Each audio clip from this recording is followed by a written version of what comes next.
Good day, ladies and gentlemen. Sorry. Good day, ladies and gentlemen. I am the Ephemeral One, and welcome back to more Warhammer 40k Rogue Trader. Been looking forward to getting some more of this in.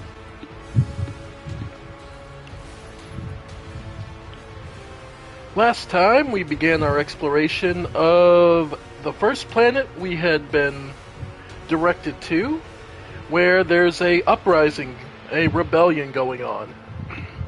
Though it seems to be directed by the Chaos forces that are currently shadowing us. So, and we had to basically destroy the anti-air guns so that we would be able to come back to our base after a bunch of our characters have been getting injured. Thankfully, we're in pretty good shape. We healed back up. So, and had picked up a couple of levels. We're currently level 7. I think we started at level 4 or 5 last time. So we picked up a couple of levels. In addition, though, there was a quest we picked up on the ship about errant defective servitors. The unusual behavior of the servitors could be discussed with High Factotum Janice Dunrock, who is responsible for all assets aboard the Void ship. So, something about them broken servitors, we need to figure out what to do with them.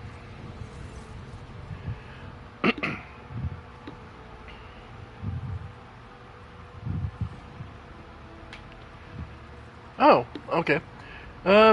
Victus informed me about a problem with the servitors. What happened?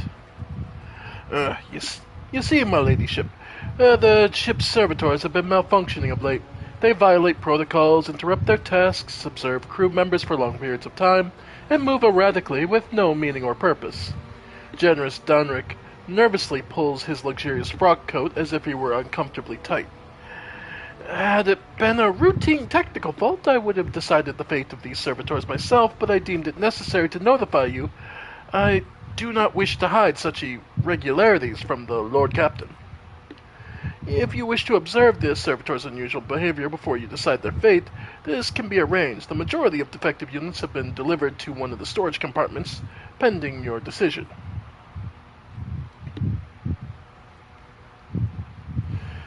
Pascal Hanuman expressed the desire to be present during the inspection, should it be carried out. I suppose the expertise of the esteemed Malgos may come in handy.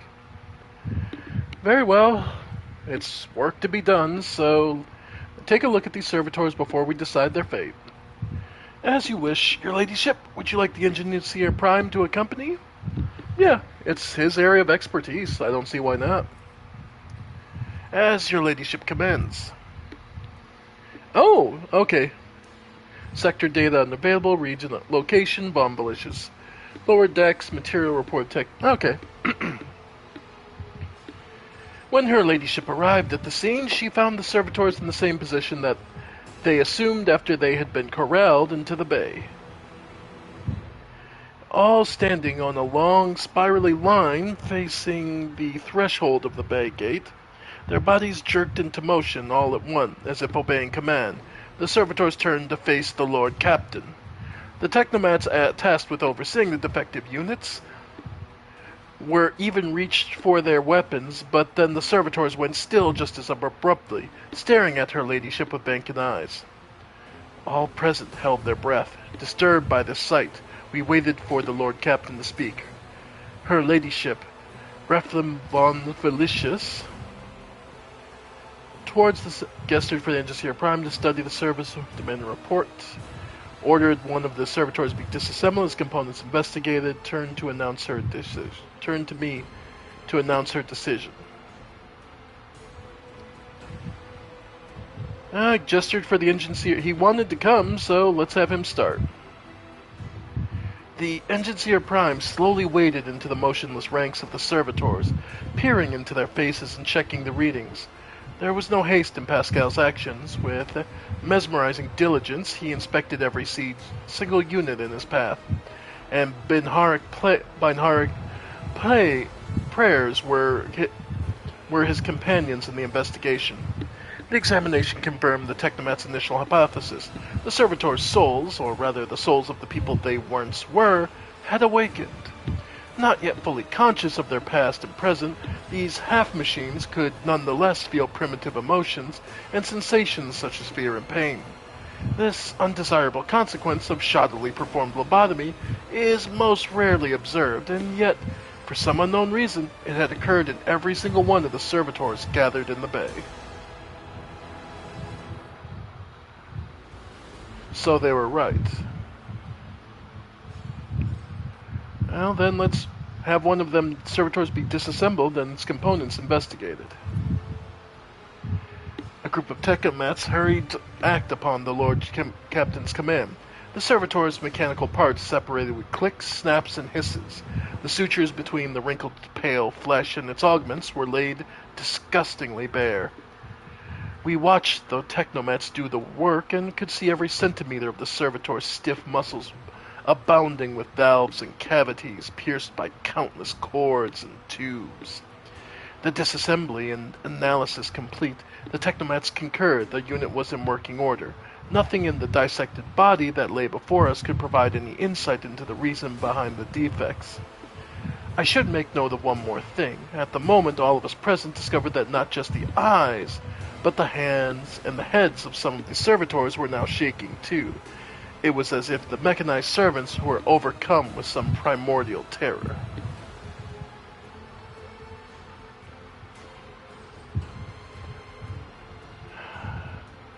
Turned to me to announce her decision.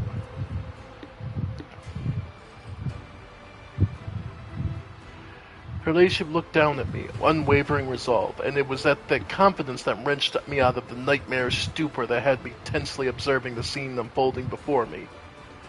We could become an iconoclast point and get to dispose of the servitors so that the human souls may be released from torment. We could be dogmatic and send the servitors back to the toil as they had toiled before, for they had not yet paid their dues for the crimes of their past lives and thus did not deserve clemency. To destroy the servitors for what was happening to them could spell horrific heresy, or to leave the servitors to their work, for there was nothing in their behaviors that the Lord Captain found alarming. No.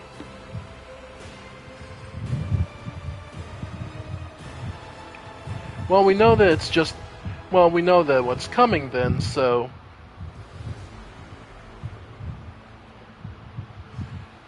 dispose of the servitors... that their human souls may be released from... The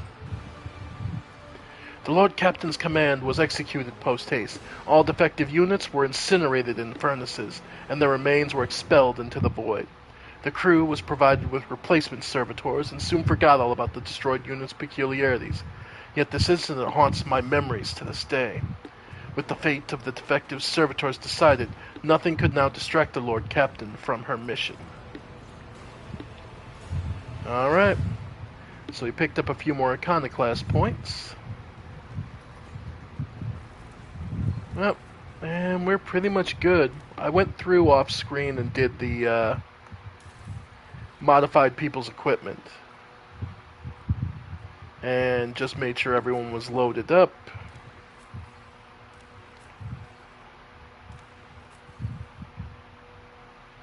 I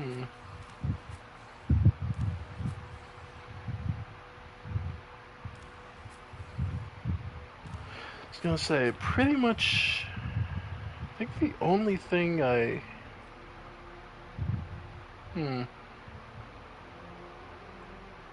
wonder.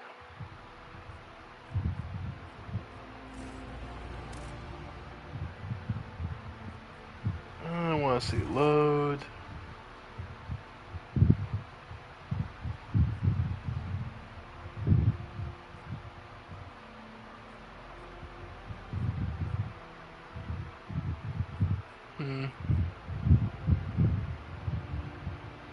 Alright. Well, either way. We're fine. Alright, so now we're heading back out. Alright, folks, back down to the planet. We were on Rykord Minoris. Back to the starport.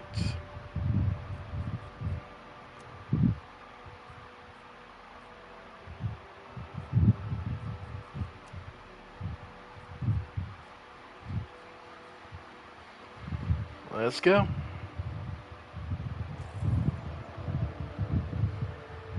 Alright. And we were being thorough in cleaning out the rebels, so this shouldn't be too bad.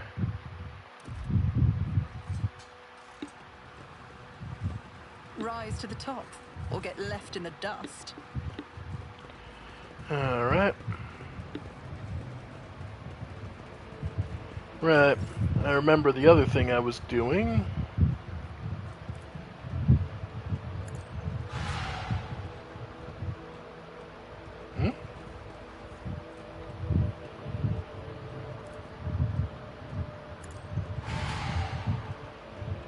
Wow.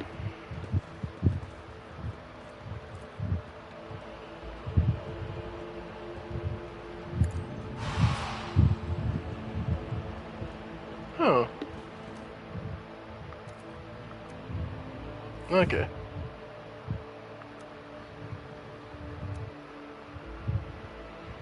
Okay. Can't kill that one, I assume? Alright.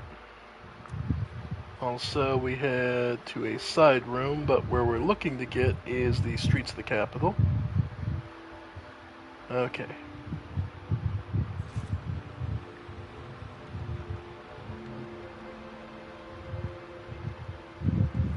Alright.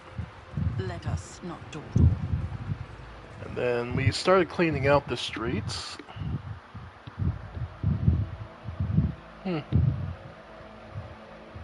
Funny that that one is unkillable, but a bunch of the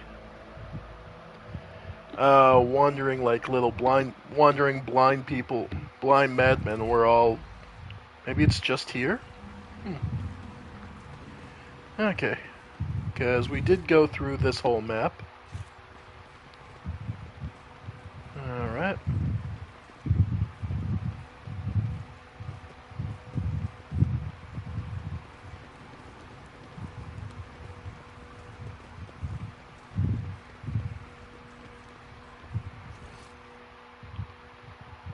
Alright.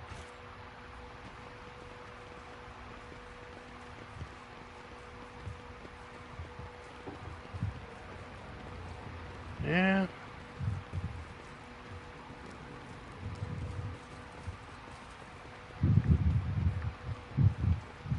Alright. Down to lower areas.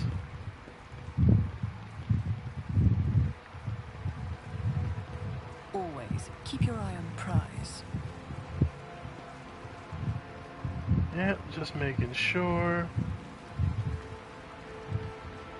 I've gotten through everything.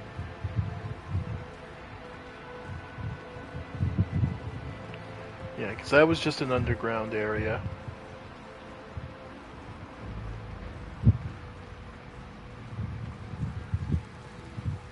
I'm just confirming I got everywhere.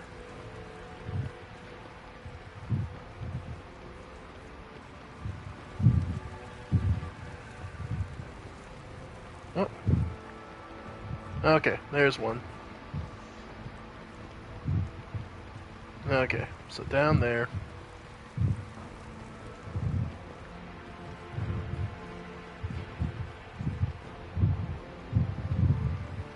Okay. So was back down here. Because the madmen are just kind of wandering around. I always have a backup plan.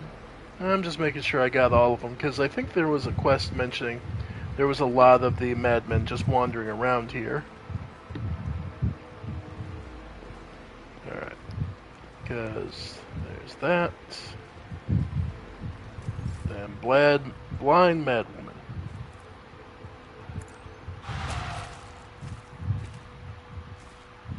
Alright.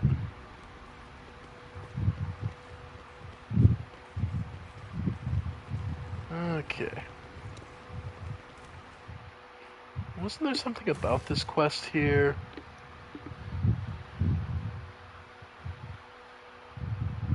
Make contact. Starport. Find out what's going on.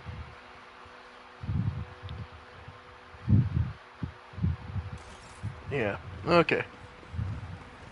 So then from this area, we had, let's see. Go down to the western side to the warehouse. The warehouse we've already done. Starport, I guess we'll go down. To be made? I guess we'll go down.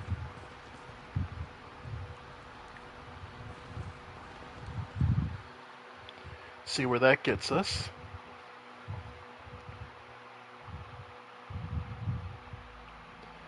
Alright. Alright, let's see where we end up. Alright. Yeah, that's not good. Let's not waste time with pleasantries. Okay. Okay, disarm demolition 100%. Of course. This could be an opportunity. Yep. Alright. Then disarm this one.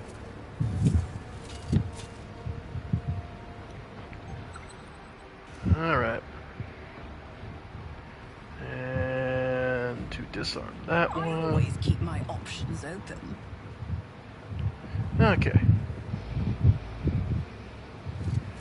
Disarm that one, which then allows me to come over here. Disarm that one. And then finally disarm this one.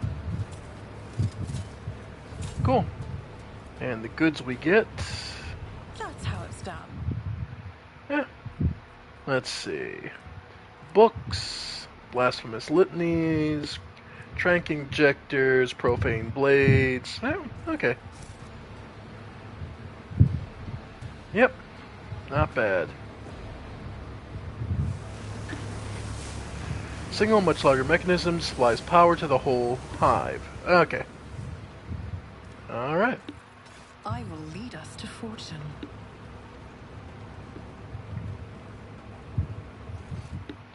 Okay.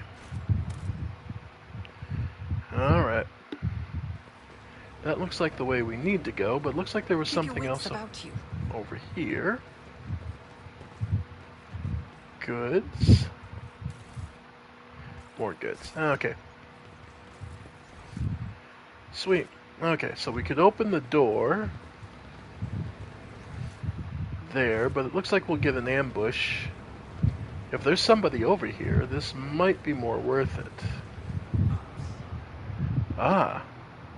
Sector, the Coronis Expanse, the Rykard system. Streets in the vicinity of Rykard Minoris for Starport. Report based on oral accounts and picto recordings, added to the archives of House Van Valentius by the order of Seneschal Wissarium.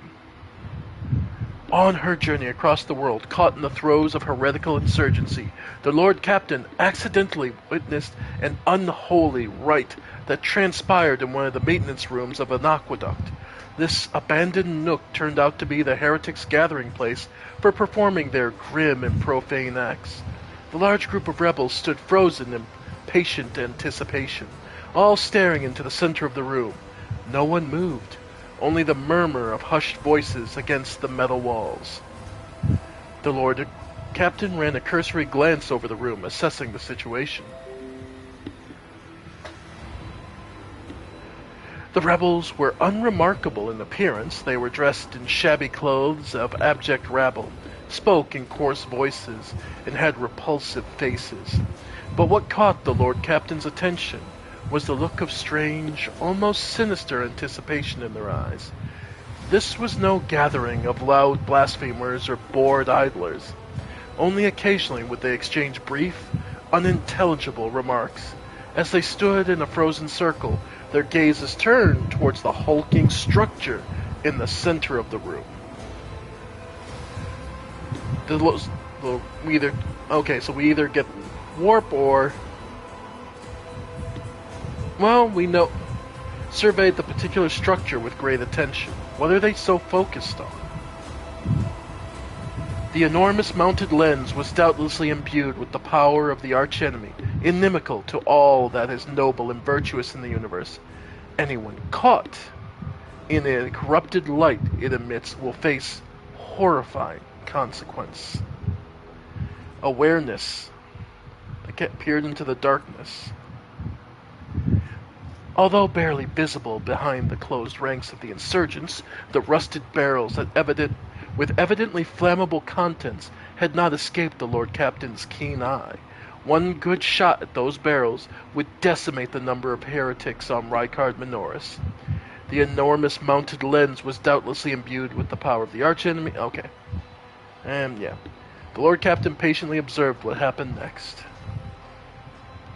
As if commanded by a grim, unseen force, the insurgents fell silent and at once, in a single movement, parted. A thick, sticky silence filled the room. The heretics' gazes were turned towards the metal structure with a lens on top of it, standing tall in the middle of the circle of melting candles, piles of books, and unholy symbols drawn on the floor. The structure had flashed as a single sun ray illuminated it. A sound of bare feet broke the sinister silence as a man emerged from deep shadows. Reeling, he entered the circle and collapsed on his knees in front of the enormous lens. Not a second had passed before many rebel hands gripped the fallen man's shoulders and hair.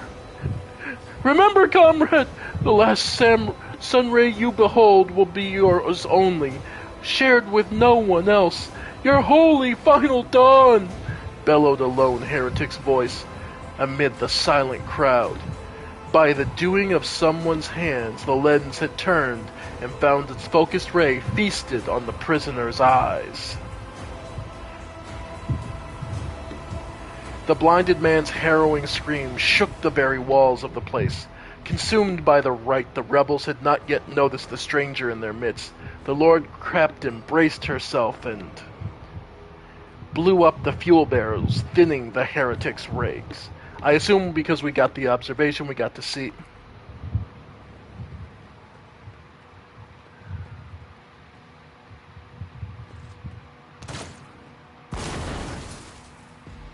Your arrogance will be your downfall. All of you will bleed. Alright. Prepare for battle, get characters into positions.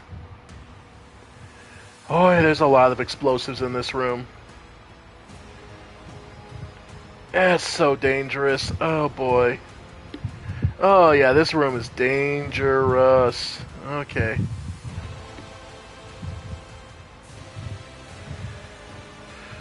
Okay. Argenta, we're actually going to have you over here. Adira.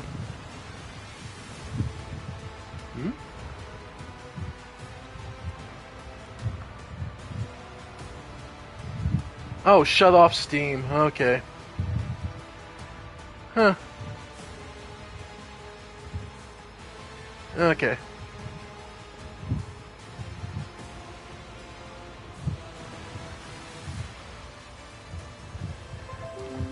Alright.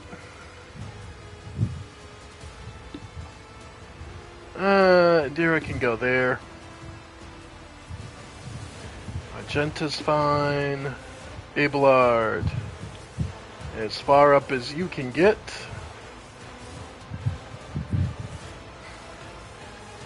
And Pascal.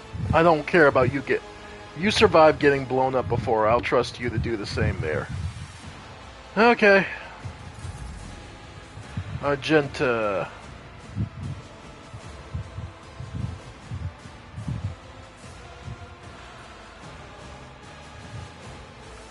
Okay.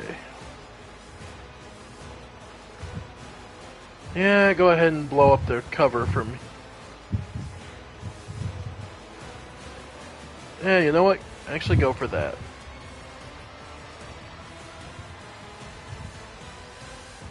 Nah, go ahead and blow that up.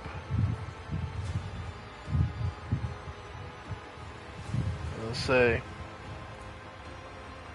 Okay, nah.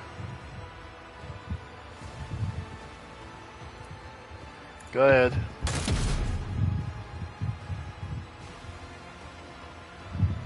Okay.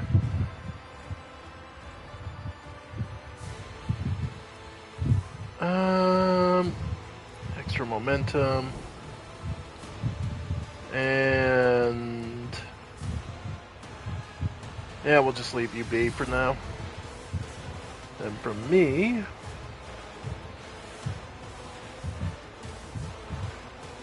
alright.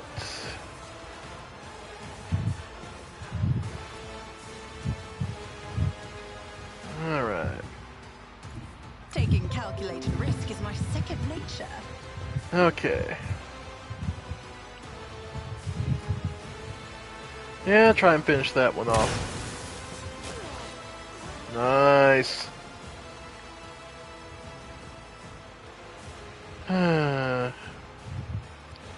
Abelard, you're going up.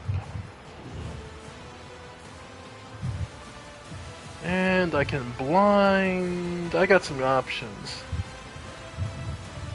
Acolyte cultist. Yeah, go ahead and blind him. Perfect. Alright. Fire starter.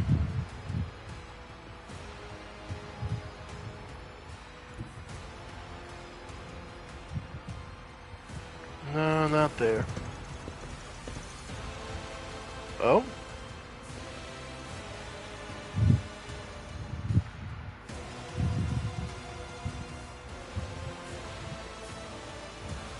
Yeah, we'll have you move.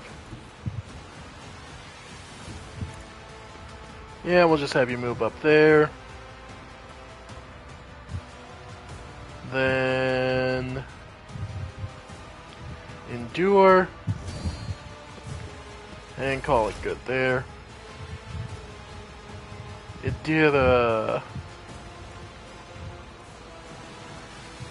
joint analysis. Nah, for now. Yeah, buff the sister.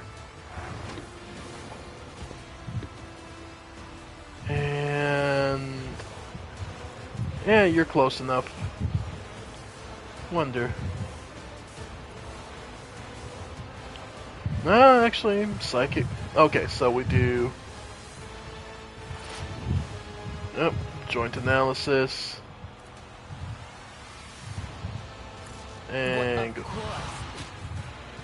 Nice.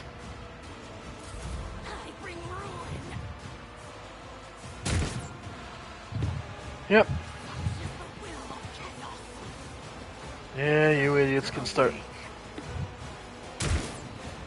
Good work, Argenta.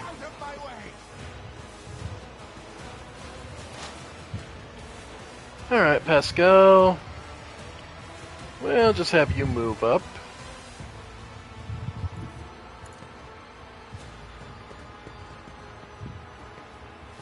Then expose weakness.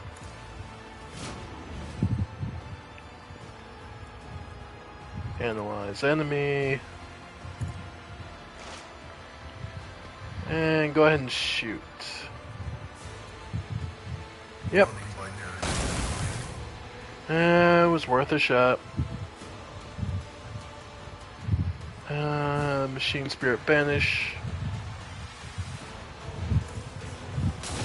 Try and stun him. Okay. That's something. Hang in there. Yeah, got me because I'm out in the open.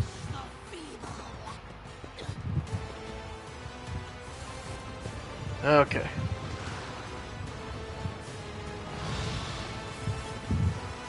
Argenta. Okay. Yeah, we'll have you move here. Then go ahead and finish off you. Now you can escape the Emperor's judgment. Hey Nate. Yeah, I'm loving it. We got to ambush a another group of cultists, so everyone's healed up, so I'm not as worried as I would have been otherwise. All right. And now that everyone's healed back up,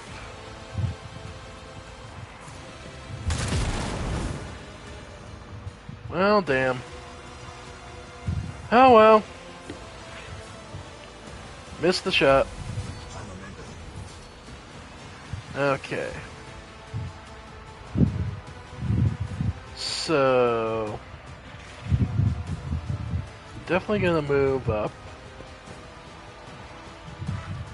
Let's see. Blind.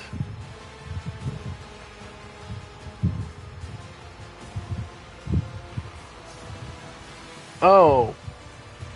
He summoned little blue horrors. Oh, that's wonderful. Okay. Well, since I can't do that, voice of command. Go ahead, Pascal, get buffed. Then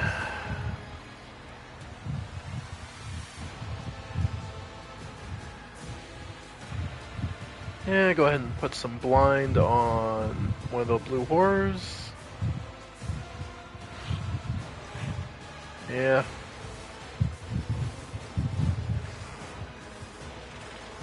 Finest hour. You know what? Abelard.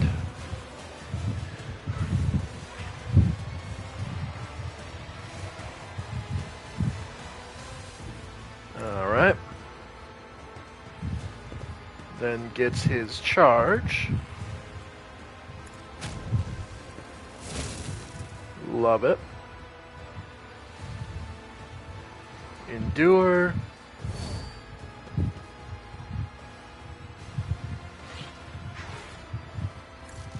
And just out of range. Oh well. That still gets him pretty well off. And I'm just going to move over here so I can start seeing stuff. And yeah, let's start with trying to get the cult leader sensory deprivation, so now he's blinded. And in the meantime, pop this cultist, no line of sight. Okay. Yeah. Bring it down. Pascal? Yeah. So yep. There we go. And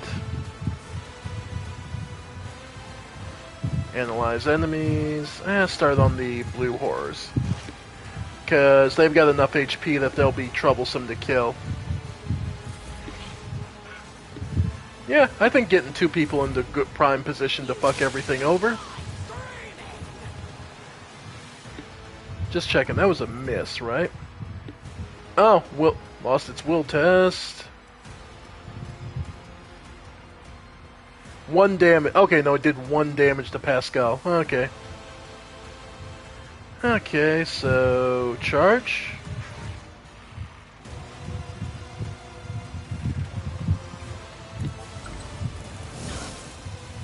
Nice. Oof. And then hit him with... Hit this one. Nice. Abelard, get nice and getting some nice work done. Blue Horror. Barely scratched him. Okay.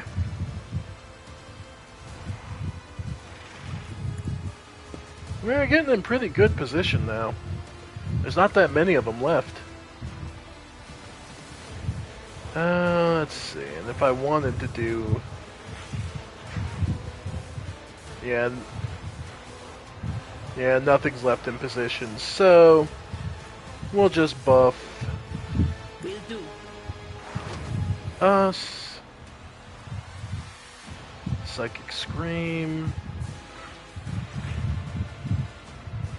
Yeah, they're all out of range. Okay.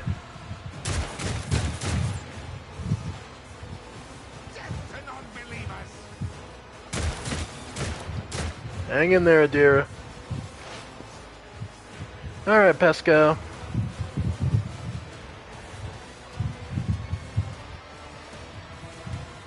To be honest, I'm just gonna have you move up.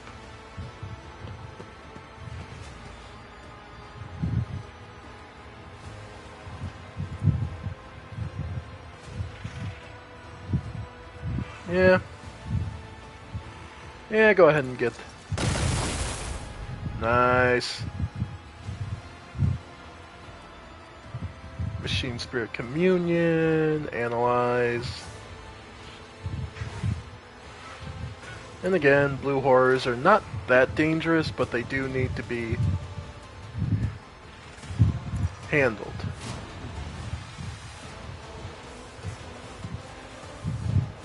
See if you can't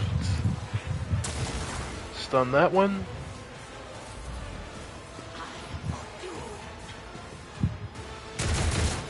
Okay.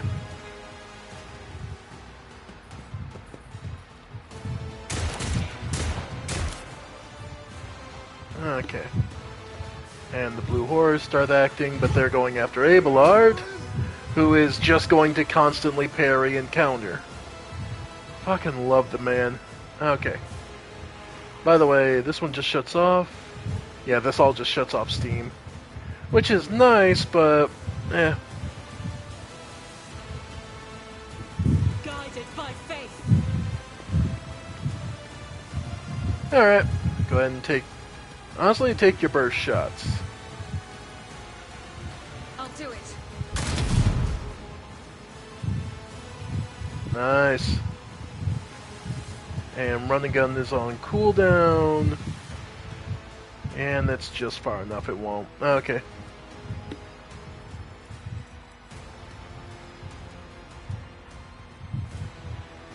And don't have enough. Okay.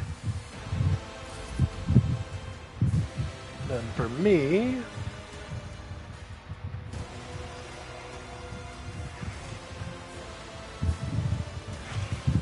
Truth be told... I'm just gonna move up here.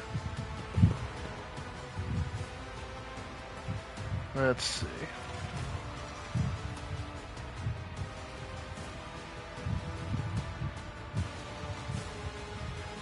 Yeah, okay.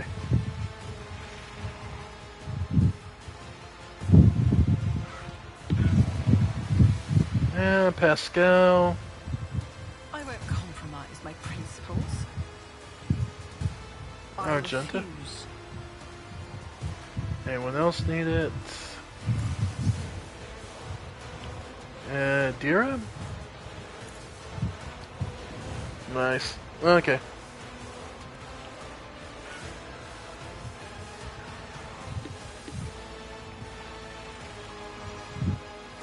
Bring it down.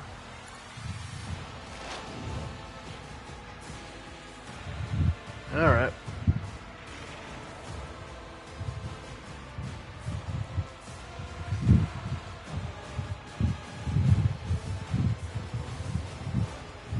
Alright.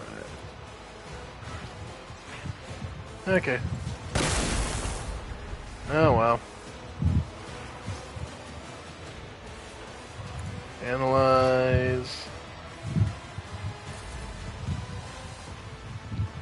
Okay.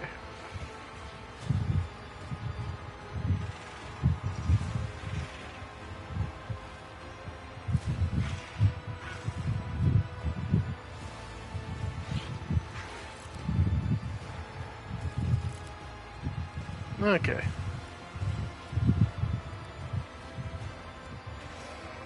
Well, at the very least, I can blind someone. Yeah, this one's already blinded. So...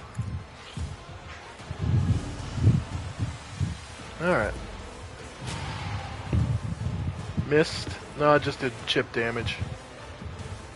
Okay. Yeah, we'll go through breakthrough.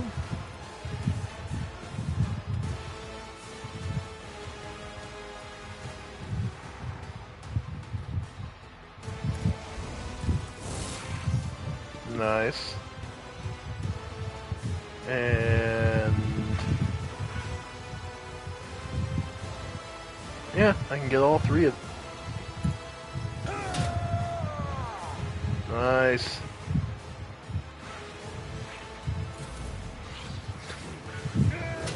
Yep.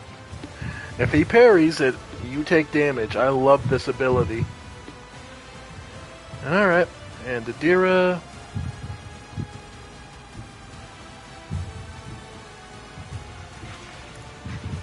Alright. And... prediction, go to Pascal. Uh-oh. Okay, no, we're... okay, we have to be careful now. Powers of the warp as it are starting to get a little wild here. Unholy Lens? Okay. Nice. Alright, Pascal. Let's have you move up. And have you smash both.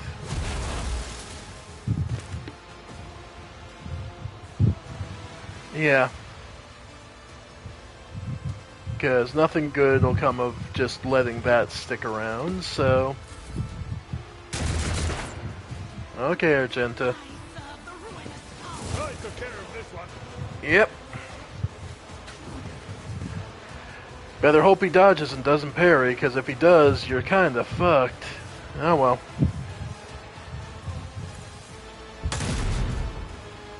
Alright. Run and gun. Alright.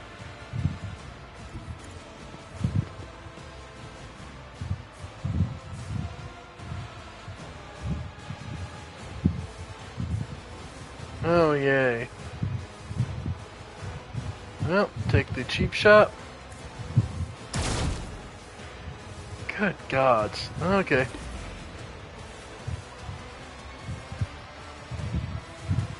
Now let's see.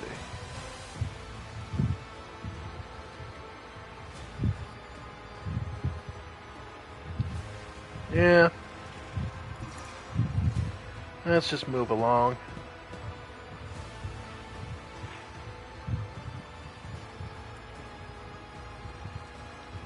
Firing.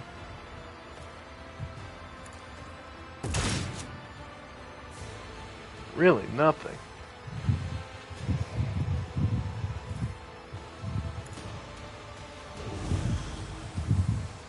Alright. Literally one space away. Pascal. Alright, just throw the damn grenade.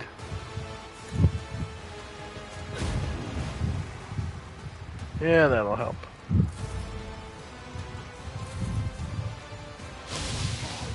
Leader of the cultists. Go ahead. There we go. And charge.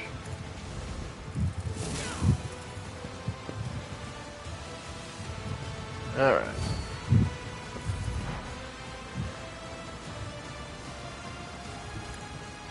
Yeah, we're pretty much set.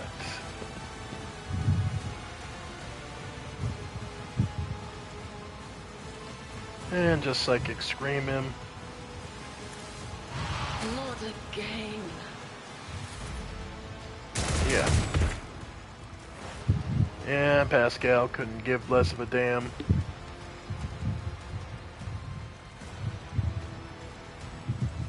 Alright. Reload.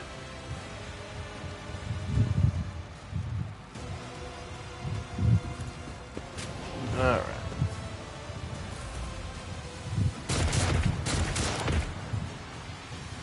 Yep. Faith without deeds is worthless. And finish him off. There we go. And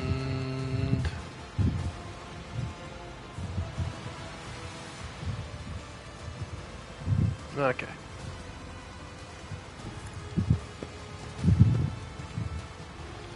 Psychic Scream. Nice. Okay.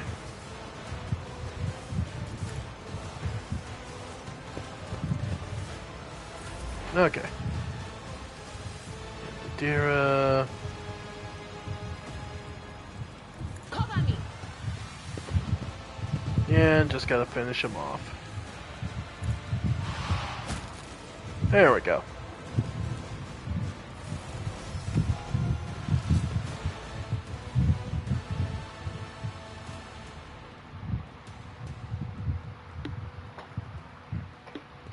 And everyone gathers around the big mirror. Your eyes drawn to the shards of the enormous lens scattered through the broken device. At first you are uncertain as to what troubles you, but suddenly the realization hits you. The glass shimmers in a unique way, just the same as the shards of the unknown broken object you found near Theodora von Valentius's desk. What's the matter, Lord Captain? Why are you so interested in Abelard Trezov when he notices what you are looking at? He instantly makes the connection. By the Imperium Saints, it cannot be! Ugh. Yeah, no thanks. I guess it would make things a little interesting to see how characters would break. Adira bites her lip. I see it too. Whatever that thing in her study was, it was made from the same material as this chunk. What? Abelard is at a loss for words. He takes a moment to collect himself, and all at once starts pouring out in a hasty sputter. It's a mistake. Slander meant to blemish the good name of the person who is now dead and cannot even defend herself. First those minions of the archenemy murdered the Lord Captain Theodora, and now this cannot be tolerated. It will not be tolerated. Come now, Abelard. Remember what she was like. Adira's smile betrays her grief, but at the same time strangely knowing. Brazen, assertive. It was like her entire life was a race against the fate, until fate caught up with her in the end. She would have gone headfirst into a black hole if she thought it would put her even one step ahead of everyone else out in the expanse. If we could just find out what she was keeping in her desk and why she went to get it during the attack. Sister Argenta's beautiful face is full of grief. How bitter it is to know that you were born from bad blood, but do not let this knowledge drag you into darkness. The sister's words ring with a genuine, sincere hope that you be blessed with a worthier fate. She does not appear to be shocked by the news of Theodora's possible heresy. Life must be so easy for you sanctimonious preachers. A dubious trinket, and you no longer see a person. You see bad blood, an annoying hindrance.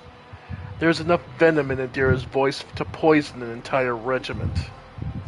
Argenta recoils, but the next moment her dark eyes ignite with fury. How dare you admonish me? We are speaking of abetting the archenemy, a person who has tainted themselves, thus can never justify their actions.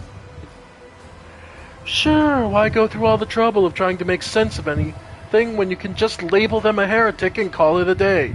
Except, dear friend, I seem to remember that you don't mind Theodora so much while you were aboard the ship. You didn't leave her side for even a moment. She rescued you, aided you, and your adoration wilted the moment you heard an accusation sullying her memory. You weren't surprised or upset, you just gave up on her and moved on. We can decide with one or the other.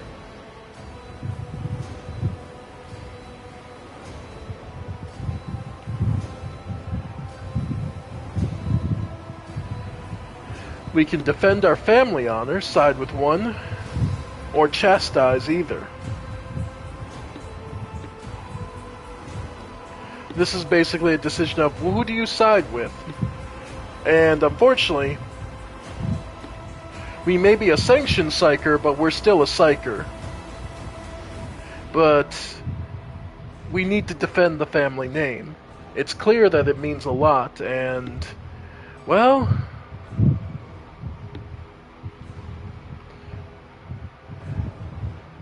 Sister Argenta, you will cease these insinuations about Theodora at once. I will not allow the name of Ambalicious family to be defamed by such words. Argenta's fiery gaze bores into you. She coldly bites out. The deeds of the rogue trader's predecessor speak more loudly than any words I could utter. Right. Cultist. Yeah, he was carrying another psychic staff. Always keep your eye on the prize. The ritual site has recovered an ominous symptom, mistakenly named Malevolent Power of the Warp, so we do recognize that it is.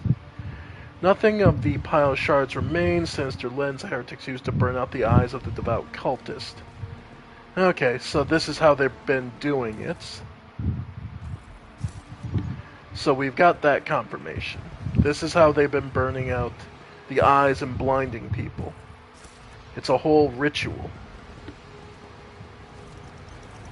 Right, and we got to come in, and because we came in from the hidden part,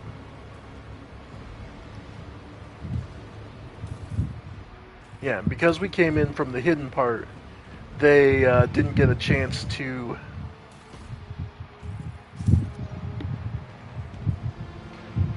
actually, we got the ambush on them because of locked safe. The vault can be opened via the cogitator. I always have a backup plan. So that's a way back to the upper way. Power the cogitator. Mofos will not be able to pass through the open circuit. The cable should be examined. Alright. And we did get another level. Sacraments, display on the outside. Okay. Anointed cultist, we need to okay.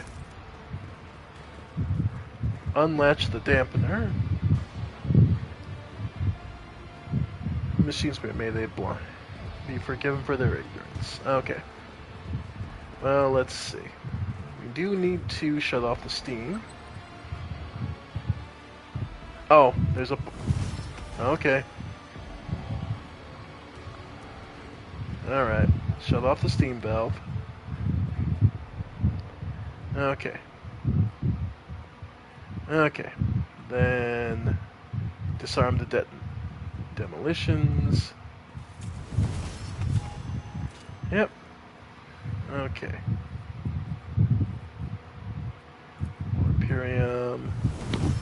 Marked on box has clearly indicated belongs to planetary wardens. There are visible scratches and traces of blood. Alright, well, we have 100%, so breach its defenses. The machine spirits look favorably upon you. Overcome the cogitator's defenses.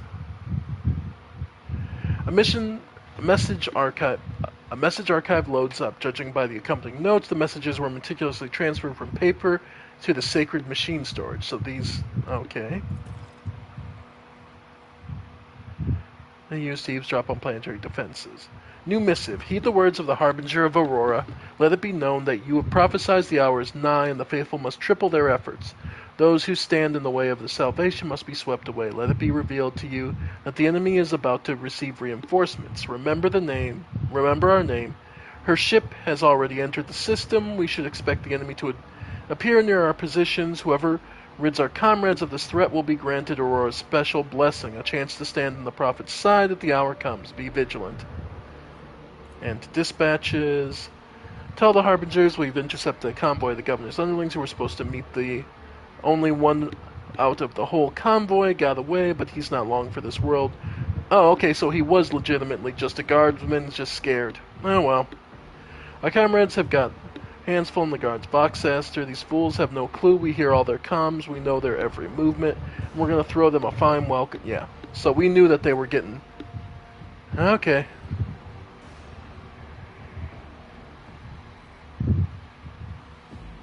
Goods.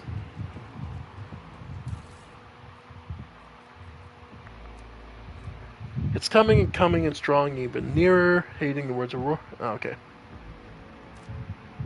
And... Okay. Heretics, a strange event will soon be coming to this world. Sure. Pascal, try and hack it. And we get armor against warp damage and movement points increase and grants 2 charges the slash ability. It reduces weapons. Okay. So less chance to hit, but more chances too. Alright. Unlatch the dampener. Nothing happens. Okay. Yes? Okay. Let us not dawdle. Well, there's more in this room, so let's keep looking. Close the relay. Everything appears to be correct.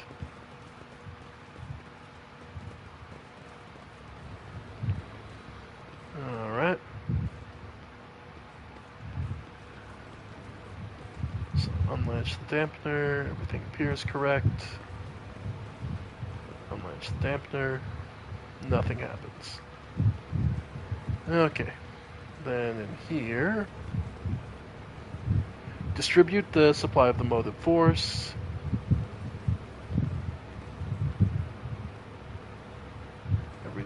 And close the relay. Front the machine spirit. Okay. Okay, so there's a trick. Alright. And in here, close the relay. Everything appears to be correct. Sewers is another way down. I always keep my options open. Okay. Unlock the safe. Okay. Oh, okay. That was just to get that safe open, but we hacked it open, so basically double dipped. I can live with that.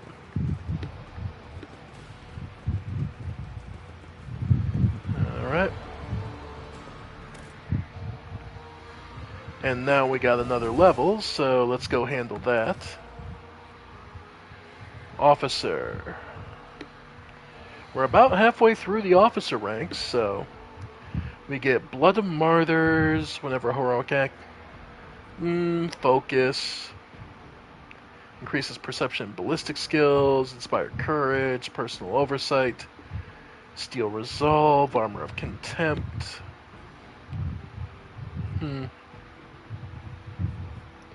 Iron discipline, lasting impression, leader's assault. Okay, we also, because we just picked up contagious luck. Beat sanctioned psyker. Yeah. Segment blade of light. Force weapon attacks. Heroic act. Usage of a heroic by psyker decreases veil degradation. There it is, enforce reality. So that means we basically are countering. Yeah, no, that's fantastic. every turn we basically get to force every. So we're basically pushing back against it. I like that. Yep.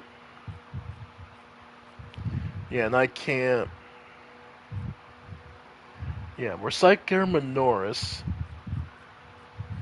Terminus isn't until. Yeah, Majoris is 19, so we've got some. Or 14, so we've got some time. But yeah, stabilizing factor. But yeah, enforce reality, so every time we do. Oh, that's usage of heroic act. Inscribed soul. It's like. It costs no AP but deals direct damage. Damage to the Psyker equal to 25%. Next psychic power used. Not trigger. Not yet. We came straight here to Minoris, so.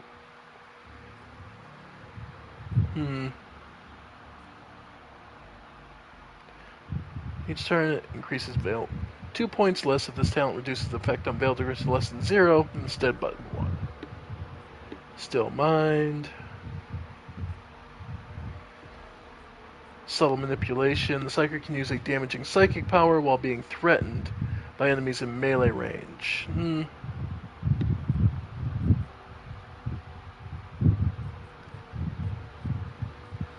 Yeah, I think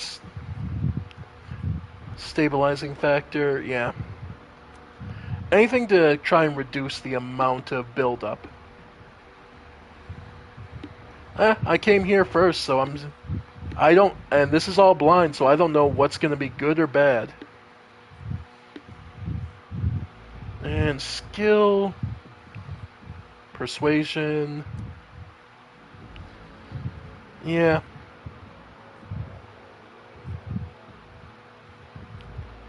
Yeah, I'm going to go with that, persuasion. Alright, Adira. Fresh target, Tide of Excellence, never an operative.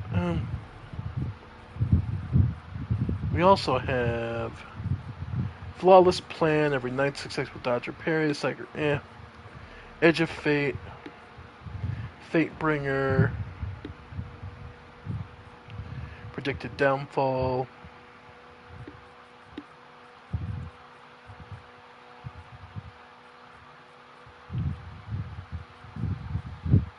Unsanctioned Psyker.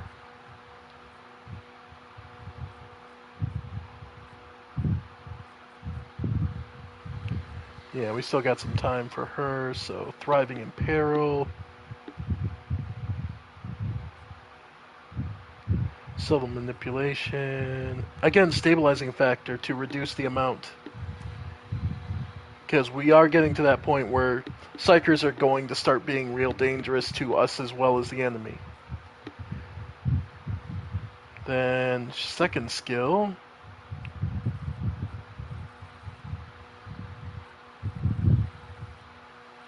Divination.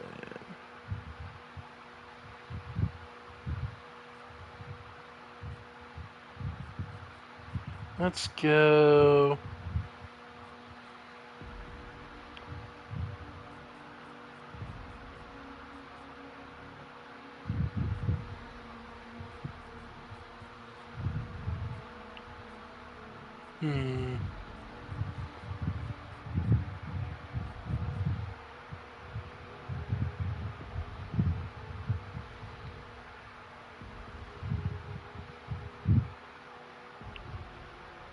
Yeah, you know, it's second sight, so she's able to hit enemy allies even farther.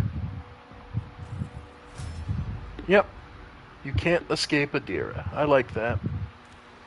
Argenta. For each ally, the soldier deals extra damage to enemies.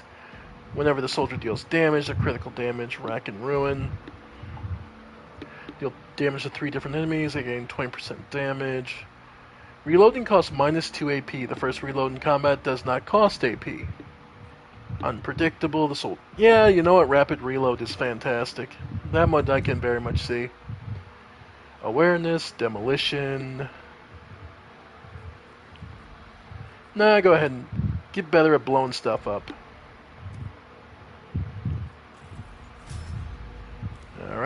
Abelard. Yeah, carouse I can't pick. So yeah, athletics. Then let's see what to give him. Contempt.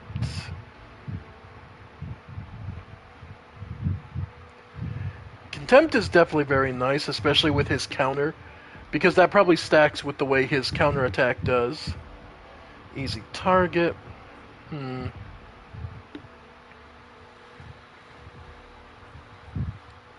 Attacks of opportunity, deal less damage. Movement within range of enemy cost -1 less MP.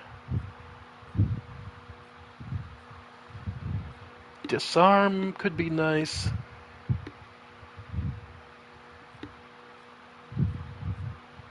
Hardened Scars.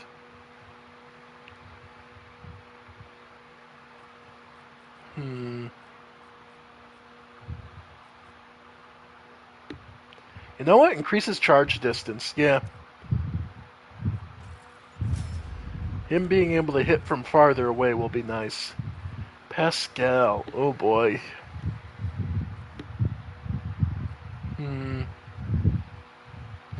Yeah, instant exposure, so exposed weaknesses cost nothing. Then...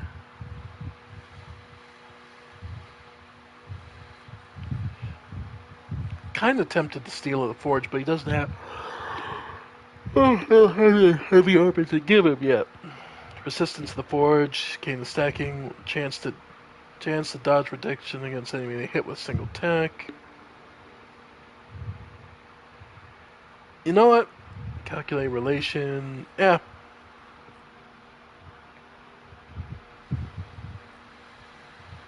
We'll use fire to the Forge.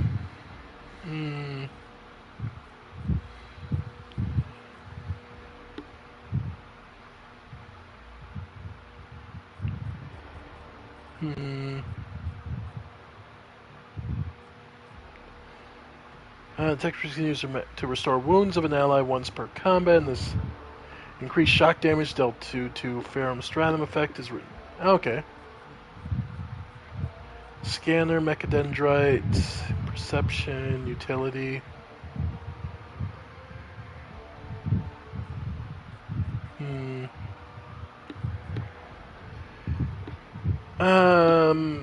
Arachnoid. Area attacks with a Weber create a webbed area. And then just base skills. Honestly, Pascal's attacks that affect and effects from the exposed weakness ability gain them against enemies with the effect of the machine. Okay. So basically doubling down on crippling an opponent. Yeah, fire is just getting the extra damage and resistance to fire is going to be well worth it. Alright. Alright, everyone's leveled. Keep your wits about you. Alright, and this door leads us.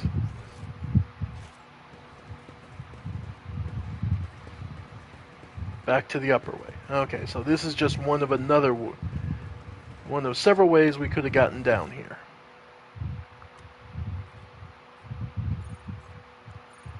Okay, so return to the upper way is either those two, and then down to the sewers is where we actually need to go. Okay, another area cleared.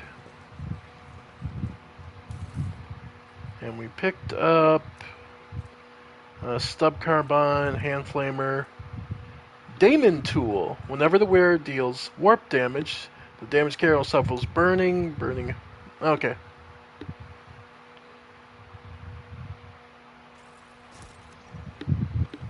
Alright. Alright, so we found all our ways. Got all our goodies ready. Next room. Let's see what we get.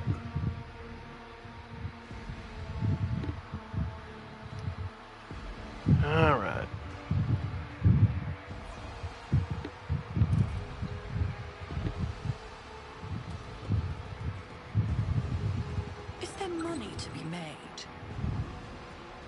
This is residents of the lower levels merge into a single humming noise, the unnerving and oppressive, much like the surrounding catacombs.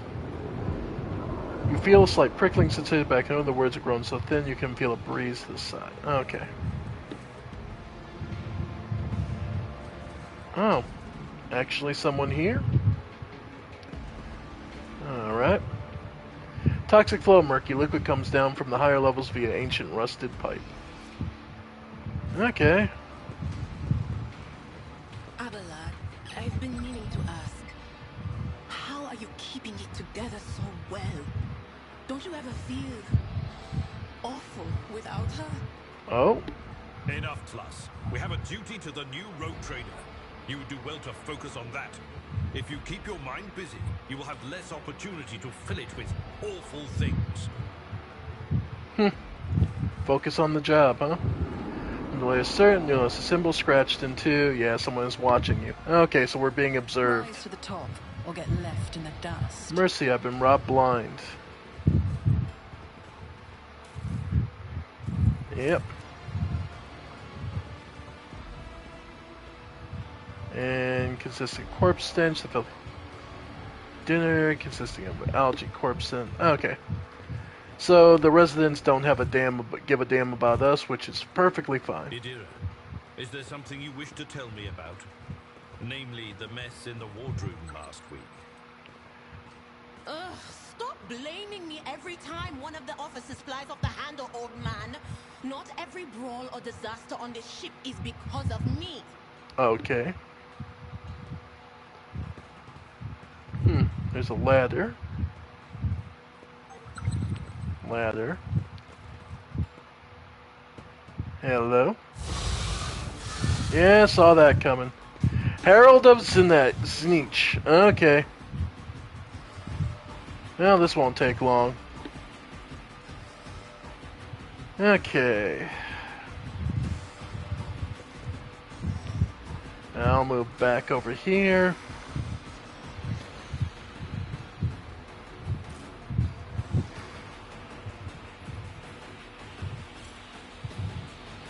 Oh.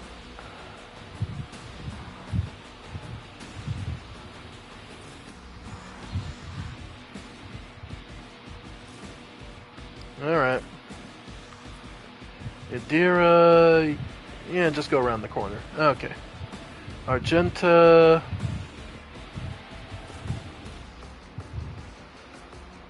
Abelards. Lock it down. Alright. And Pascal, you're fine.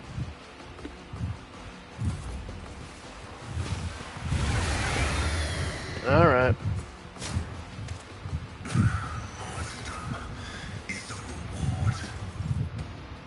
Okay.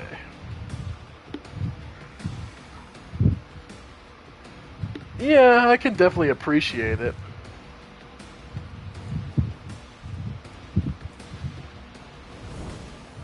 Alright. Yep. Both of them are gonna get a smack on me. Okay.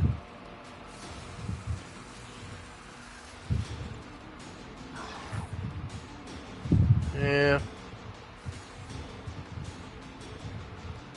Oh, she's on the sniper rifle, that's why.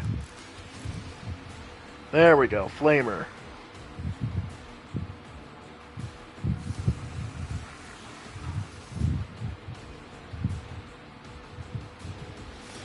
There we go. Doubt is for the... There we go.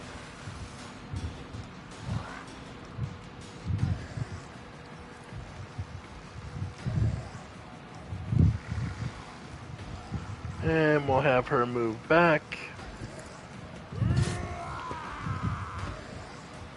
And flame some more.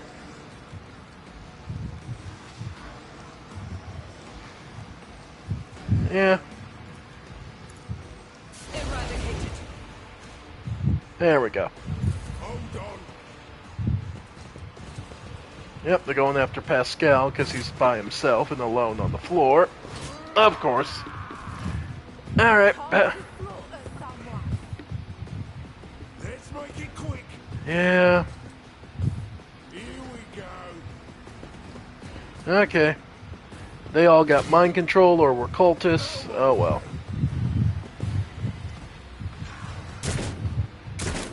Alright.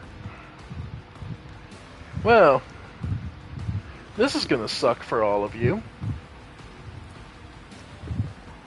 Yeah, that'll work. Yeah, I don't want to hit Pascal, so... yeah, that'll work. What an unfortunate turn of fate. Okay. Pascal, get the buff. Analyze enemy.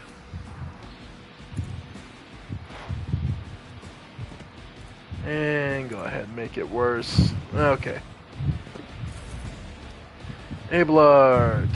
Go ahead and charge.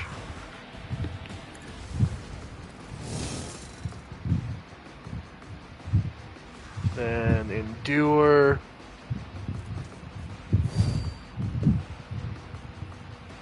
Then... yep. Nice. Alright, got some damage in. Okay. First things first. Okay. Could bring it down. Okay. Psychic. Nah. Okay. So here's how we'll do this. Buff Pascal, because they need it. Then blind this one.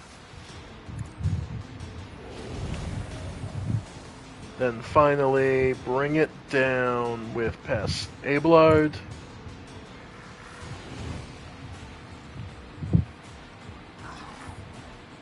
Alright.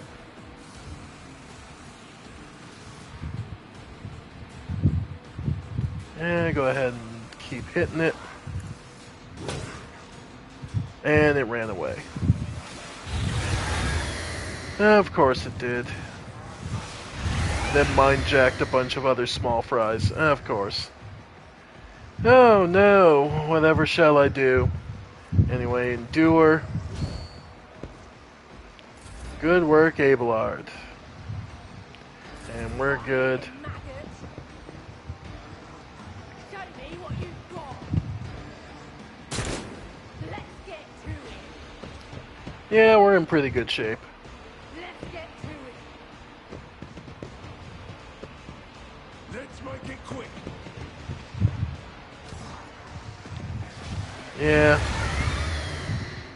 But yeah, the Chaos Demon is just looking to make trouble. Problem is... eesh.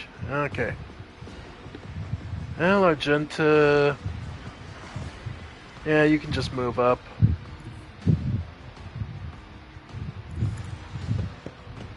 Alright.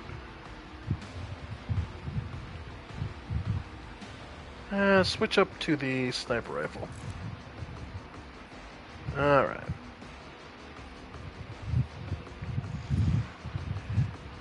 Yeah, I can live with that.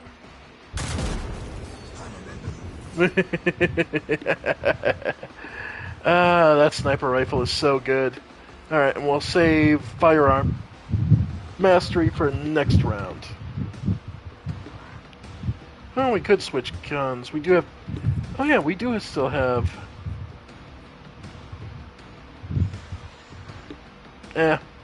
we'll just reload the flamer for now.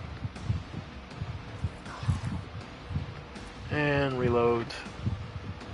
Okay.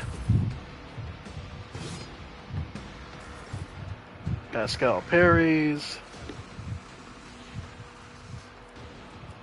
Machine Spirit. Communion.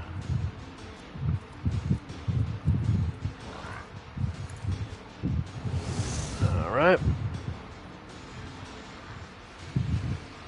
Yep. And go ahead and get rid of these idiots. Good work, Pascal.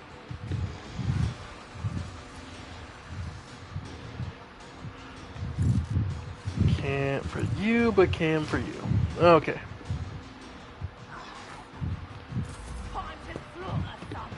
Yep. Let's get to it. Yeah, and the rest of the rabble are going to be basically free meat for the... Brace yourself, Abelard. Alright.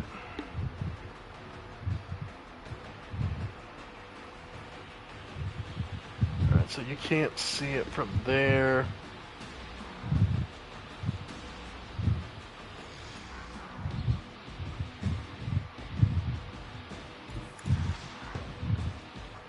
Alright.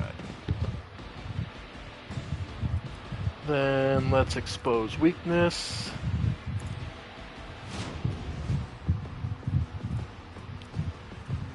Analyze.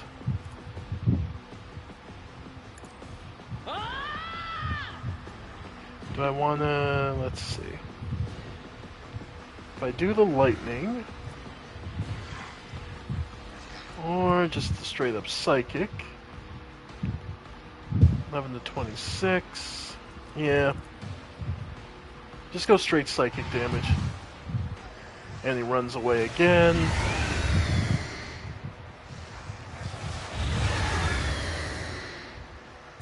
Yeah, but they've all out of range. Beautiful.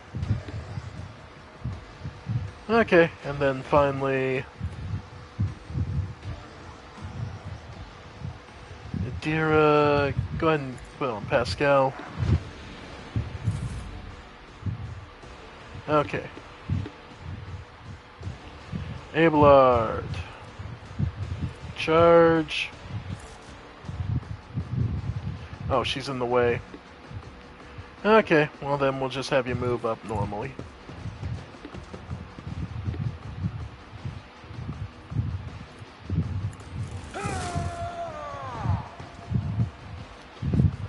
Go ahead and get the slash.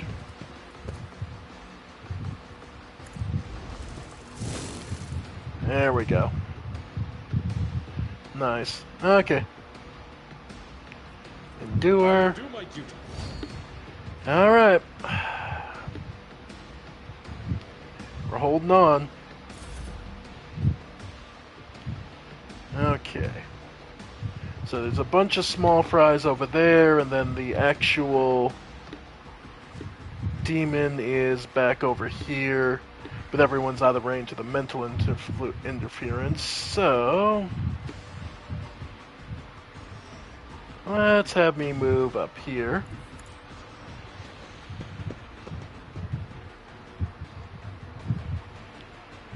And just shoot. Now they're out of range. Okay.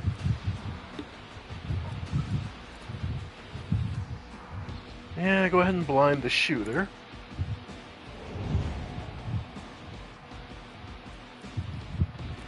Psychic. Yeah, good chance to kill. No, of course, he survives with one. And then Abelard gets buffed, and we move on.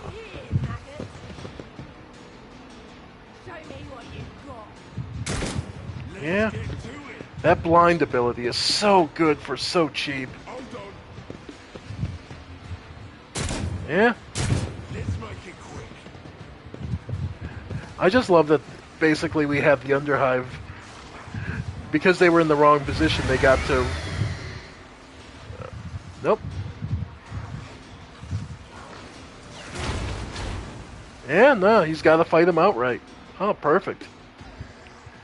Alright. So Argenta, we'll have you move up.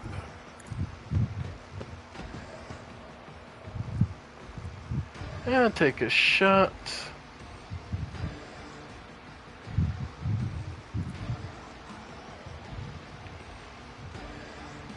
Alright, well, you see it. No line of sight, but... Suppose they have line of sight to...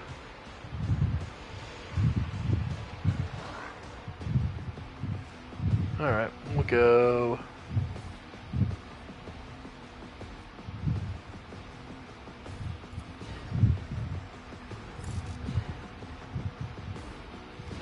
Oh, okay, she's got a shot to there. Not there. Okay, take the shot.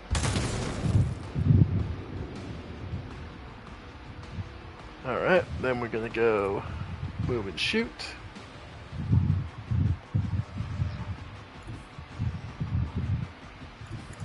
Alright.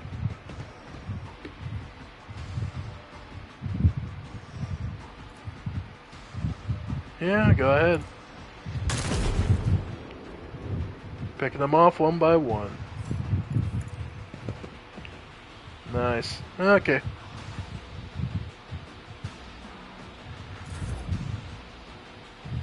And Pascal.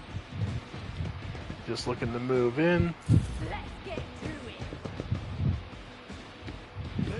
it. Nothing to it. Alright. Do you have a... Yeah, follow them. I know what is to come. Yep. Abelard. I've seen worse battles than this in my time. Charge. Yeah. Nice. Victory is imminent. Alright. And us.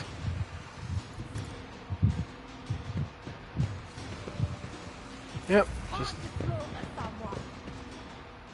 Out of my way. I'm just amazed we got it to the point where this is... Okay. Hey, the shooters are wasting their time and turns. I'm all for it. Alright. Go, go, go, go, go. Alright, rebel shooters. Yep.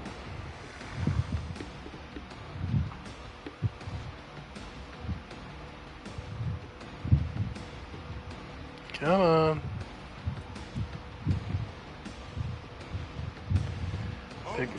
Pick a target and move on.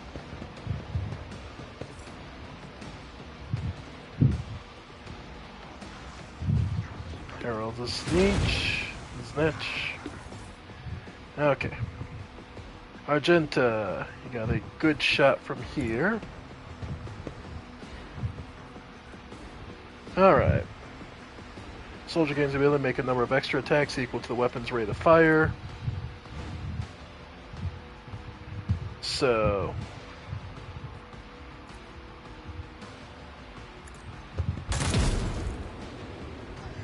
Alright. Revel and Slaughter.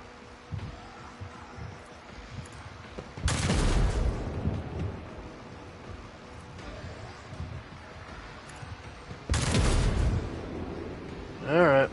Reload.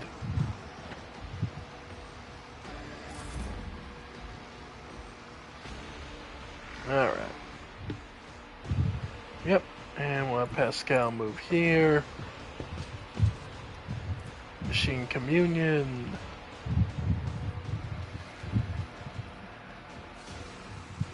Yep.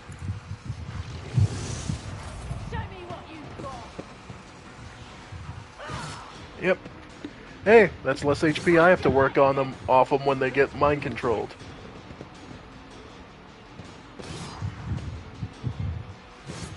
Bravo, all things said and done. Yeah, and I don't really need to care about... They who discern the future on the battlefield. Tempted to just throw a frag grenade, because... Yeah, that's a good amount of damage, and I don't have to care about these idiots. So why not?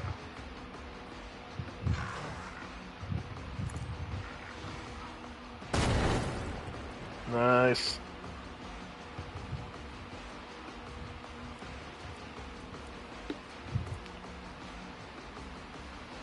Go ahead and expose weakness. On it. Nice. Okay. And go ahead Anything and else?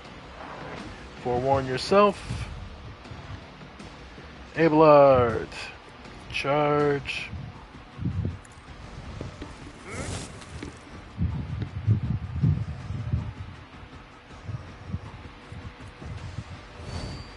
Alright.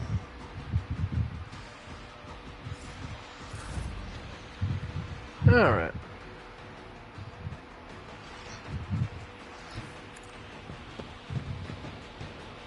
Alright.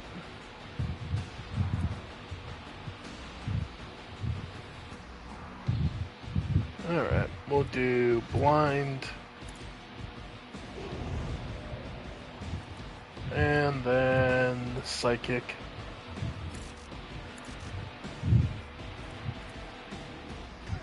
My gut tells me it's a bad idea.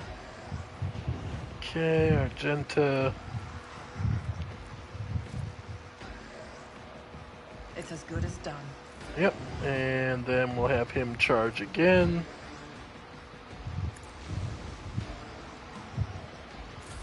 Alright.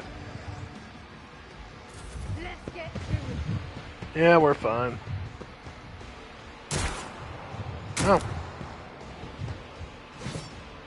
Oh, good. Nope, you got the parry. You let him parry.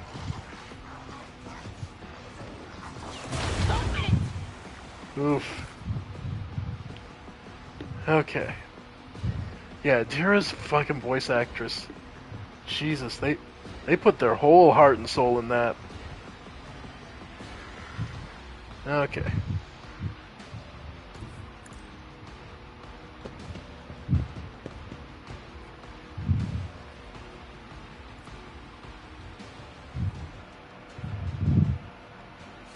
Okay.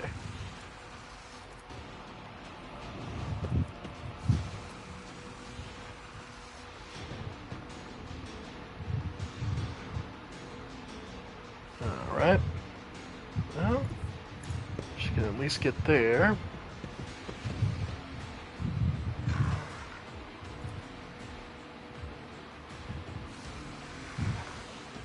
Okay.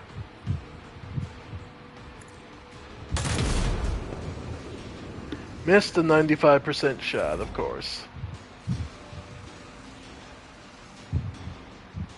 Activate calculated fury algorithm.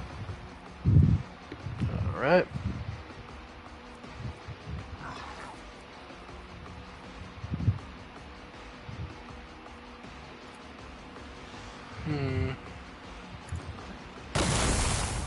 Nice.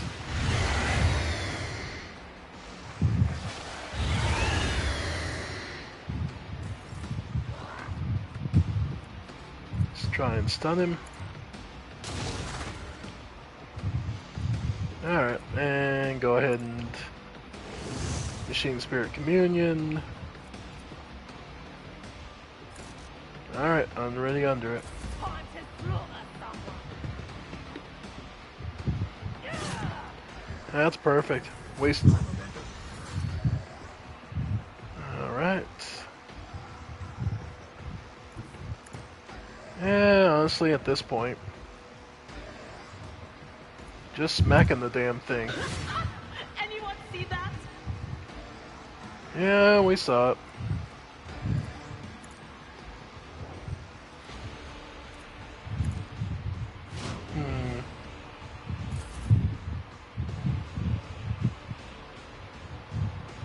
Alright.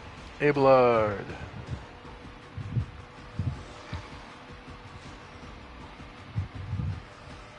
Alright. Alright, there we go. From there, and then charge.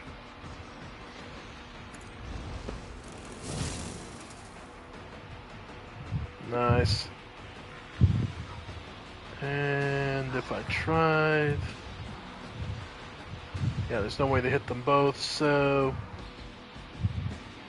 Finish off the one.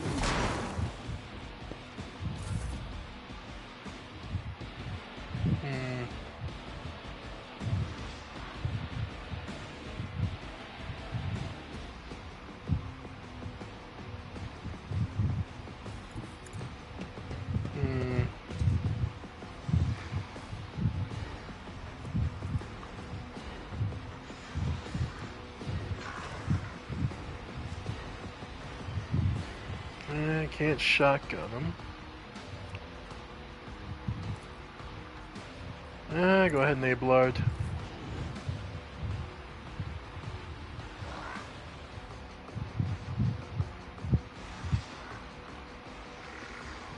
Alright.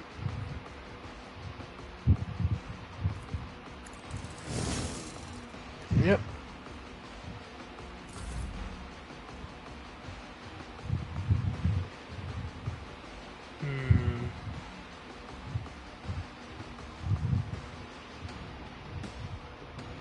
Okay, we're looking. Alright.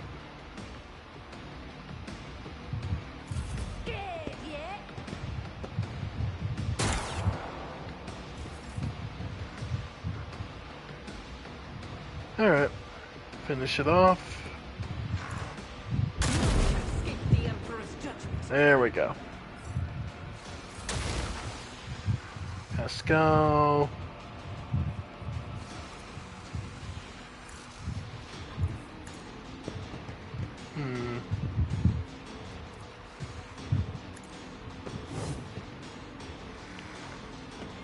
There we go.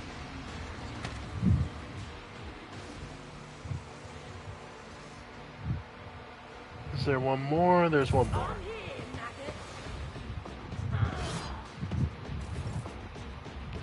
Parried. Nice.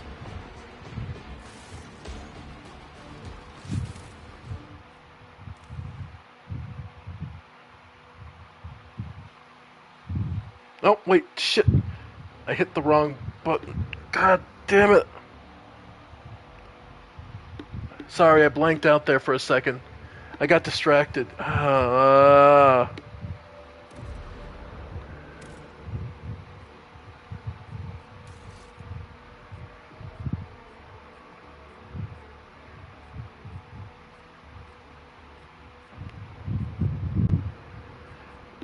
damn it, I just lost that entire fight. I zoned out. Sorry, folks, my eyes kind of were crossing and didn't realize I was hitting quick load instead of quick save. Brilliant. Well, now we know how this fight goes, at the very least. Always keep your eye on the prize. Alright. Warp lore. Yep. You left the Novus Imperialis to serve the rogue trader. Do you ever regret it, Seneschal? No, I do not regret it in the least. Serving in the Imperial Navy is a fine thing to do. Alright. It was only under Lady Theodora that I truly felt the significance of what I was doing. Alright. And yeah, no matter what, looks like you're stuck. Okay. Yeah, you have to pass by that corpse. Idira, is there something you wish to tell me about? Namely, the mess in the wardroom last week. Ugh, stop blaming me every time one of the officers flies off the handle, old man. Not every brawl or disaster on this ship is because of me.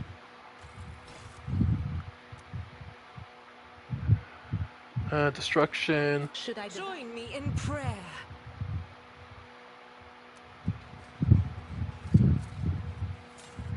Never doubt me. Alright.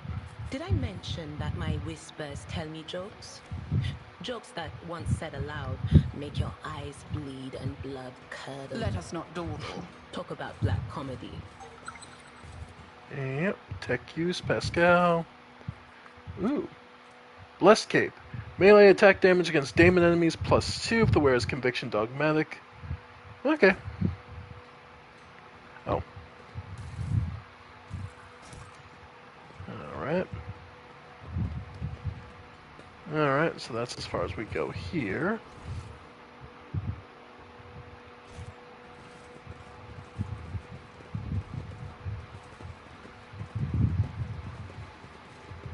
Ladder.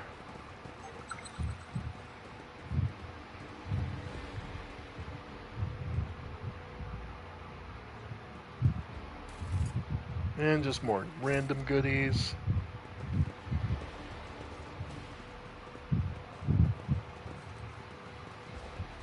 Ladder.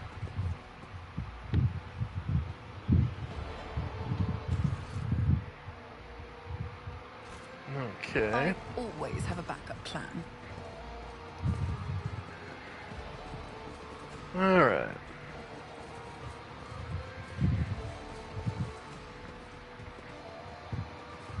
Okay.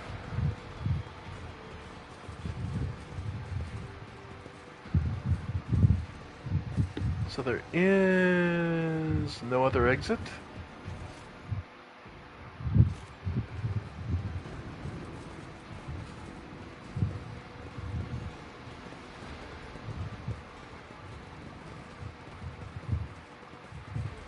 Attention to detail is the key to success. Alright.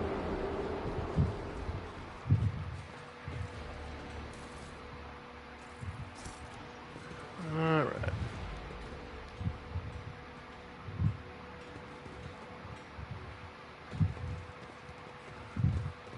Okay.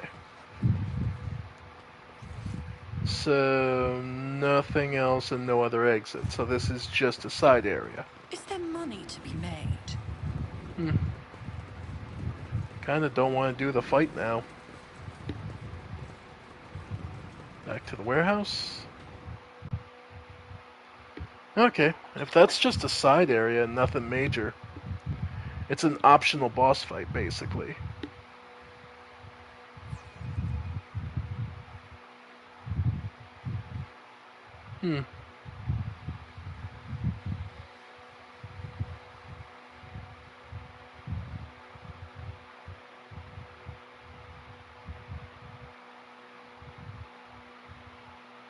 Not that the fight is hard and we mulch through it easily enough. Alright.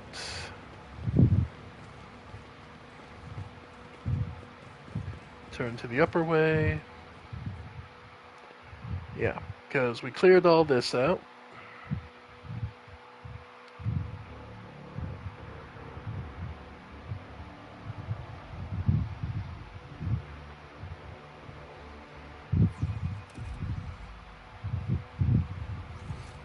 Alright, so the only other place we haven't been is the west side.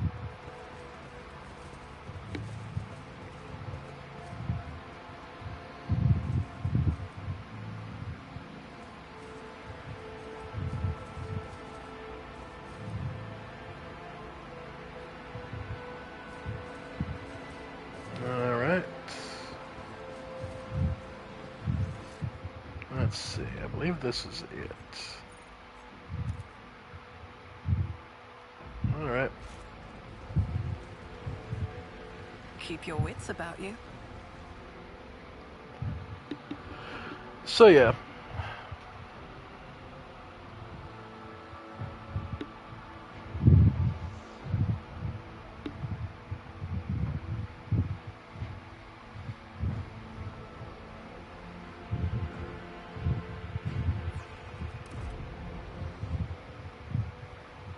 Here we go. More cultists or survivors? A bit of both. Yeah, that's looking like the Imperial Guard. Simple, effective tactics. Yeah. Love it. Hey, Lord Marshal Dreyer, how's it going?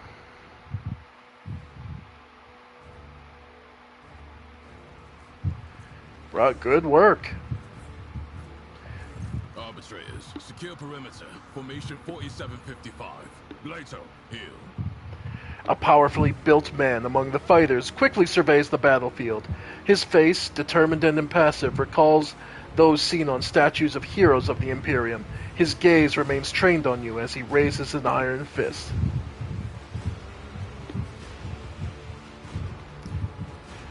The huge cyber mastiff immediately stops snarling in your direction and goes quiet at its master's foot. its stillness punctuated only by the thick globules of blood dripping from its metal fangs. Dr. Exactant Solomon Antha of the Adeptus Albates. State your name and the purpose of your stay on Ricadamanoris. His voice is calm and even, yet his finger remains firmly positioned on the trigger of his weapon. The Proctor denotes a veteran arbitrator.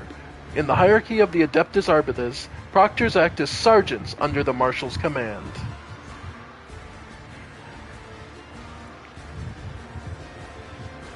And the Adeptus Arbites is an organization that defends and upholds the Imperium's sacred code of law, known as the Lex Imperialis.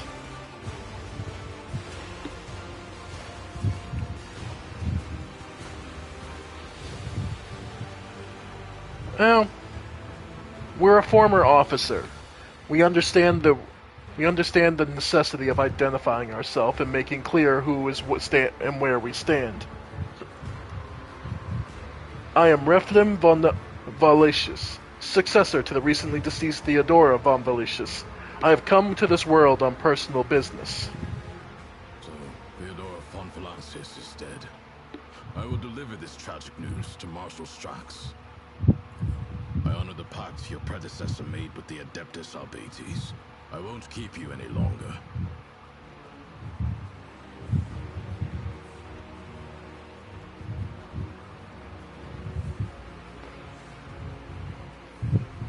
What was the nature of the arrangement between the Arbites and the Theodora? Your predecessor made a formal alliance with us. She provided us with a headquarters on Dargonis and supported us in the collection and guarding of the Imperial tithe on several occasions. We, in turn, assisted Lady Theodora in enforcing the law on the worlds under her control. Makes a lot of sense. Just simple, you keep the law, we keep, and I give you places to work from. Easy basic deal. I'm doing alright. How about you? What do you know about the situation on the planet? Only that the governor is failing in his responsibilities. This is a planet-wide rebellion, and it reeks of madness, or worse, of witchcraft. The rebels are blinding both themselves and others, and their ravens are the most insane and unholy thing I've ever heard. True enough. The final dawn they keep rambling about.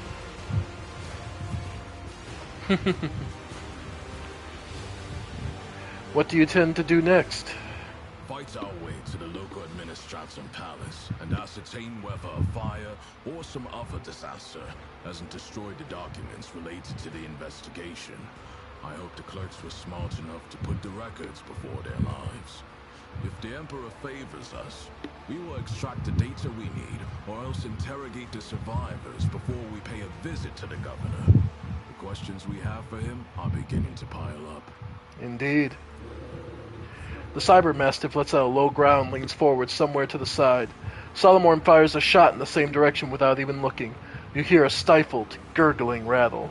Arbitrators, eliminate the surviving rebels. Immediately. Now's not the best time for conversations. The target practice standing around like this. Unless you have more questions, I will proceed with my assignments. Alright. I'm on my way to see the governor myself. You and your unit could accompany me. I must refuse. Okay. Our mission and the Marshal's orders take priority, even over a request from an individual as empowered as you. Alright, I have no more questions then. May the Emperor watch over us. That way, this meeting won't be our last. Indeed. Good luck. And we're off. Alright. They cleaned up a good bit here, so...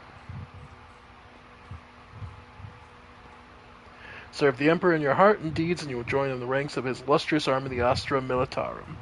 The Arbitrator's arrival was certainly a welcome sight. Indeed. Hopefully they will help to put things back in order around here. And clear out some of the rebel stuff. Not happening, old man. All they care about is the tithe. Even if the Coronis expanse turned upside down, they wouldn't bat an eye. True enough. But... For those unfamiliar, the tithe is all the soldiers that get rounded up. Some 10 people, children among them, are huddling together in fear. The elder family members are doing what they can to calm the young. Several armed insurgents are watching the frightened yet unharmed hostages. They're unharmed because we came here as soon as we could. But the watchers themselves are looking around nervously. Come to your senses, Harold! Look at what you're doing to your own family! A woman of about 60, gray-haired but still strong, is kneeling before a stocky man with a thick, pure white beard, stretching his arms towards him. Take pity on us! Let us go! Can't you see what I'm trying to save you? The man clutches his weapon tightly. Only Aurora can help us. Why can't you understand that? Upon seeing you, the man points his weapon at you. The other insurgents do the same. Who are you and what do you want?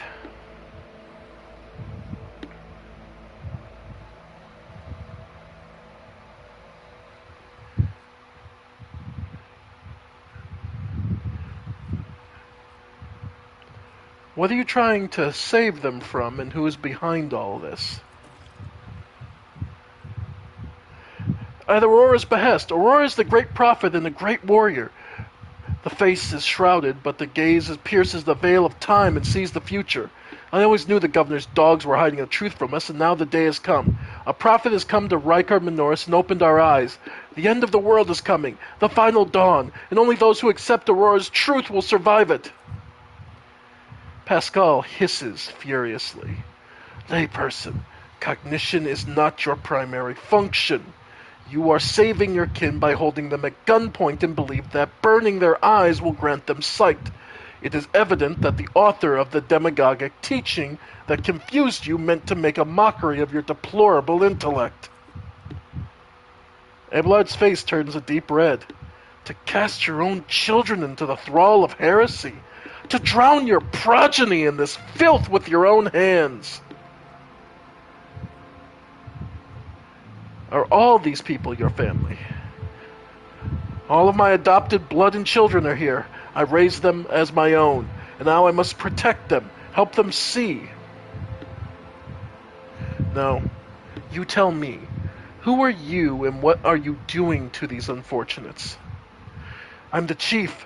My former name, Harold, is meaningless now. I am a father leading his family to deliverance from woes, to salvation. Aurora has opened my eyes to the truth, and my children will see it. Harold, spare us! Spare your children!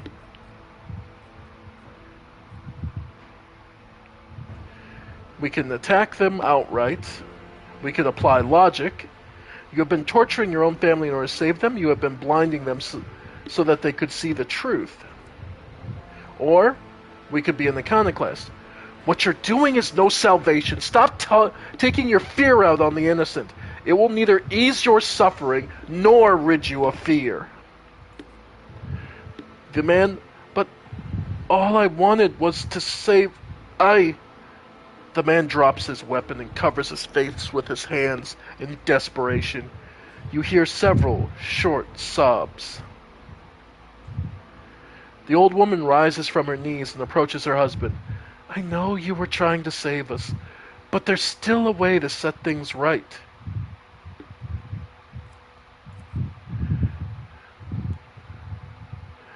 The old man gestures to the other insurgents who lower their weapons, then shift his gaze to you, trying to hold back tears. What happens to us now? We can either be an iconoclast and save as many people as we can and send them on their way, or we can be dogmatic and kill the old man. He's already been tainted by chaos. And frankly,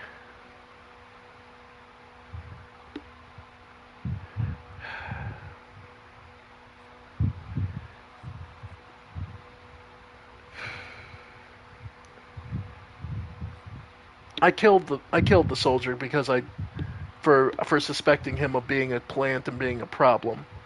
This old man has obviously been gone wayward. It won't take much for him to turn around and try again.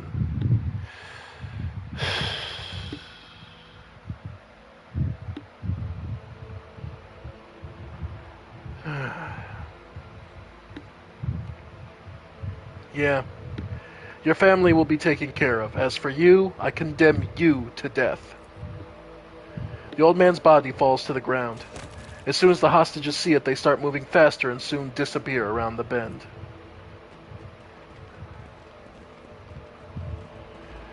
Yeah. No. Better to be safe than sorry. Of course.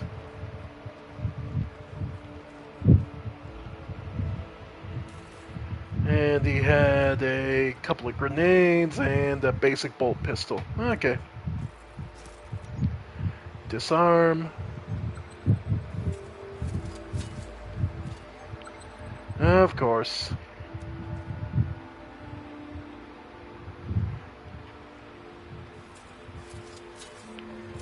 Nice.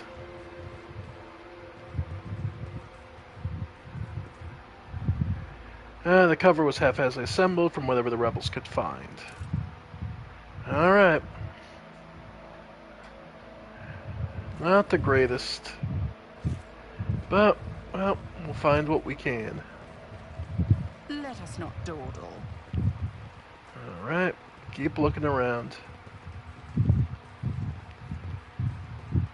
Pick the lock? Sure. Lower levels under the upper way. Okay. Blind madman.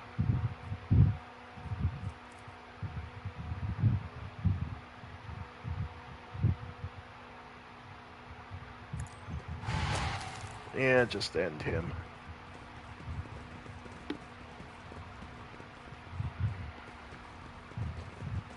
Alright.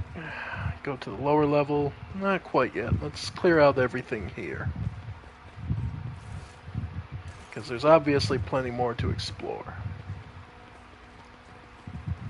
Alright. Any more rebels? Madmen and among... Yep. There we go.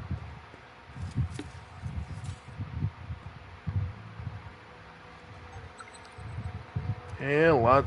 Good gods. Duty prevails. I always have a backup plan. Good grief.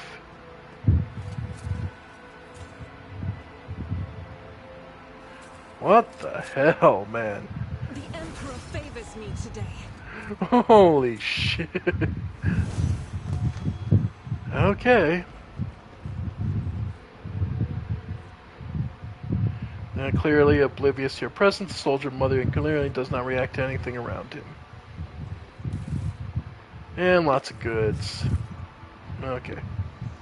So he's in shock. Alright, next level. Okay, we get the finest hour. Upgrade 1. During extra turn, target deals extra damage, gains effective voice of command. Permanent. Okay, like that. That is really nice. Alright, Idra.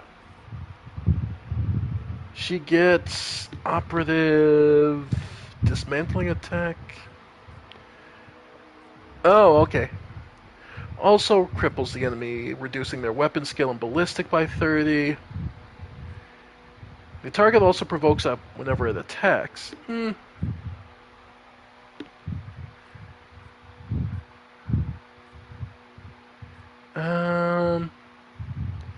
Intimidates on 5 cell, reducing dodge and armor. Yeah, no, that's awesome.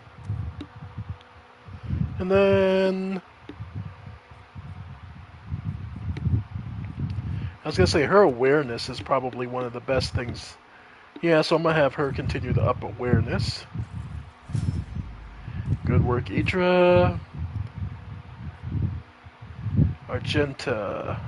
She gets firearm mastery. They gain +4 movement points, and their attacks do not spend MP. Until the combat, the soldier's rate of fire is increased by 30%. At the end of combat, all of the soldier's attacks are 20% harder to dodge. Until end of combat, the soldier's range attacks gain extra armor penetration. Each of the area attacks deals. Yeah, no. Making their firearm mastery even making them harder to dodge and more likely to get more penetration, yeah. Abelard. Daring Breach. Also grants plus 10 movement points. The warrior does not provoke attacks of opportunity. Until the end of combat, the warrior gains plus 4 MP for each kill and may use movement points after attacking or using abilities. For 1 round, the warrior becomes the priority target for every enemy. Nah. This turn, melee attacks deal additional plus... No. Getting kills per movement and just being able to continue to move and saying fuck you to attacks of opportunity. Thank you. And Pascal. Weapon and ballistic skill.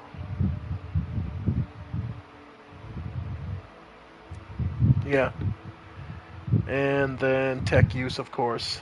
Oh no, can't anymore, so logic or... I might as well up his logic. Okay. Yeah, we're looking damn good. Oh man, I'm kicking myself about that one fight. Is there Quick money to be loading. made? My eyes literally crossed and I wasn't paying Over there. attention. Alright. Blind Madwoman.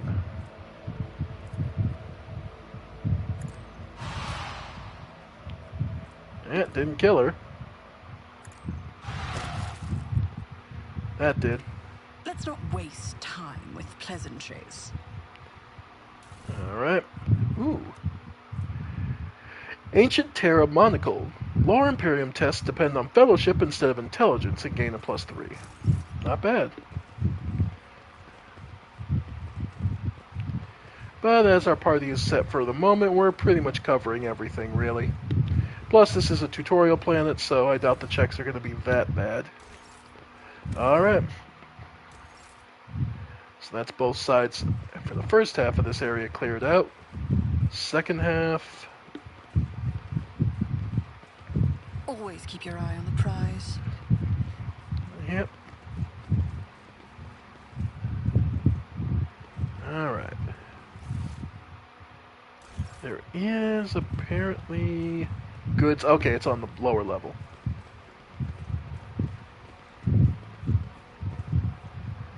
Alright. More stuff to sell.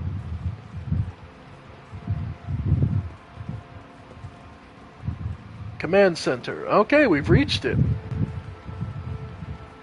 Okay. That gets us to the command center.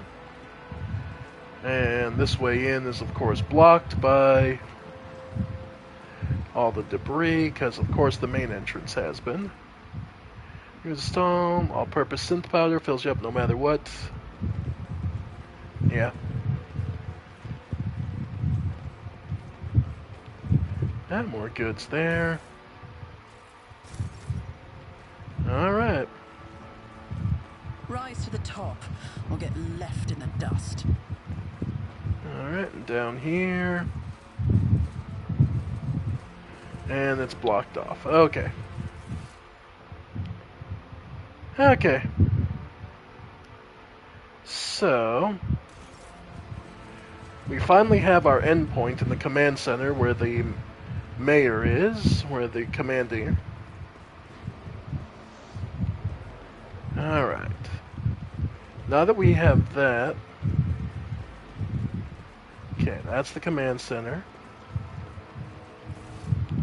So let's head back down. There was a hatch leading to the underground we wanted to see.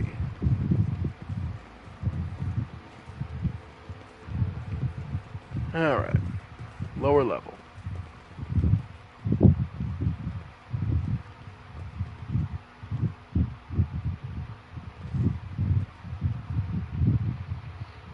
Does this get me back to the sewers? Is this another new area?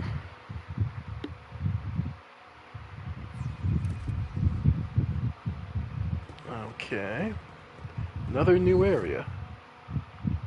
No, this just... okay. So this was just another way to get... okay. Okay. So the last thing we could I do always keep my options open. is we could go back down and do the underground fight. Because we know there's a major demon down there.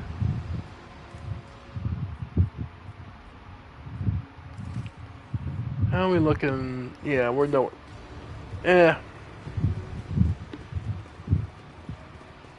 Honestly, we're pretty good off, so...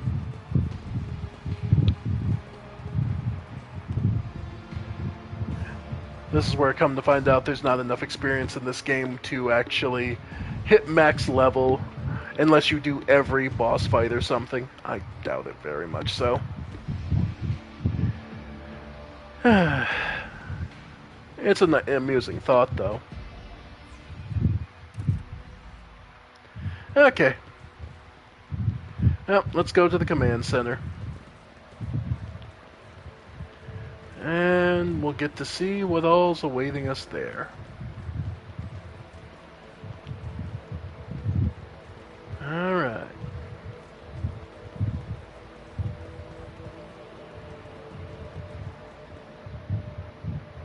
Alright, while it's loading, I'm gonna grab a drink real quick. I'll be right back.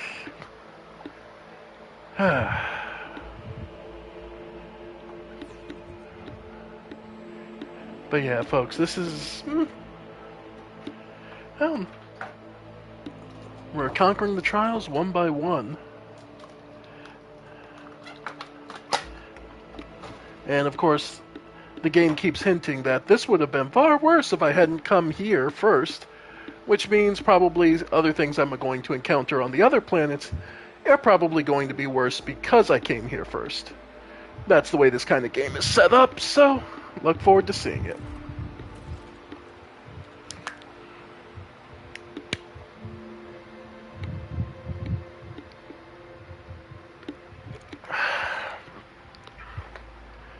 Alright, Governor.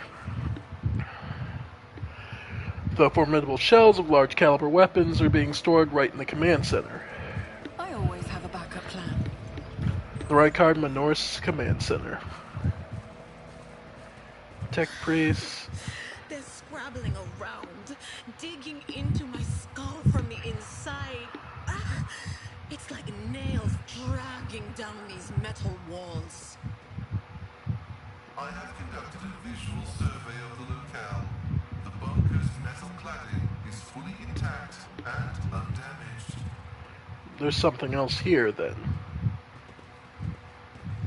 Adeptus Mechanicus Acolyte. Alright, Governor's bodyguard. Alright, Governor. Time to have a talk. The tall, dark-skinned man turns towards you and greets you in a curt, military manner. Faisa Ricard Abmine Ef Cornas, Governor of this star system. Welcome to my temporary headquarters. The man's gaze falls on Abelard, his eyes slightly narrow. Wissarian. Abelard nods dryly. Gover Medne, my greetings. I'm not seeing the convoy I sent to meet you. What happened? Did they fail to find and escort you? If so, I promise you their punishment will be swift and severe. The convoy was ambushed and massacred. The only surviving soldier turned out to be a traitor and was personally executed by me. That is an outrage. I will have the personnel vetting procedure changed immediately. The slightest suspicion will be grounds for arrest. Your Ladyship, before we proceed with discussing matters that are of interest to you, there is a question I feel compelled to ask. It was only recently that Lady Theodora was the head of House von Delicious. I received no word of her demise. How is it you are now the rogue traitor?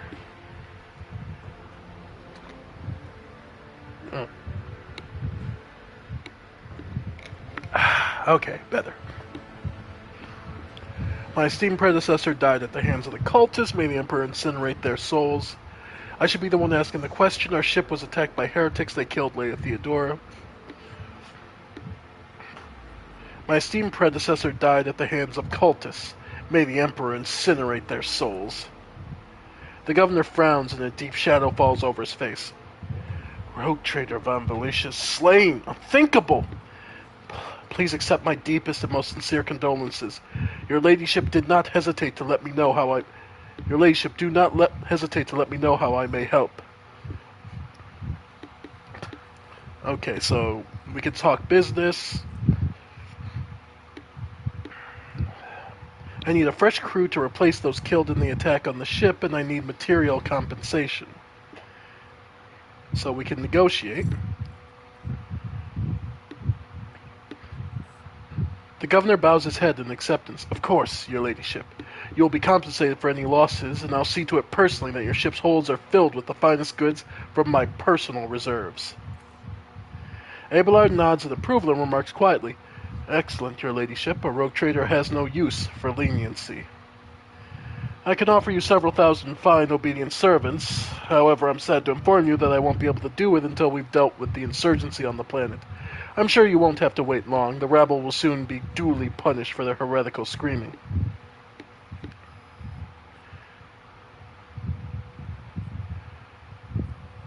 Let's see.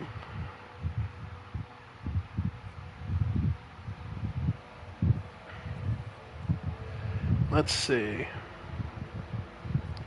Well, we just go down the list. We won't potentially piss him off just yet. I wish to commend the courage of one of your officers, Sergeant Malgar. He and his soldiers valiantly defended the starport. The sergeant who managed to impress a person of such noble standing will be recommended for a decoration. My kinsman, Conrad von Geer von Valicius, has betrayed our dynasty and the Imperium. If he is hiding in this system, I want him handed over to me. Votgir is the traitor? Why, any family, however noble, has an unworthy scion or two. Naturally, we will surrender him, should we find him within my jurisdiction. Unfortunately, I have no information regarding his location. However, the governor pauses to think. We have a cogitator here at the command center. It's connected to a data crypt from the Logus Abel's sanctum. It aggregated all the Lex Mechanic reports. Unfortunately, the access prayer for it is unknown to me. If you manage to convince the stubborn machine, you might learn something about Conrad's movements. I'd hazard he fled from you on a ship, not a pair of wings. By the way, Henriks von Kalox, an interrogator of the Most Holy Inquisition, is operating in your system. Do you know where he is? The governor lowers his voice.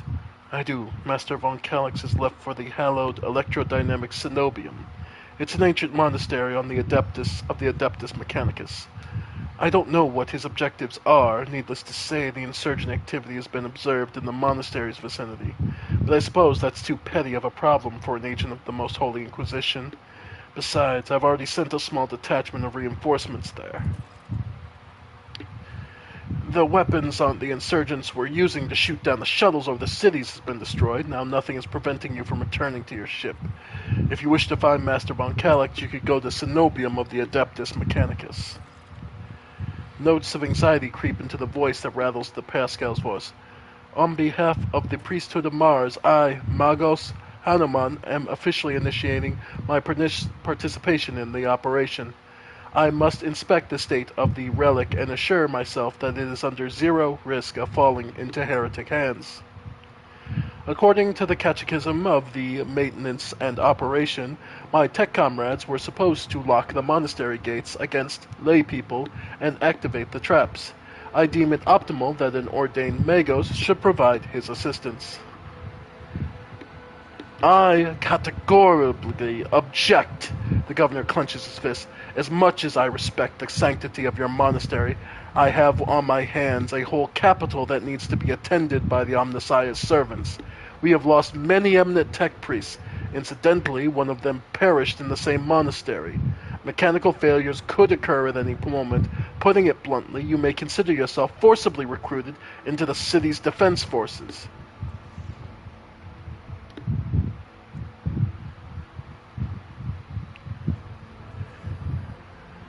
Perhaps the esteemed governor is right. We can basically side with Pascal, the governor, but Pascal's been good to us. This Magos is part of my retinue. You have no right to give him orders. You mistake me for a fool. I know that he arrived separately from you, and I would bet my life that no...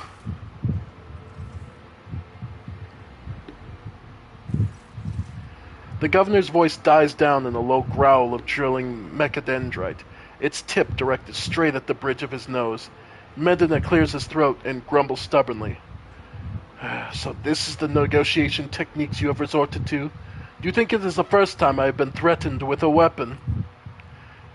No, but this could be your last. Pascal's voice is akin to a sound produced by his drilling implement, steady and calm, but ready to explode at a moment's notice, with crunching of bone and squelching of tearing flesh.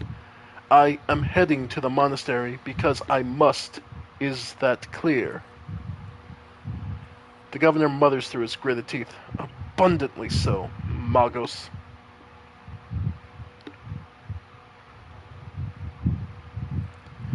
It would be my pleasure to assist the Omnissiah's servant in reaching the sanctum. Thank you for your cooperation, your ladyship. The drill stops. As compensation for your consideration of my request, I, Magus Hanuman, officially undertake to accompany you to the Rykard system in the role of your bodyguard and to protect you at all costs until your life functions cease, but only within the limits of Rykard system. You're Hanuman. Glad you're alive. The governor raises an eyebrow and stares at the tech priest in surprise, but refrains from further commentary.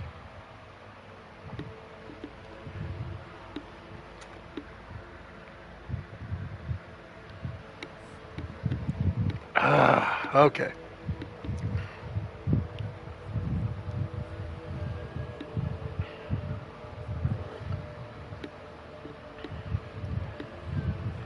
What is this monastery we're talking about? The Cenobium has been run by the Adeptus Mechanicus ever since the colony was founded. The sacred reactor, guarded by its priest, powers the entire planet. I can say no more. It is a forbidden place that even I have only been allowed to visit once before. What perplexed you about my companion's name, anyway? The governor looks at Pascal with curiosity. According to the reports we received, Logis Abel Hanuman set off for the hallowed electrodynamic Cenobium a short while before it was stormed. I'm glad to find out you're safe. Perhaps you possess information on Master von Calyx? Pascal's voice raps in confusion.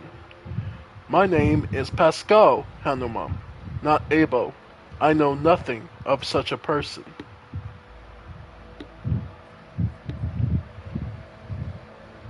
What do you know about this Abel, then, Governor? I've never met him in person. That esteemed Logis supervised the work of Rykard Minoris's Lex Mechanics for many years.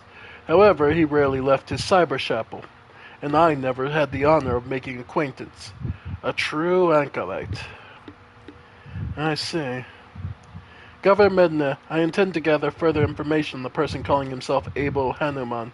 I do not exclude the possibility of it being an alias of my mentor, the Archmagos Amarant. I would have suggested you inspect the esteemed Logis' sanctum, but it was destroyed by the rebels. We recovered several data crypts and connected them to the cogitators of the command post. They may provide you some information. Is there anything else I can do on this planet or in this system while I wait for the end of the revolt? There is a Navis Nobilite station in this system, but those hermits don't do business with anyone. Not even I have ever been invited on board. However, they've been known to make exceptions for members of rogue trader families. Perhaps they will make one for you. If you'd like a distraction, a smaller and safer uprising to suppress at your leisure, there is a planetoid in my system called Ricadiphilia. It hosts a prison colony whose inmates rebelled at the same time as the heretics on this planet. It's an all-around preposterous situation. It should have only taken us a couple of orbital shots to take care of them, but... Evane Winterscale went there. He is a relative of my suzerain, the great rogue trader Caligos Winterscale, the master of this system and a dozen others. I imagine young Lord Winterscale is very eager to prove himself to his distinguished kinsman. I see no reason for you not to join him. It's a small planetoid, and the prisoners' number are few, and they have a little in the way of weapons. It's more of a sport for noble lords and ladies than a real rebellion. Evane, Abelard muttered, stroking his beard. One of his distant younger offspring, yes. That's as much as I know about him, which means he hasn't distinguished himself in any meaningful way. Well, let's risk pissing him off. Are you so confident you will crush the insurrection soon? My own impression has been the exact opposite.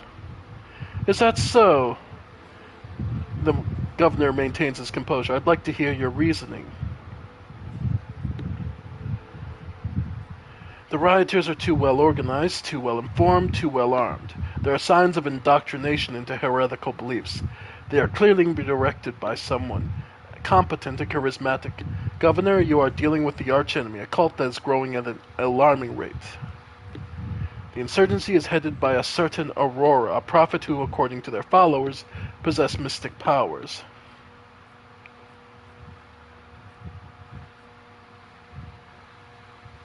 There's a couple reasons, yeah.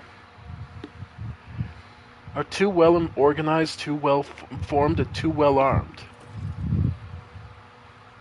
The governor's eyes darken, but your unwavering gaze make him get... All right.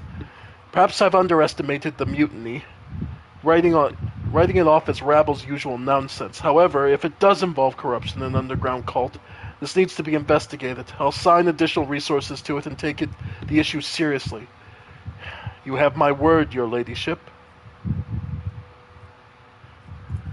All right. And sure enough. Oh, okay. Hey, hello.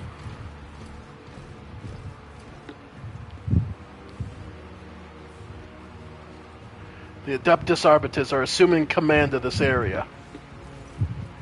The arbitrator forces march him relentlessly and halt steps away from the governor, looking down at him. Governor Medina, in the name of Lex Imperialis, I, Proctor Solomon Arnthar, arrest you on suspicion of involvement in the theft of the shipment of the Imperial Tide. Taking into account the state of emergency on this planet, I will permit you to retain your authority under my direct supervision. From this time forth, you will give the Adeptus Arbites your full cooperation, in particular by transferring command of the strike groups and other resources to me. Medina, through deathly pale, proudly raised his chin. Arrest me. Transfer my resources. Your demands undermine my efforts to suppress the rebellion. Excuse me, Proctor, but this accusation of stealing the sacred tithe is simply... He stops talking under Arbiter's oppressive, merciless gaze. Denying guilt only adds to the suspicions against you, Governor. Now let us go over everything one more time. Your tithe was stolen from your world. You are culpable for the incident whether you were personally involved or not. You will provide the resources I've requested without objection, as this measure serves to re-establish control over the planet. Comply, or I will consider refusal an obstruction of the investigation and take steps accordingly.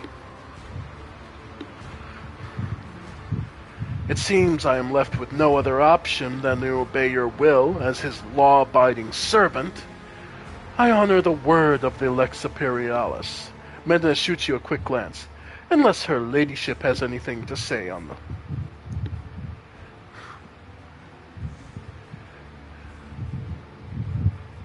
Well, this is not my world, and I'm just here for resources. You fucked this up, Medina. Do not even try to involve me in this. The governor puts his hand behind his back, either to appear more confident or hide the tremor in his fingers. In that case, please accommodate yourself, Proctor. But before I give you access codes, I must give a protracted, self-exonerating statement. There's no need. All information required of you will be obtained during questioning, without witnesses. Be it your personal guard or the rogue trader, just you, me, and Galeto. The cyber mastiff lets out a heavy growl that sends a shiver down your spine.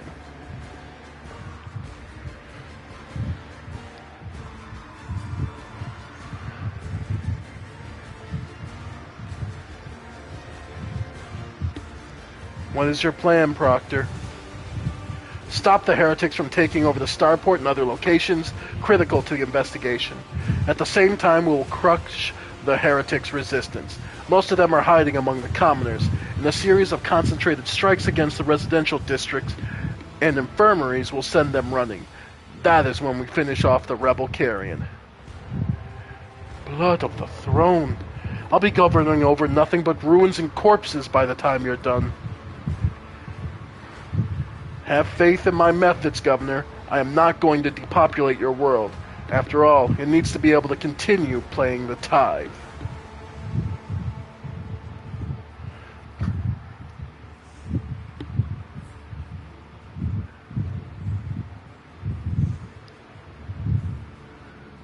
So we could be... Why do you think the rebels are hiding among the civilians? They could have shelters elsewhere. Or dogmatic a sound plan, Proctor. Only harsh measures can restore order.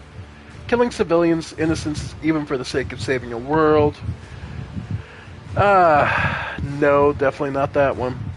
I recommend not taking civilian casualties into account. These people are in need of a good lesson in pain and fear. Heretic of being overzealous and trying to misery. Only harsh measures can restore order. So you're just going to sit the whole thing out in this bunker? Yes, this is far from what I was expecting from this assignment. The things we do for the mission.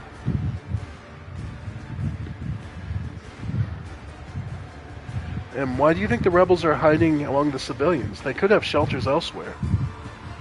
I know this from my intercepted Vox exchanges and a couple of scumbags we've interrogated, but first and foremost, I know from experience that such mutinous rabble only feed off its families and associates, who also provide a source of recruits that support its ranks.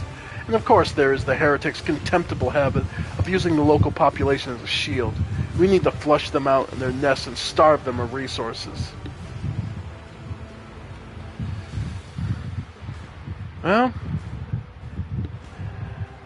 I have nothing more I can take from this, and honestly, it's unfortunate, but it's necessary.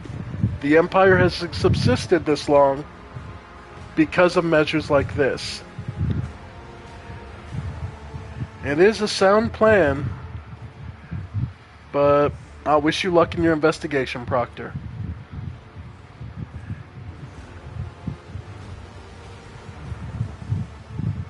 Words. Yep.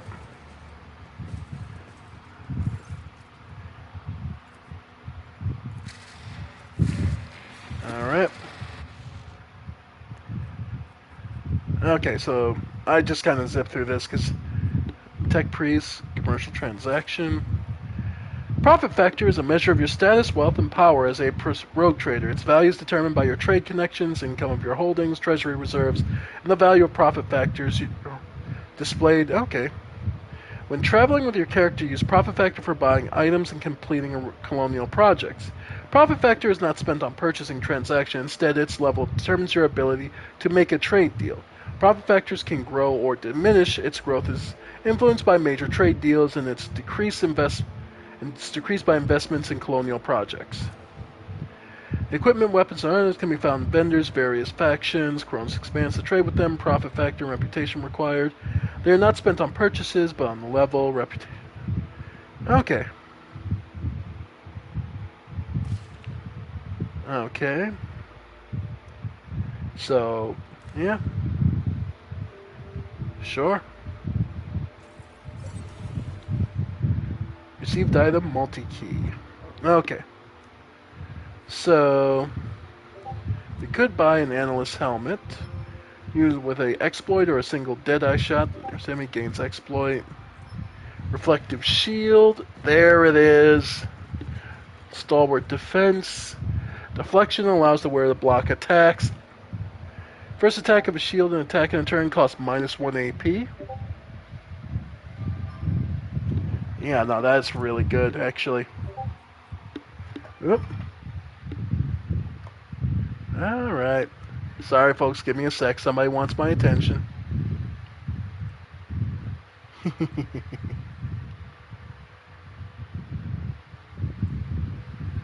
With you in the... Aw.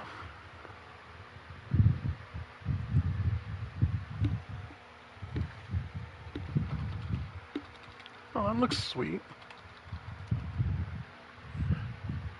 Alright. Reflective shield I definitely would like. Psychic body glove. Let's see. Where ignores the first critical hit damage in combat. If your willpower is more than 40. Okay. Fragment. Mesopattern bolt pistol. Yeah, that's pretty good armor penetration. 8 to 12, rate of fire. Okay. Okay, so if I...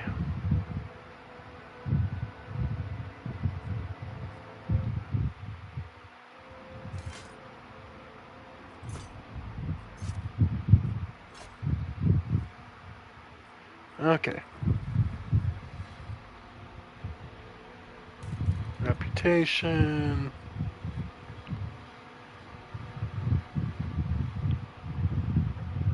Alright.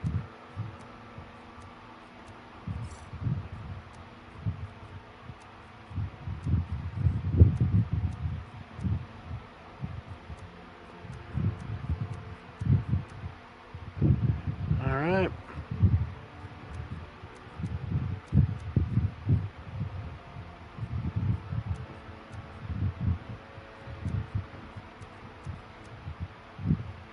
Alright.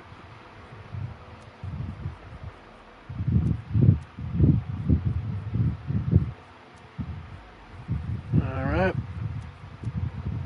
So if I trade that, I can pick up 5,000.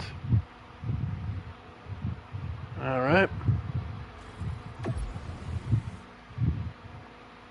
Okay. So it moves us up to reputation level 4.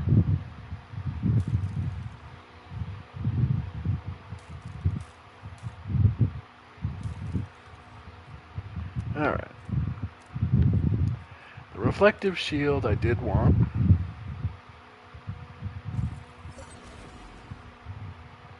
Alright. Endless helmet. Right, it's just representative of... Okay. Medkits. Right, okay. So it's not spending money, it's putting up enough reputation that you just get it. Soul Siphon. If used by a Psyker, whenever the sword hits an enemy, Veiled Degradation is reduced by -1. This sword deals an additional 1 damage. You know what? Sure. You know what? Buy all available. Alright. Sweet. Because then from there... Let's go down our characters. Our inventory, rather.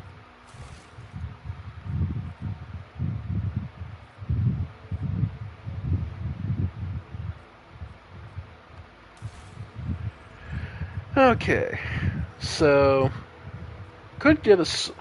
Because we are a Psyker, so we could use the sword. The shield... I kind of want to give to Abelard. No. Abelard's a good dual wielder, so... Yeah.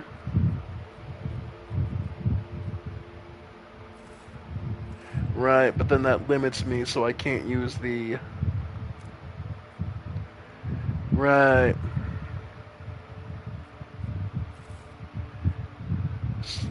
Subcarbine? Yeah, they're both two-handers. Okay. So if I want to use the sword... Okay, if I want to use the sword... Alright. You know, I don't have much in the way of skill anyway, so yeah, we'll just stick with the shotgun. Okay. So we're fine. We'll keep with the shotgun and the sub-carbine options just for shots, but otherwise, yeah. Let's see. Using a medkit costs -1 and belongs less than 0.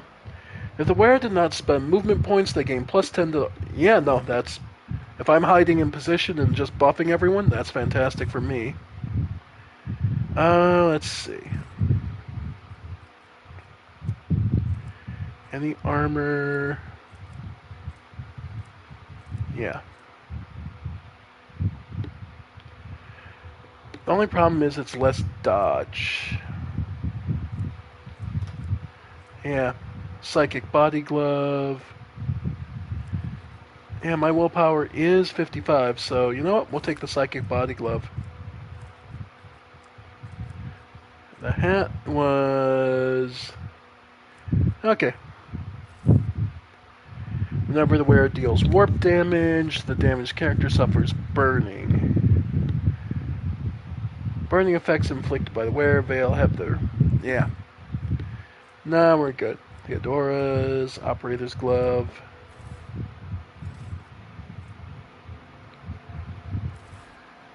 Okay, to increase the magic dodge. Blessed Cape. Commander. Yeah, sure. We'll move over to the Commander Cloak for us. And when the wearer kills 2 or more enemies, single attack, this spend all the wearer's MP. Okay, we'll save that for someone else. Because those will probably go to Abelard. Adira, she has... Honestly, I'm going to give her the Soul Siphon. In case someone gets in close, yeah, she can switch weapons and just go for the sword. Okay, I can live with that. First aid manual, not her. Sin Skin. And she's got the agility, so she's fine. First aid manual.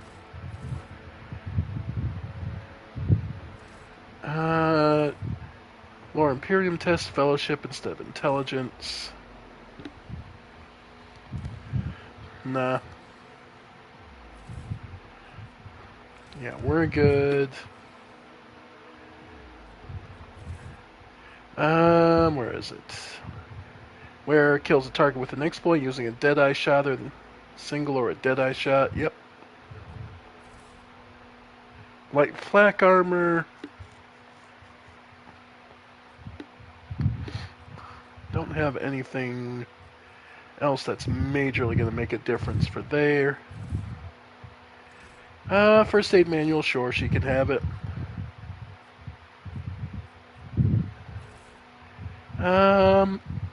Armor against warp damage, sure. Then she's got modified bolter. That's 7 to 12.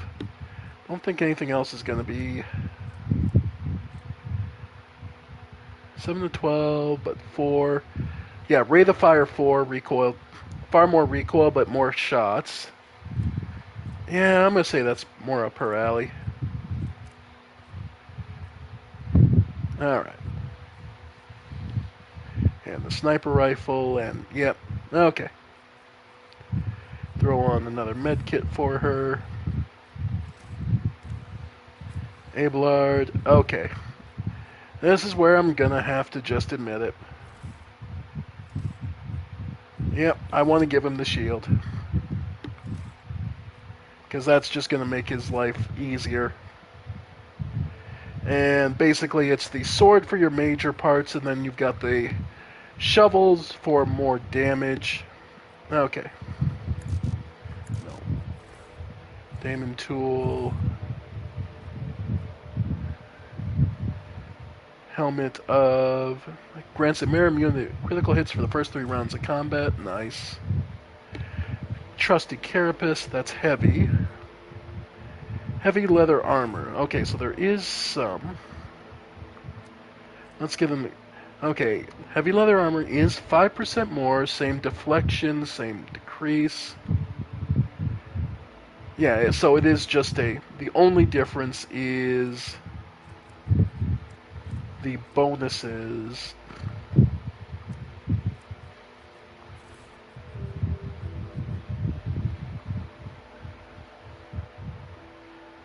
Yeah, because what he has now... Okay, heavy leather armor. Looking good. Okay. Pascal. And... Yep, he only has medium. I wonder, if I go back to his... Could I give this to... No, I can't give it to him anyway. Okay, he can only wear up to... Okay, just making sure. Pascal.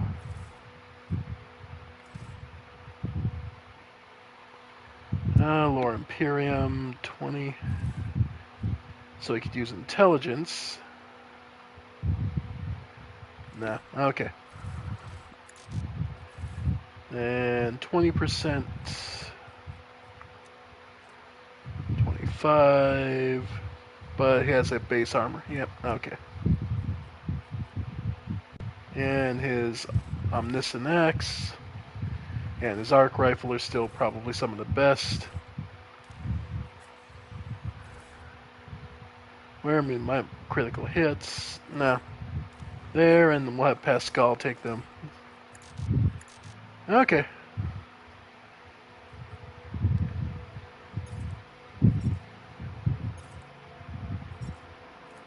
Okay.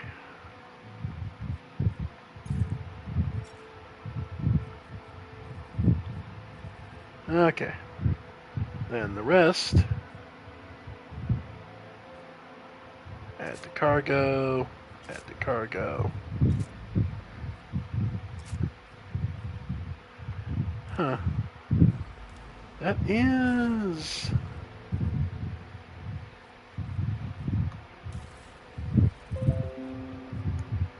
Can anyone use it? Just you. Okay. Well then, I don't really need it, so I can add it to cargo. Yeah, add this all to cargo. Yeah.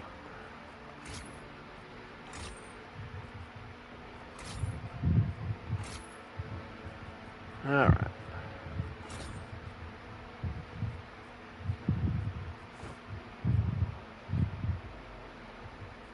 Alright. Okay. And let's do some more selling.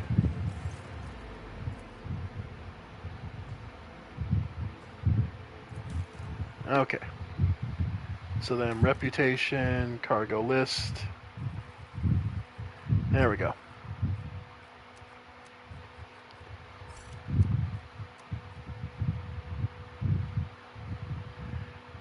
Hide untradeable, there we go.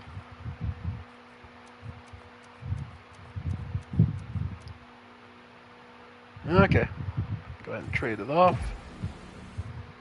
That puts us at reputation 5. Nice. Okay. That helps clear out our path a bit.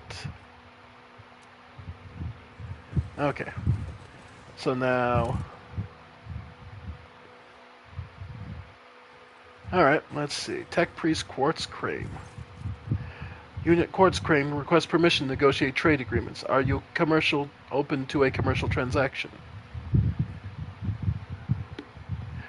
Unit Quartz Crane requests permission to transfer information. The rogue trader possesses a supreme degree of power, the potential to influence current leadership, the ability to restore order in the Rykard system. The Tech Priest says, sharply and curtly, haphazard and careless decisions on the part of Rykard Minor's governor have led to unacceptable consequences. Communication with the Adeptus Mechanicus Sanctum has been lost. Troops must be sent to the hallowed electrodynamic cenobium without delay. Restoring communication with Electro Priests and ensuring the Sanctum's security are our top priorities. You are the head of a rogue trader dynasty. Your position enables you to exert influence. The Tech Priest pauses for a moment, and pressure on the subjects of the Imperium. Unit Quartz Crane requests assistance. The actions of the governor, Fasai Rakadi Ab Mine et Coronis, must be influenced. Demand that troops be sent to Holy Monastery of the Adeptus Mechanicus. I observe that the world's authorities lack diligence in performance of their duties. This statement is true. United in their denunciation and brimming with righteous criticism, the pair in red exchange knowing nods.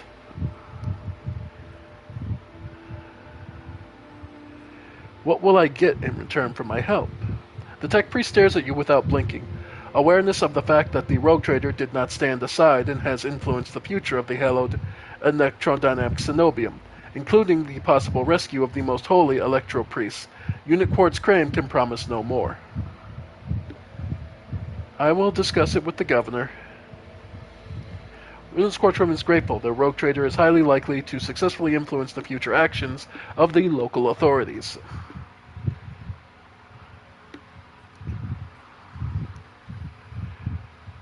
Do you know anything about this Tech Priest Abel Hanuman? Unit Quartz Crane has no previous communication with Unit Abel Hanuman. The memory sector contains other data related to this query. Various resources and data storage of devices of interest have been extracted by standing army of Rykard Minoris for preservation purposes.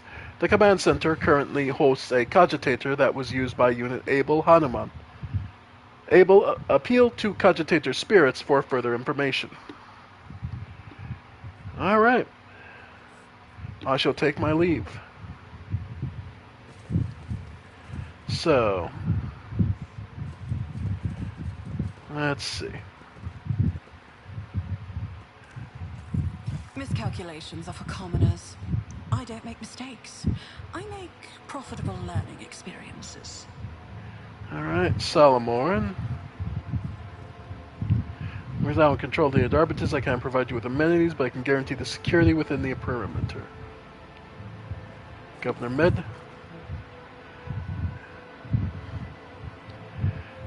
Greetings, your ladyship, says the governor in a dismal voice, glancing reflexively at Salomoran. Governor, you didn't steal the tithe ship, did you? Not you too. I swear on the Golden Throne and the blood of all martyrs, I never even considered committing such an act. Please, your ladyship, do not insult me with suspicions. Fine then. Tech Priest Quartz Karm claims you have not been doing enough to ensure the safety of the Adeptus Mechanicus Monastery. With a heavy sigh, the governor wearily faces his hands. Of course he does. That Tech Priest is very insistent. I ordered a squad to be dispatched to the Holy Cenobium of the Adeptus Mechanicus. They haven't been heard from yet. I'm afraid that all I can do under the present circumstances. I don't have a single soldier to spare here in the capital. That's all I wanted to discuss to make sure. Arbitrator Stein. Sass on high alert, ready to fire on command. Same with you, Bryce, I assume. Not much of a talker, speak to Proctor and Thar instead. Okay. Alright. So we've been told to deal with this machine.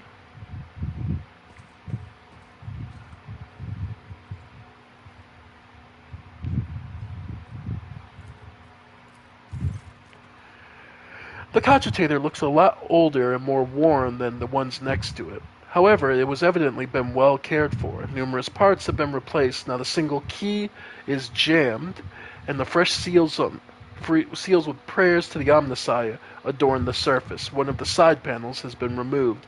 Bundles of gold-notched cables run from inside to a small data crypt that was connected only a short while ago. The screen reads, awaiting access code. Force access to the cogitator. You have bypassed the security layers. The cogitator is ready to reveal its secrets. Pascal leans forward and runs his fingers over the keys. The cogitator's screen blinks and responds with strings of unknown characters. I appealed to the machine spirit to open Logus Abel's personal archives as well. It has accepted my request. Well, we'll go to the to be investigated. The entry contains the plant site coordinates marked as Heavy Auger Station jamming, possibly a hidden insurgent base. Recent observations, the satellite Magos Malruf reports a ship has been translated into the system. Its signature is consistent with the records of flagship of a rogue trader dynasty, House Van Valicious. Okay, so it's just seeing us our arrival. The satellite Zafira Keen reports that a ship drifting nearby hurriedly sped away. The ship had sent an encrypted Vox transmission to the insurgent-controlled areas of the surface of Rykard Minoris. Another transmission was directed to the planetoid Rakadi Philia. Both transmissions were signed Brother Twilight. Their contents could not be decrypted. Methinks we now have a clue on where to go. Sacred Computation 782-5M. Upon Logus Abel's orders, the archives of every auger station on Rykard Minoris and the two primary satellites of Rykard Star have been queried. Said satellites are named Magos Malruf and Zafira the Keen, after two great champions of the faith, whose external cogitators were placed inside the satellites' cores after their shells perished. The purpose of the sacred computation requested by the Logus is to uncover the external influence behind ongoing insurgency. Computation result, positive. Multiple instances of interference and malfunction detected, suggesting that the ships moving across the system deliberately blinded the sacred auger's eyes. The first of these ships, thought to have arrived to Rykard Minoris cycles ago, early in the winter. The most recent one arrived a month ago. Logus Abel's conclusion, the insurrection on the planet had been long in the making. With the participation of external actors, it is alleged that 2 cycles ago, Aurora arrived in the Rykard system, the rumored unholy prophet of the insurgents. These subsequent ship movements can be attributed to weapon deliveries, but what is the nature of their activity near Rykard Philia? Government Medne's attention must be drawn to. The final entry cuts off abruptly. And his private archive? I cannot see the secret design, but I can sense it. Shackled in stasis, the minds of the initiated are slumbering in neural harness of their vows. I am registering an impulse of change. I surmise a potential influence on the stasis of the secret design. There came a time when the spiral was turned into a circle, but the cycle can be discontinued.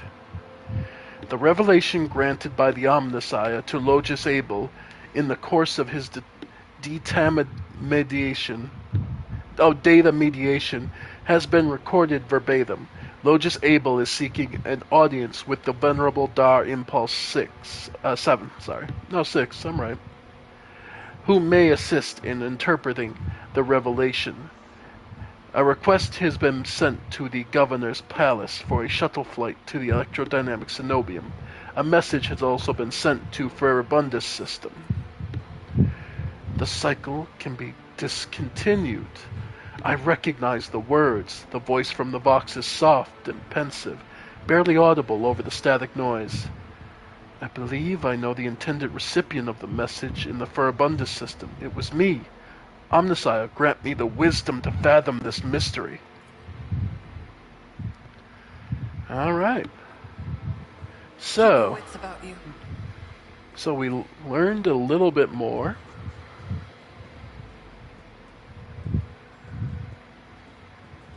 Alright. And nothing more really here. So where do we stand? Okay, so looking for trouble. We have a couple of planets, the Cenobium, Rykard Minoris.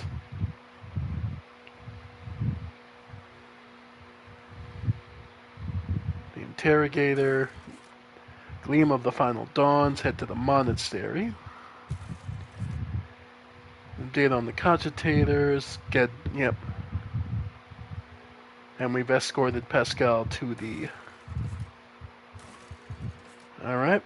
And then New Blood. And the guide. Alright. So we're looking... Alright, so we were looking to fix up our crew problems. Alright. Always keep your eye on the prize. Okay.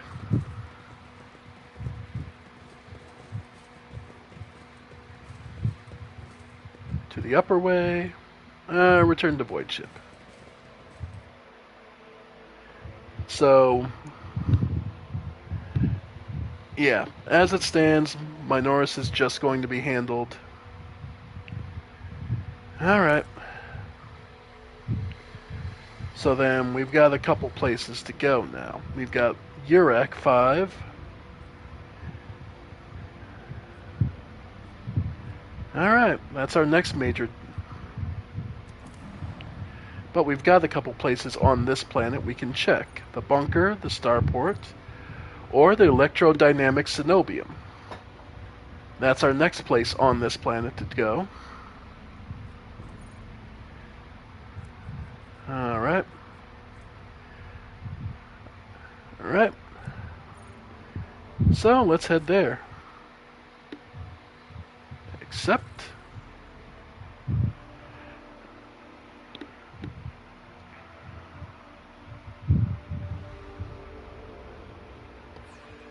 Alright.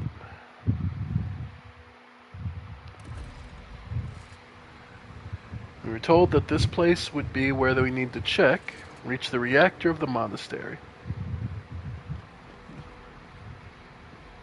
Warden. I always keep my options open. Judging by the dead people's equipment, they were the same wardens the governor sent to the monastery's aid. So, these are all the people he sent.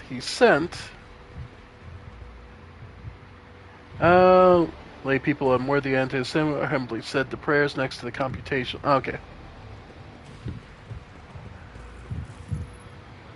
Yep.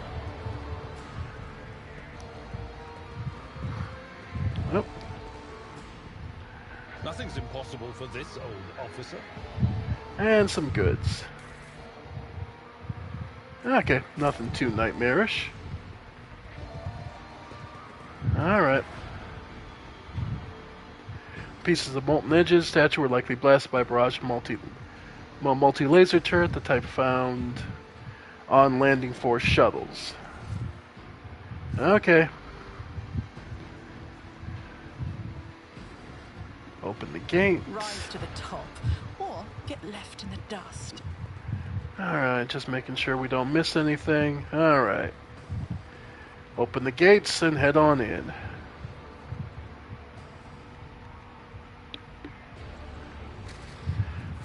Wake the Biharic hymn opens the gates mechanism. Alright. Be ready for a fight the second we walk in. Basically, it's a power generator. Probably a water-based one. And yeah, it's basically a water power station. Yep. As expected, heretics were killed swiftly and ruthlessly. They never had time to reach for their weapons. Love to see that. Darkness lurks beyond the bright flashes.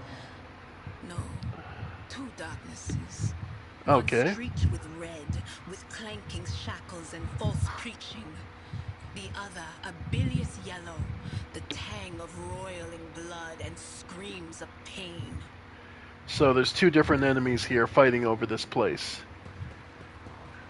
Want to bet the red's the tech priests and the always have a backup plan. Yellow is the cultists.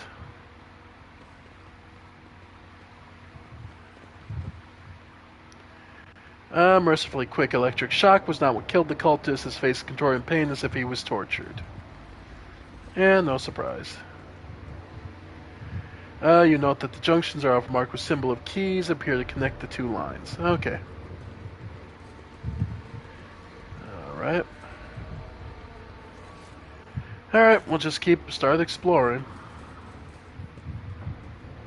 One of the maladies of the machine spirits and the ways of Didon. Okay. What a peculiar thing. Hidden door. Mummified Electro Priest. The mummified tech priest will wires and tables. Hey, barbecued llama, and yes, it is.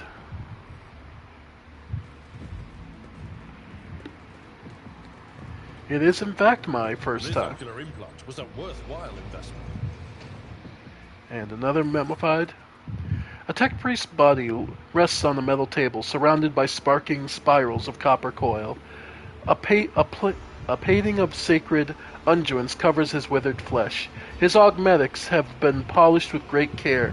Intricate electus cover the dead man's crossed arms and bare torso, and strands of wires envelop his head.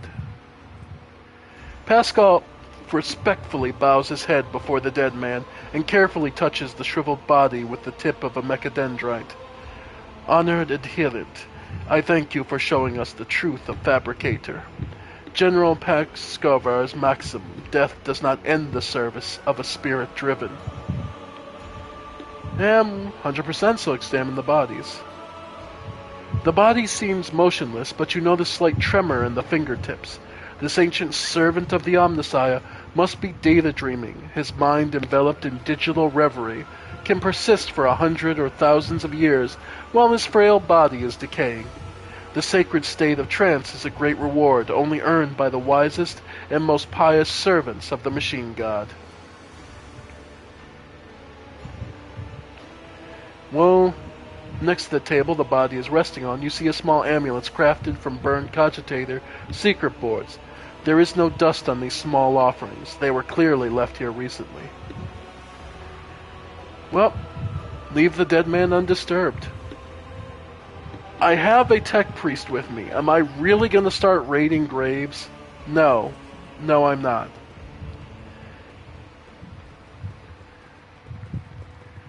Alright. Keep looking. Cultists were killed with a hit to the back from some kind of electric weapon. Well, whoever's doing this is damn good at it.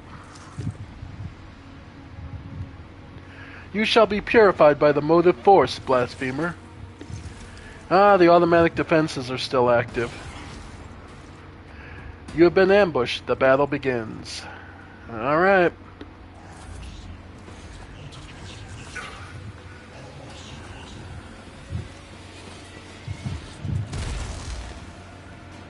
Alright. This sucks, but it's not the worst. Yeah. Okay. Now, first thing we're gonna do...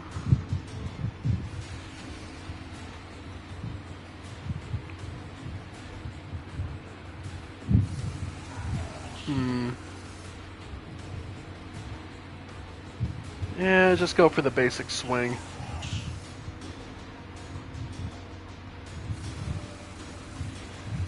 Yep. Go charging.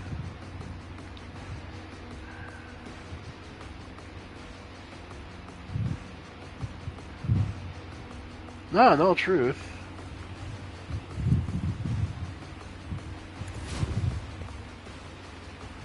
Alright, set up. Alright, Argenta. That's why. Okay. Controlled shot, firearm mastery, revel and slaughter, furious recital. Okay.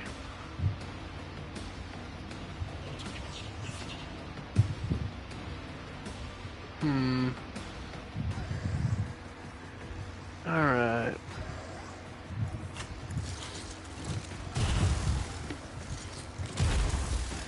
Yeah, that sucked, but not the worst. Alright. Yeah. Go ahead and switch to the bolter.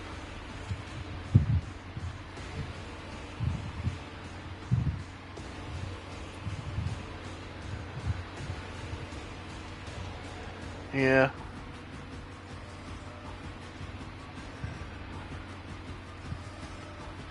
Alright. Yeah, go ahead and just...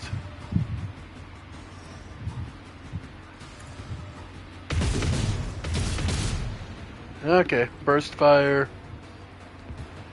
Then... run and gun.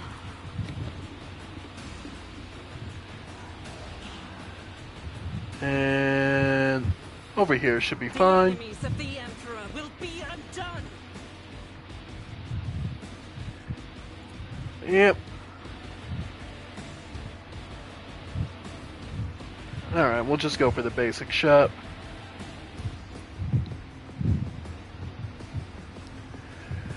Oh, you're telling me. But then again, that's... Yeah. Yeah. Like, I get it, but at the same time... Yeah, Argenta is rough to use early on anyway. Definitely not my favorite range damage dealer in the Owl game, I can say that much. Okay, Pascal. Let's go mix it up, buddy.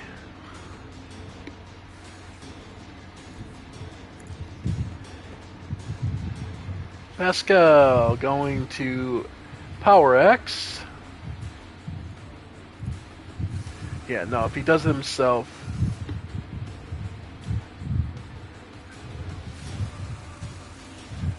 just swing these two. Yeah, just try and finish him off. There we go.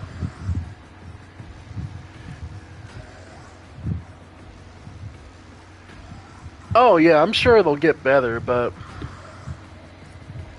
And go ahead and try and... Yep, Machine Spirit Banishment, and now that stuns you. Then from there, soften you up.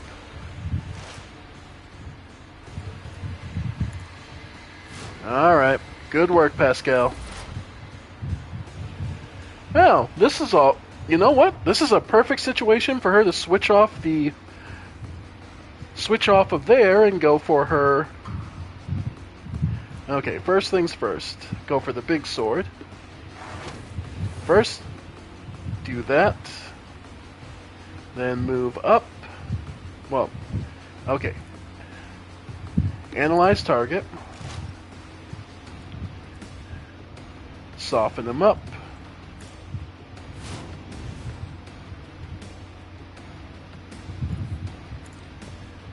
And let's see.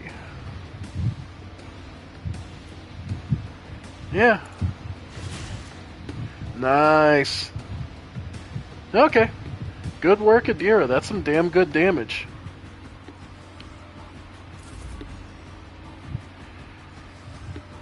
Now it's our turn, and now we get some really fun because we're an officer. Now I could just shotgun, but that'd be boring. Let's make use of our officer abilities. Yeah, let's start with... Hey, Pascal, bring it down.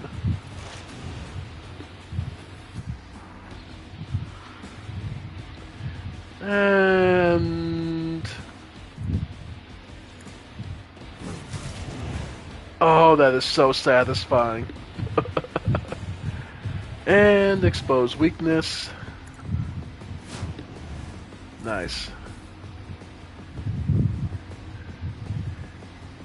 The other thing we can do is blind one.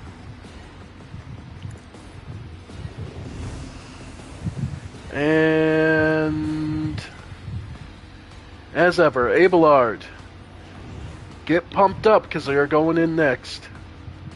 Then from there, I'm just going to move back. Alright. In case someone wants to try and start some shit with me. There we go. Yep. Meantime. Oh, perfect. If I could move one. Okay, I'll move. Okay. Perfect. Then I can do the swing for both of them. Target well struck. Indeed. Oh, and then... let's go...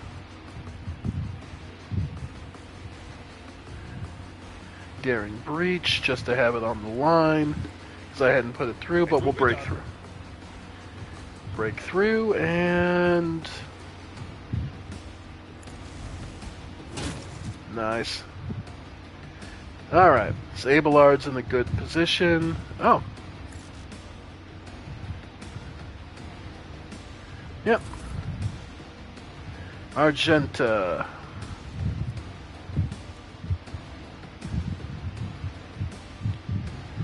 Alright, do I want the bolter?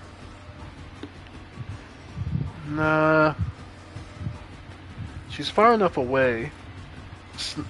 Sniper rifles should still be... Oh, that's beautiful. Alright. Love it. Oh, that's so good.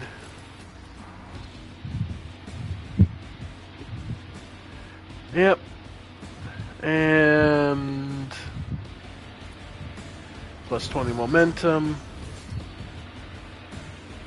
I mean, is there any reason to hold on to it?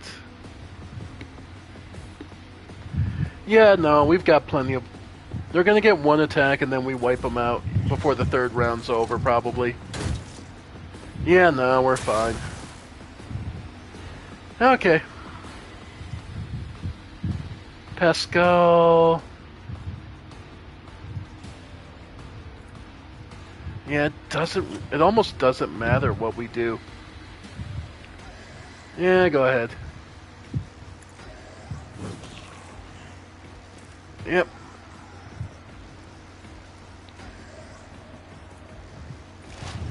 Joint analysis. I'm not gonna burn the heroic on this. This is minor.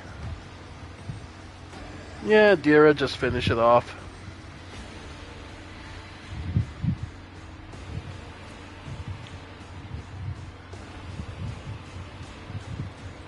Yeah. Go ahead, just finish him off. And then...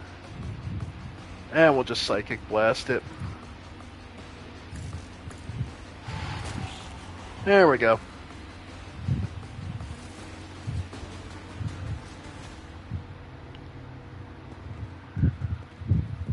Is there money to be made?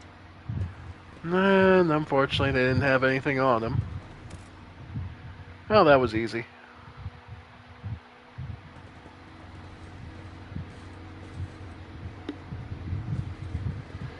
Yeah, I hadn't been using that. That's the thing. I hadn't been using much in the way of psychic powers, so it hadn't gotten bad yet. It wasn't. It's not at the start of a fight, or if you use a minimum amount of psychic powers, it's not that dangerous. It's only when you're using a psychic blast every turn that you're going to start building it up to the point where that's dangerous. Or hell, even if it did, we were still in good enough condition that it didn't really matter that much. Nah.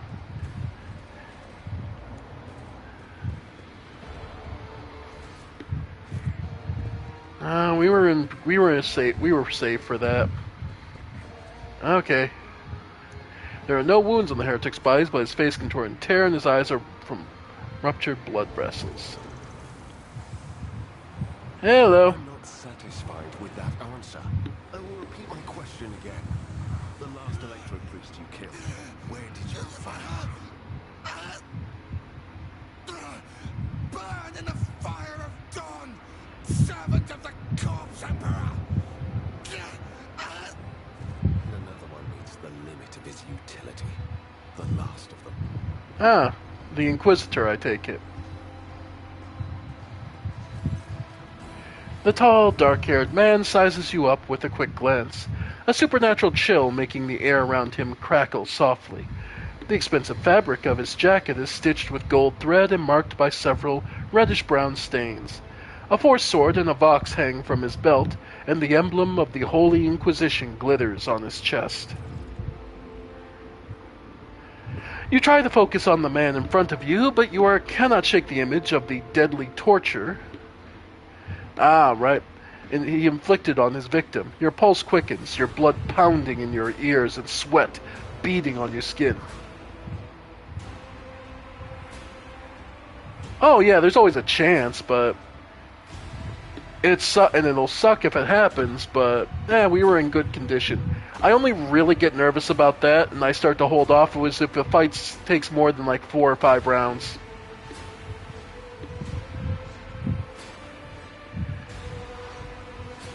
Kneel and repent of your heresy before a rogue trader, filthy sorcerer. I might spare your life. I love that arrogance, but no. Interrogator von Calyx, I presume. Yes. Well, since you know who I am, and are in no hurry to kill me, I infer that you serve the Emperor, not his enemies. Allow me to introduce myself. Interrogator Heinrichs van Calyx of the Imperial Inquisition's esteemed Ordo Xenos. With whom do I have the pleasure of speaking? Shadow. A great big sun-eclipsing, chain-weaving shadow. I can see the threads, myriads of them extending toward us all, and all of them creeping off toward him like snakes, shrouding us in poison. My, oh my, do I sense trouble, and it's right in my throat. It itches. Idira recoils from the interrogator as if scalded and starts swaying to and fro. A puff of black smoke comes out of the psyker's mouth and dissipates at once. A psyker? Interesting. And a diviner at that. Even more interesting. Are you sanctioned? Don't you Inquisition me! I'm under the Rogue Trader's protection.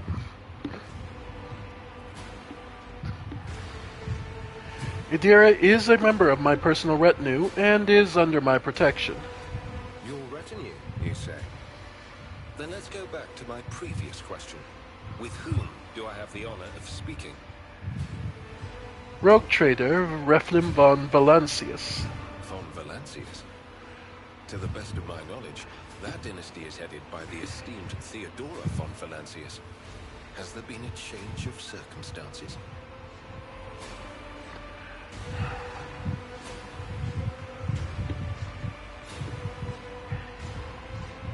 Theodora is dead, slain by enemies of humanity. The news is lamentable. My condolences. And I presume the heir to the sacred warrant of trade and the lofty title of rogue trader is none other than yourself. Well then, what precisely has brought you to the sanctum of the Omnissiah? I am here to collect you. I am under orders from Lord Inquisitor to offer any assistance you may require, after which I am to provide you safe passage to footfall aboard my ship. Then the timing of our meeting is fortuitous. I am requisitioning you and your retinue for my task. Requisitioning? Young man, your choice of words is unseemly to the point of insult. You're addressing a rogue trader. I don't imagine you'll be any happier if I say taking into inquisitorial custody. I came to Reich ad Minoris on a mission, which a rebellion prevented me from fulfilling. The governor is convinced that malcontents from among the rabble were the instigators, but I immediately suspected a more sinister presence at the root of the mutiny. My visit to the monastery and a few unhurried conversations with some of the rebels confirm my suspicions. Someone by the name of Aurora is leading the rebellion. Data indicates that the head of the cultists is here right now, in the sanctum of the ancient reactor. Given the prophecy of the Final Dawn, and the special efforts made by the enemies of humanity to seize the monastery, their goal is to gain access to the Holy Power Source's control circuit and trigger a process that, once started, cannot be stopped. In other words, to detonate the reactor, thus being themselves the cause of their much-touted Final Dawn. I think it's bigger than that, but I don't deny that it's probably a part of this plan. Blasphemous insanity. The tech priest's visor flashes and turns a bloody scarlet. A soft hum of some activating systems is heard from under his robe. As Henrix von Kalik speaks, you suddenly notice the way he's looking at you, with his eyes slightly narrowed as if peering into your soul. A soul that is touched by the gift of sorcery. The change in your expression does not escape the interrogator's notice, and you see the corner of his mouth twitch. He must have instantly recognized you as a fellow psyker.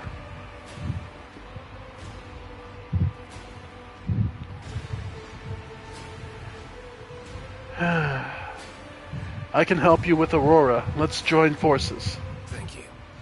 Regrettably, the governor's people showed themselves to be unprepared for the perils of this place. And extracting blade shards from a person's stomach is beyond my powers. I hope that a rogue trader's retinue will prove more capable than a group of soldiers fresh off the base. I am positive that not all of the electro-priests within these walls have perished. The heretics spoke of shadows emerging from side alleys to make short work of the cultists invading their abode. I surmise that the entrance to their hiding place is somewhere in the hall, near a machine known as the Circular Cogitator. I imagine it's one of the local sacred relics which the electro-priests treat with special piety. Alright. Keep your wits about you. His body is still warm. He only bled to death a few minutes ago. Yep. Okay.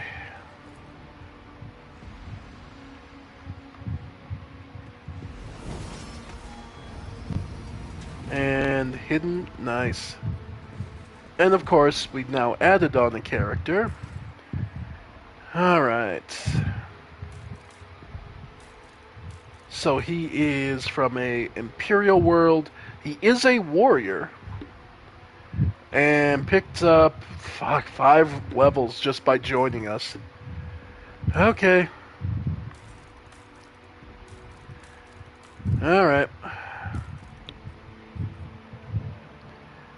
And he is a warrior, so... thick skin... Man. But he's also a sanctioned psyker.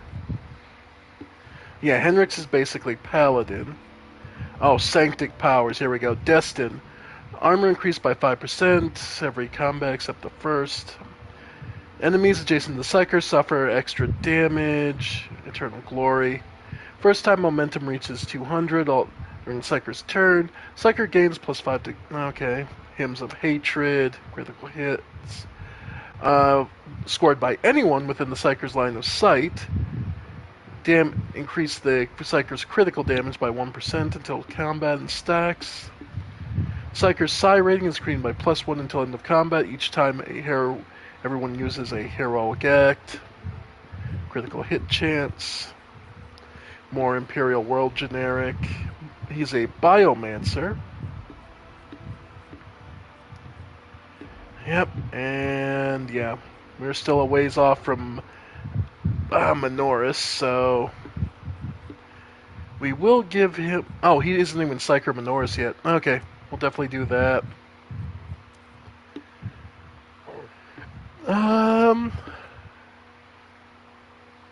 Sure. Giving him toughness is going to be nice. Yeah, if he's a frontliner, we'll keep him going. Let's see. Geek has Sworn Enemy, Breakthrough, Forceful Strike, Taunting Scream. Okay, Purge Soul. Deals 3 to 6 direct damage. This damage increased by Xenos against Chaos Worshippers or Drakari, and against Daemons. If the enemy is already damaged by a Psyker or the Psyker's allies this combat, these damage bonuses also affect any damage bonuses from other sources. This power does not affect the targets that lack souls.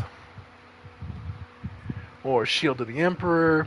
Until the start of the Psyker's next turn, all allies affected by Word of the Emperor increase their deflection by +1 and armor by 12%. The psychic power can only be used while there is at least one ally affected by Word of the Emperor. Okay. Warrior there. Okay, invigorate. Restore 7 wounds to the target. If this ability brings the target to full wounds, this power also removes all status effects. Until end of combat, all targets within the area suffer -8 penalty to strength and agility. All creatures... Yeah, see, the problem is it hits everyone. If it was just opponents, I'd be fine with Enfeeble, but I do think Invigorate is definitely going to be one I want. Having an extra way to heal is always going to be nice. Let's see. Athletics, Carouse. I already have Abelard for carousing. Coercion, though, it would make sense as he's an interrogator. Let's see. Demolition, we already have. Argenta. Medicae. Lord Xenos, Lord Warp. Yeah, Coercion. I don't really have anyone too good at it at the moment. Let's see. More weapon skill, I think, will be welcome.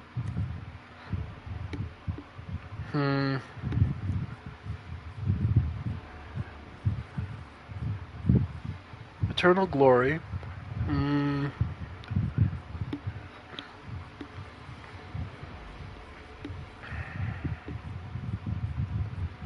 Let's go...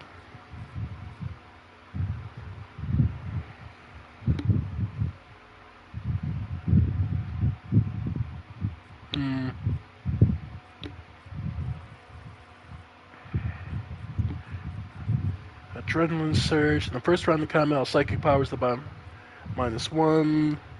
Including attacking psychic power. Now poison enemies. That could definitely come in handy. Computer immunity, corpus conversion. When an enemy next to adjacent ally dies, that ally gains a stacking corpus conversion effect. If multiple allies are adjacent to the dead enemy, one is selected at random. Next psychic power that targets only... Deterioration, Pulse of Life. Themselves are another character with a psychic power, or an effect that applies a psychic power. This healing can be critically healed with a chance of 15%. Nah. Sanguine Siphon. Every time the Psyker deals damage, they gain +1 Sanguine. Warp Saturation. Yeah, I think the Biophysical Distortion. Every time he does psychic damage, he poisons. Yeah. Alright, already did Coercion, so... Yeah, it would make sense for him to have Medicae. As a, yeah. Then... I guess Epicenter of Slaughter. Because he is a warrior, and that's just always going to be useful.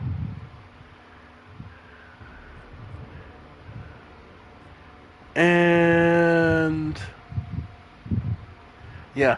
The chain available for Daring Breach is still really good. Alright. Henrix is now all picked up. Alright. I'm watching your back. Always. I'm sure you are. Symbol for the Omnissiah. And that's a new charge staff. Ooh. Heroic Act. Lightning Arc. Nice. Regular. Oh, free Lightning Arc. I get it.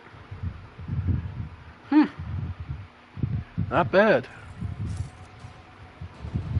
I always keep my options open. Yep. And I can hear a thunderstorm outside starting to pick up.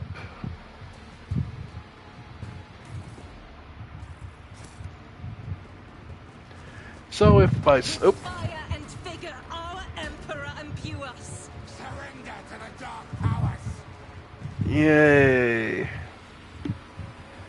Okay. I was trying to stop short. Alright. You were ambushed. We don't have any choice at this. Alright. Hang in there. Alright, Henrix. Make sure I have Daring Breach. Charge.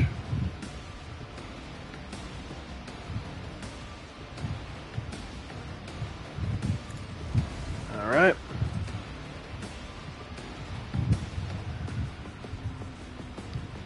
And we'll go here. And then he can go swinging.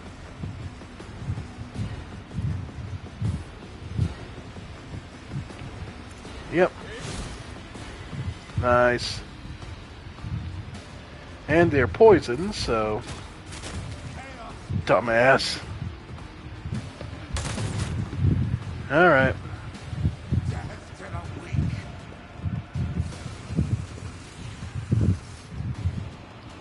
Alright. Argenta.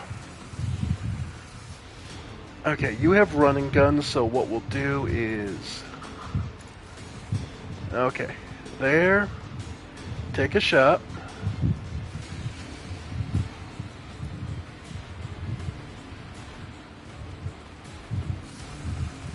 Then go for the chain shots.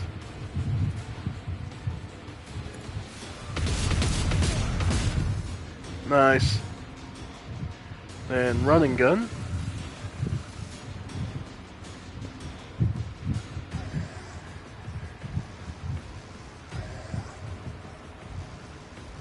Yeah. And get over there. That should be out of the energy wave. And then... Yep. Nice. Okay. I will bathe this battlefield in righteous fury. Okay. Okay. Adira.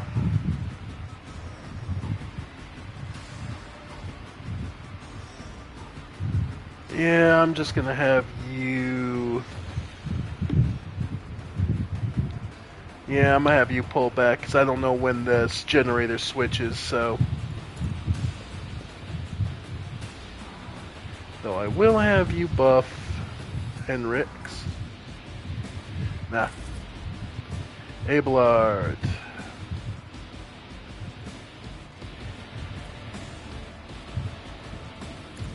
There.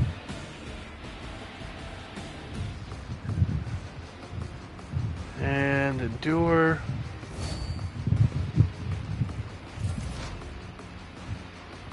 Okay, Pascal. Yeah, just get up there for now. And I'll hold out. Okay.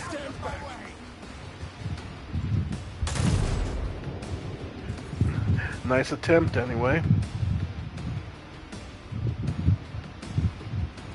Alright, word of the Emperor. All allies in a circle. Gain resolve.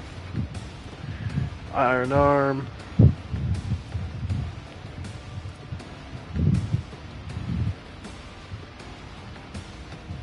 Okay.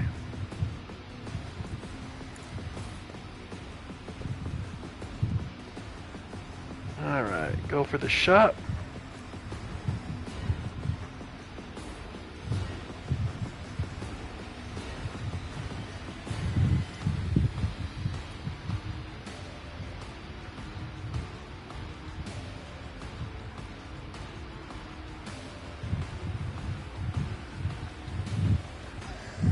Yeah, go ahead.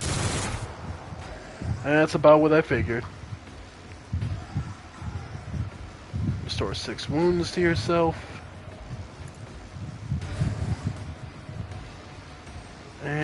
and endure.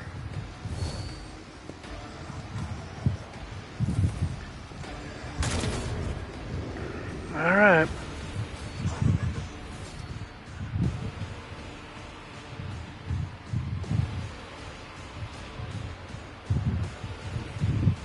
Alright. Magenta. Go ahead and go for the sniper rifle. Yep. Nice.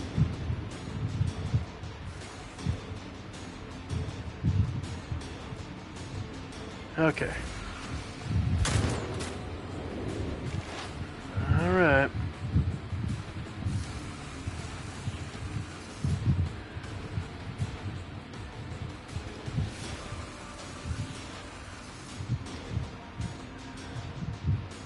Yeah. Adira, just hang out. Abelard.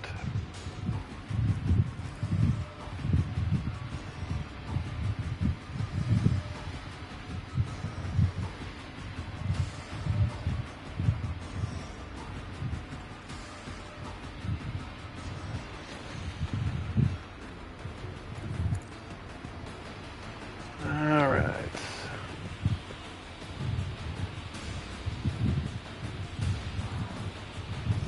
Endure. Embrace.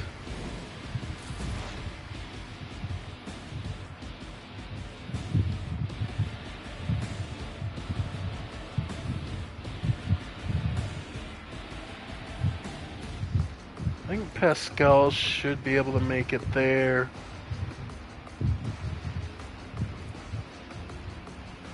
Yep, and go ahead and commune with the machine spirits, buff everyone. Alright, I should be able to safely be there. And then buff. Yep.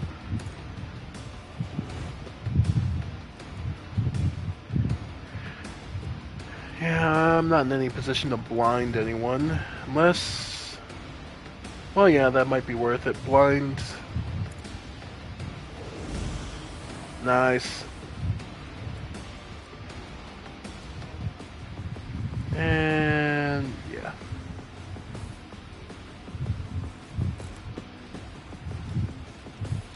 Go for the shot. Sure. Okay, that's the best I'm gonna get.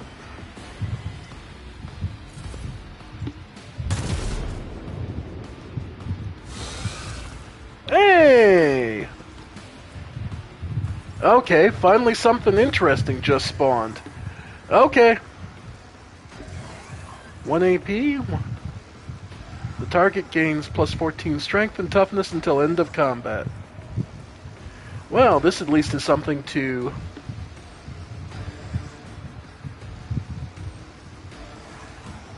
Daring Breach.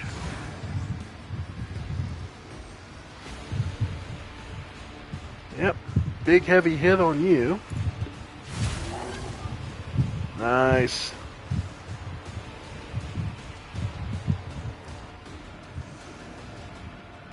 Alright.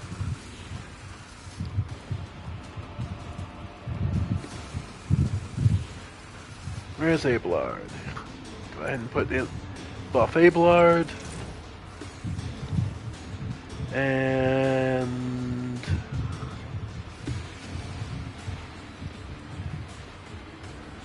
Yep. And go for another swing. Alright.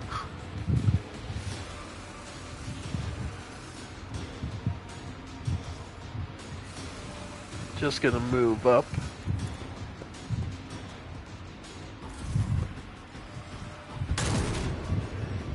Good work, Argenta. Alright, more of the idiots. Alright.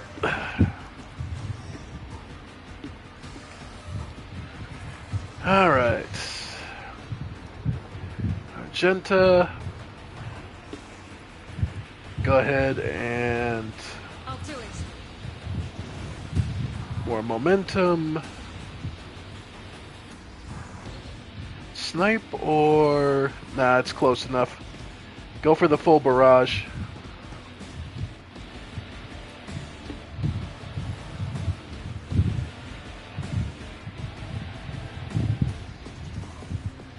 Yeah, go ahead.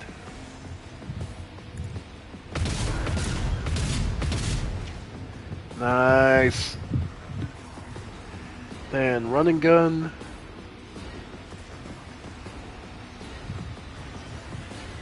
Mostly just to do a second barrage. Free reload.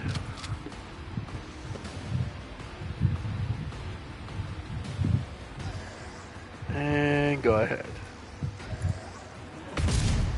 Damn. I'll go for the cheap shot too. Oh well.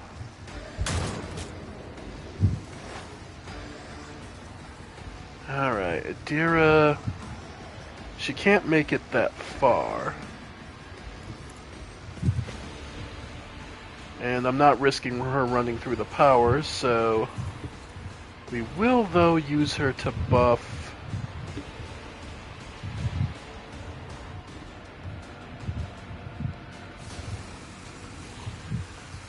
Abelard. And we'll leave that be for there. Then Abelard, we're gonna move here.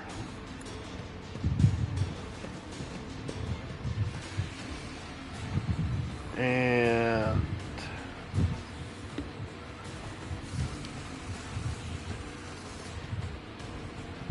go for the heavy hit.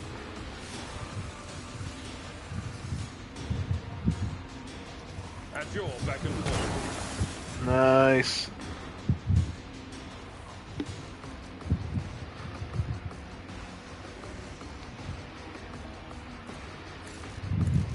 Too close. Endure. Alright. And stalwart defense, so he's ready to block. Okay.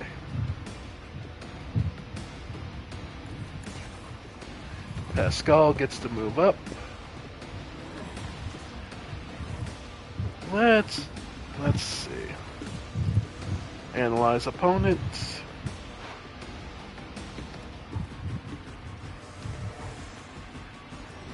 And go ahead and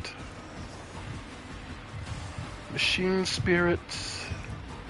See if we can get a chance to... Not the worst. And try for a shot.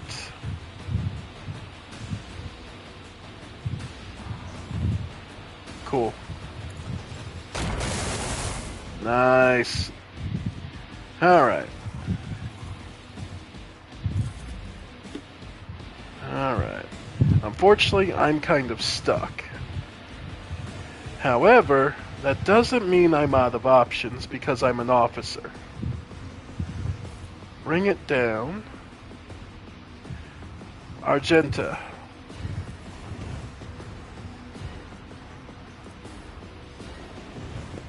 Alright.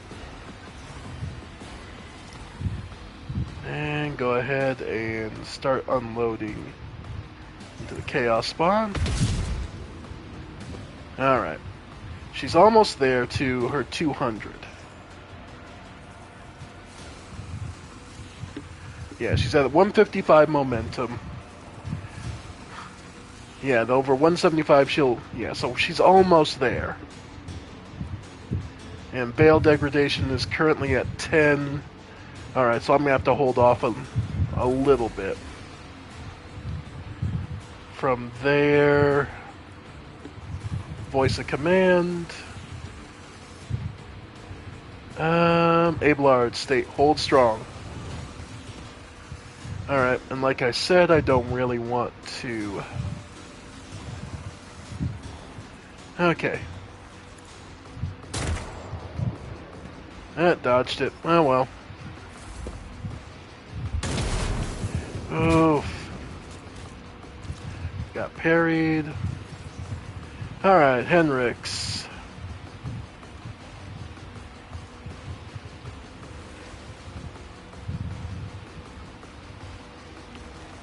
Yeah.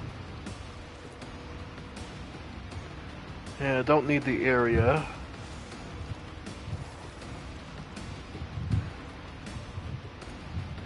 Yeah, 98%. Nice.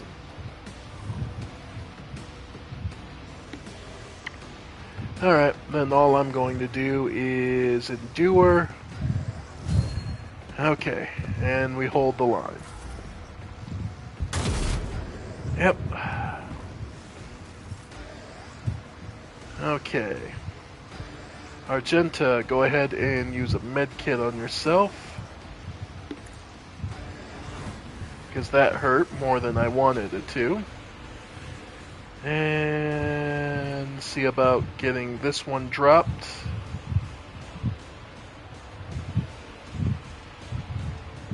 Yep. There we go. Love it. Okay. Good work, Miss Pascal. It did get moving up. Like I said, we're gonna just let some veil degradation happen naturally. Alright.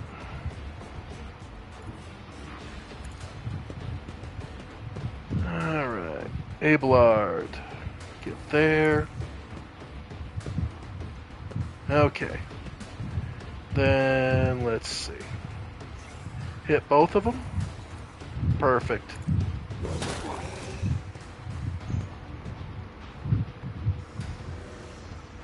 Then endure.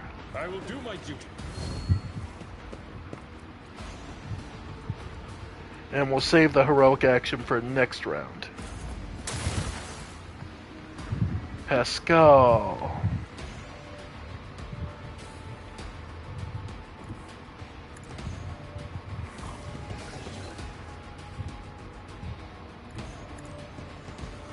Alright, we'll just get you analyze. And yep. Bless the machine spirits. And see if the stun.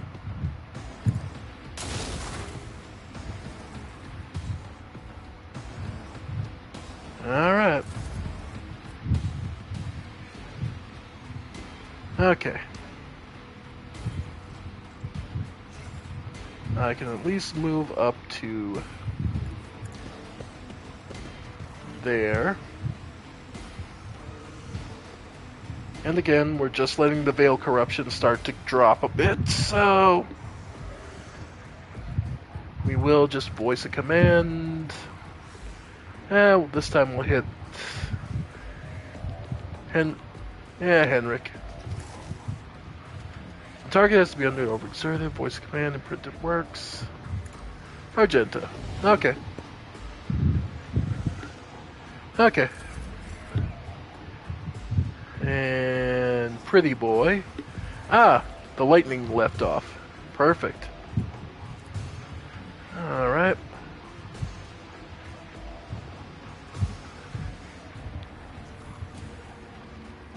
Alright. There. And then charge. Nice. And hit him as hard as you can. Love the crit. 17. Alright. Alright. We'll have Argenta try to take out. Alright. Switch over this sniper rifle. Any chance you can get an aim shot on the dumbass in the back? Yeah, 62%. You know what? In thy light I stand, and thy light I praise. Okay. Alright, aim shot.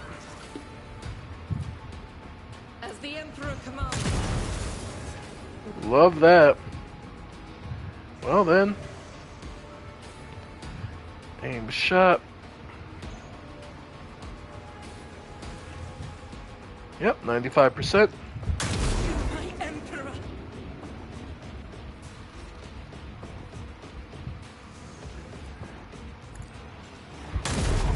Sniping chaos spawns. You'll love to fucking see it. And running gun. Yeah, I can see where she's probably loved. Yeah, I can definitely see where if you give her the right gun, yeah, she's absolutely ridiculous. Okay. Argenta's starting to redeem herself in my eyes.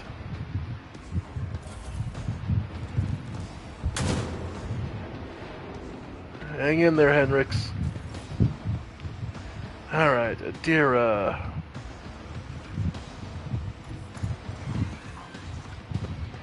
Yeah, I imagine by virtue of Veil Degradation is currently at 15. Yep. So... yeah, we're getting to the point where it's going to be dangerous, so...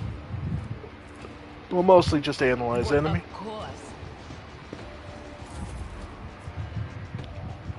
And... go for the hack. And heal your buddy. Heal Henrix. And endure. At your beck and call. Alright. Pascal. Okay.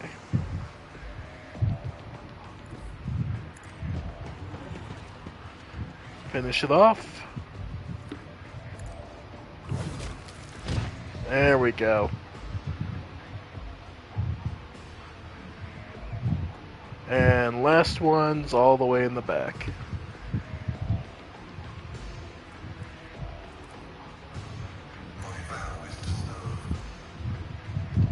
Okay.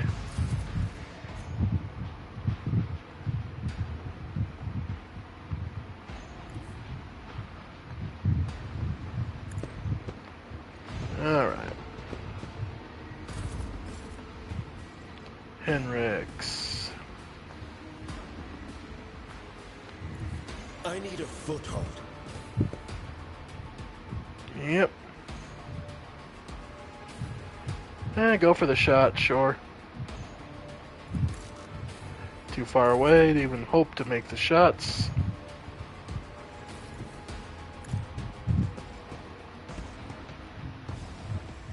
Alright.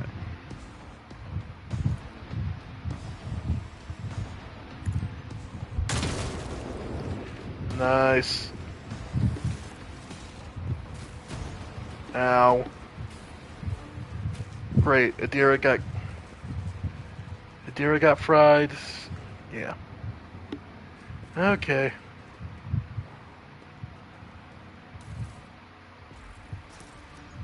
Okay. Have everyone just discontinue. The Emperor sets my path. Cultist Gunner. The light of terror shines Okay. for us. Cultist Gunner, yeah. Never doubt me. These dead heretics are supposedly different than the other symbols on their clothes are drawn wrongly, and standard issue military uniforms show through blasphemous tatters. In other words, these were the soldiers. Okay. Oh, I have a key. Sweet.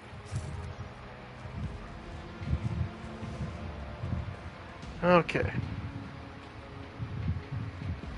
Buys the cultists have been thoroughly fried by the arc of motive force.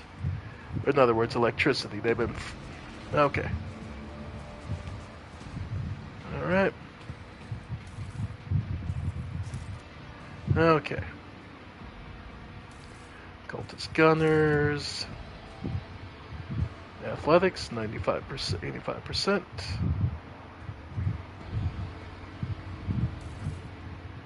Alright.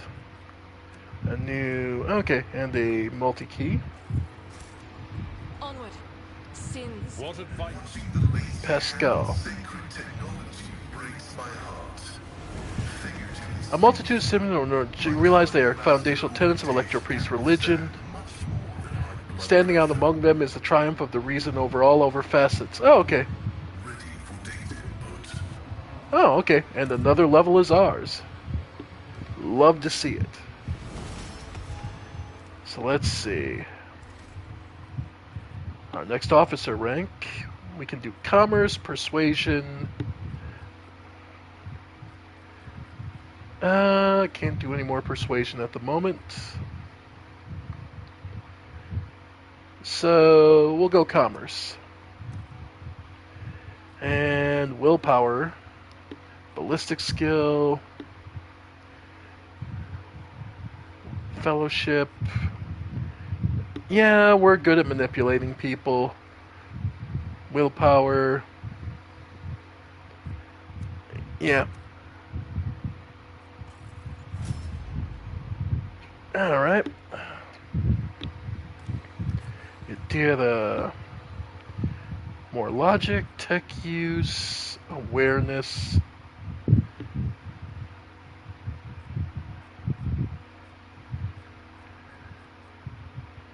Lore, warp. You know what? Giving her more warp lore definitely seems nice.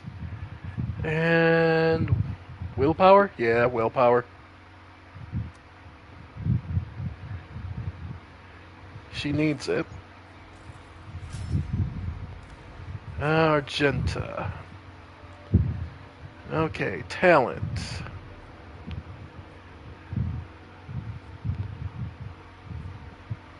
Each shot fired grants them +1 agility until their next turn. Combat Medicae, healing net with medkit, restores additional wounds, demolitions. Use demolition instead of intelligence, used to determine the additional damage dealt with area attacks. Ooh. Enough bullets. Second attack action in turn deals more damage. Forewarning. When the soldier has an ally adjacent to them, controlled shot costs -1 AP to use. Fortress. When the soldier has full cover against an enemy. Point blank. The soldier's area attacks gain a only armor in order to deflection when used against enemies of a 3-cell radius around the soldier. That is actually pretty nice. Swift Slaughter. Ooh, the buff goes 2 instead of 3. That could actually come in handy. Tenderize. Dodges or uses cover against the enemy attack. They gain a guaranteed crit. Ooh.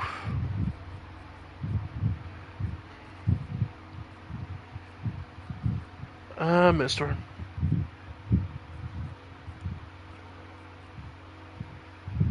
Deals 1 more damage, 3% of critical damage with bolt weapons. Base Melta and Flamer damage is increased 3%. These bonuses doubled against Demon Psychers and Xenos.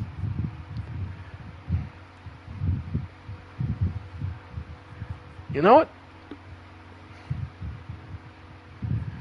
Bolter weapons, right? With bolt weapons, base Melta. Flamer damage.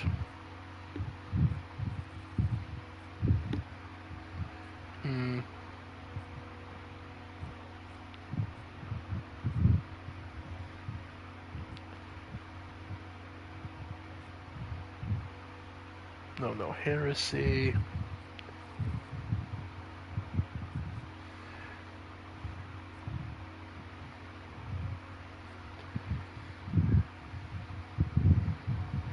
Yeah, no, point blank is just going to come in handy when we get ambushed. Let's see. Agility was definitely nice. Perception, strength, willpower, nah. Oh, she's actually one of our highest perception. Yeah, perception then. Ablard.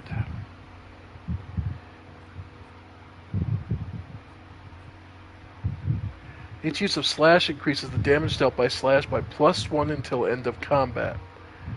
That's actually pretty nice.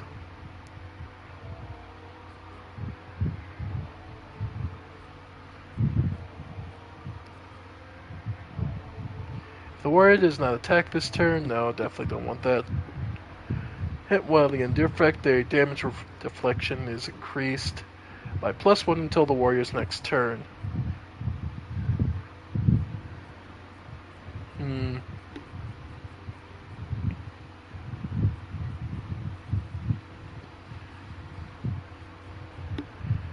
While the abrasive effect lasts, the officer can use the Get Off Me ability once per round. The targets of their melee attacks must pass an agility resistance test or fall prone.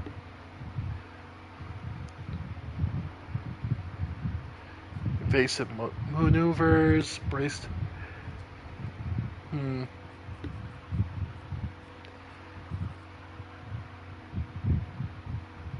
Enemies in the 5 suffer the -10 weapon skill.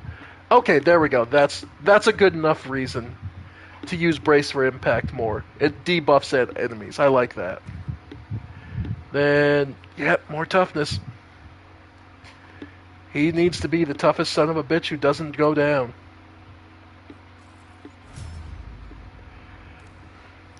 Pascal. Okay, more logic.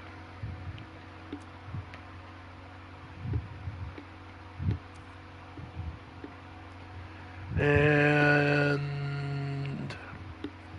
you know what? More weapon skill. Intelligence is definitely worthwhile. Burst area range attacks. Nah, weapon skill. Melee attacks, and because we keep him up front.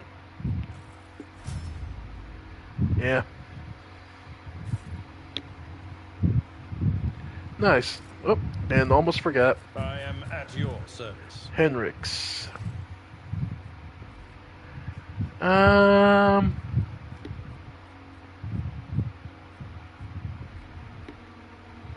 Field medic.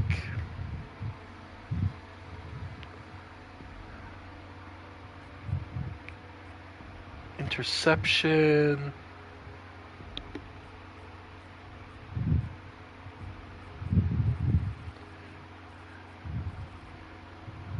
Sanction Psyker.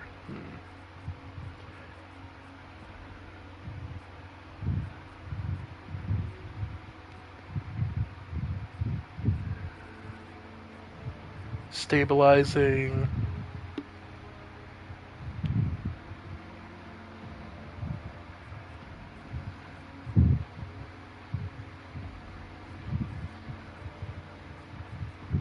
Enforce reality. You know what? Enforce reality makes sense for him. So that every time he uses his big chop, everything gets a little more sensical. And yeah, we'll go with, he'll be the damage dealer, so he'll be the weapon skill. Okay. Alright. Tread carefully, rogue trader. Do you require inquisitorial approval? Alright. Innocence proves nothing.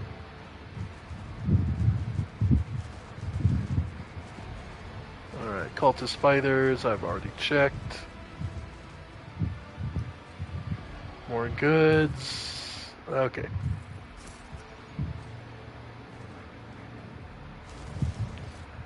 Oh, you can turn them off.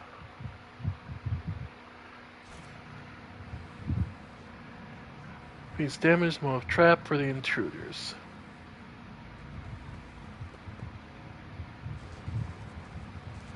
No, that was just analyzing them. Okay, I thought maybe we could turn them off. Okay.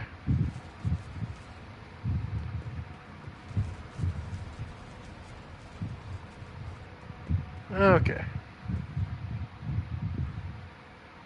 I'm watching your back. Always. I'm sure. Ow. Let us not dawdle. And there we go. But it did wound everybody and injure everyone. Fucking brilliant. Okay. Yep.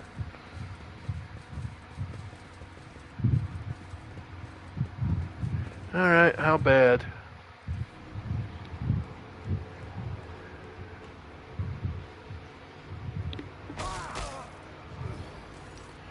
A crowd of cultists surrounded the tech priest, crucified upon a mechanism. A rhythmic whisper, repeated by 100 voices, blends into some blasphemous enchantment. Powerful discharges of the motive force run through the machine, causing the unfortunate prisoner's body to convulse brutally, enforcing woeful cries of pain from his lips. The tech priest's hoarse voice echoes under the ceiling. In the clenched claws of stagnation, in the shackles of iteration zero, under the iron wing, let the cycle be discontinued. Pascal's mechadendrites spring into combat mode instantly, and a wrathful rattle comes from his vox. I am registering a severe violation of the purity protocol. The blessed Amarnat has been captured by heretics and is being tortured.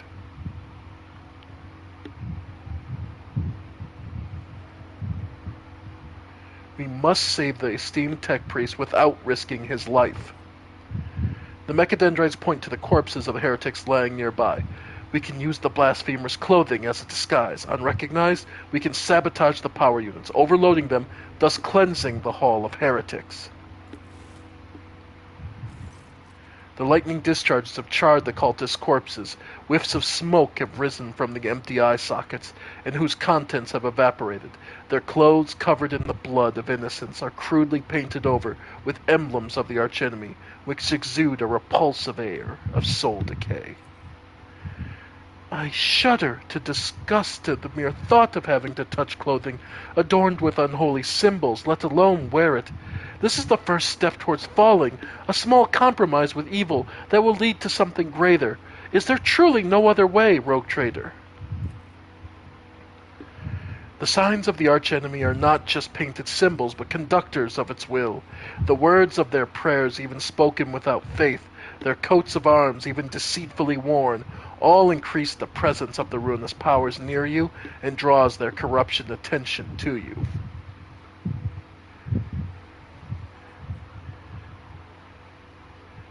If it helps save a worthy man, I will put on the cultist robe. I'm actually curious to know what it's like to walk in the heretic's shoes. I will not allow... Are you suggesting we pass the chance to kill them all with our own hands? Forget it, I'm not missing out on the fun. No, but if it helps save a worthy man, I will put on the cultist robes. I pray that the Omnisire gives the blessed Armana enough fortitude. Pascal grimaces. A new wail of pain rends the air. 5 minutes, and we put on the clothing and ambush them. Set up a trap. The heretic's garb clings to your skin like a greedy leech.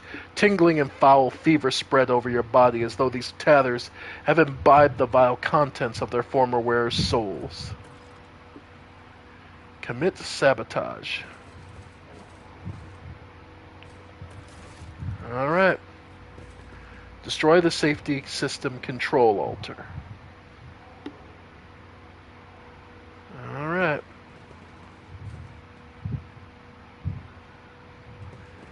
Alright. So up the ladder.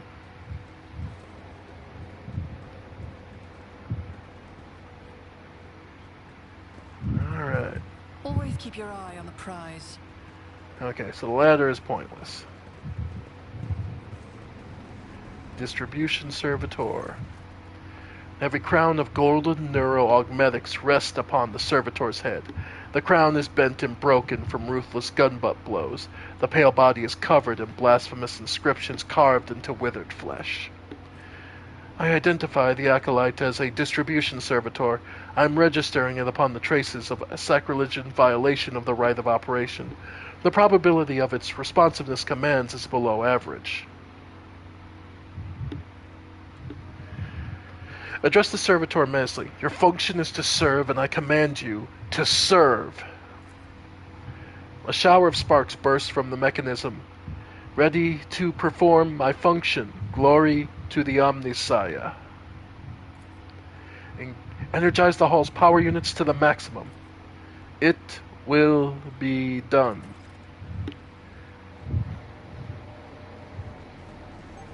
Alright. I always have a backup plan.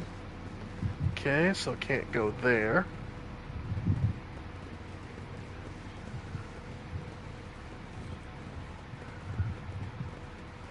Safety system control altar.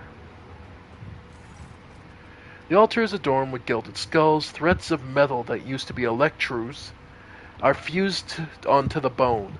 Once majestic, the altar has now been desecrated with blasphemous images of blue-green suns. Some of the levers and buttons have been pried from their sockets, but the mechanism still glorifies the Omnissiah with its operation. I identify as the safety system control altar. For our diversion to succeed, this blessed machine must be executed. May its spirit forgive us. Tech use. Well, Pascal's got 100%.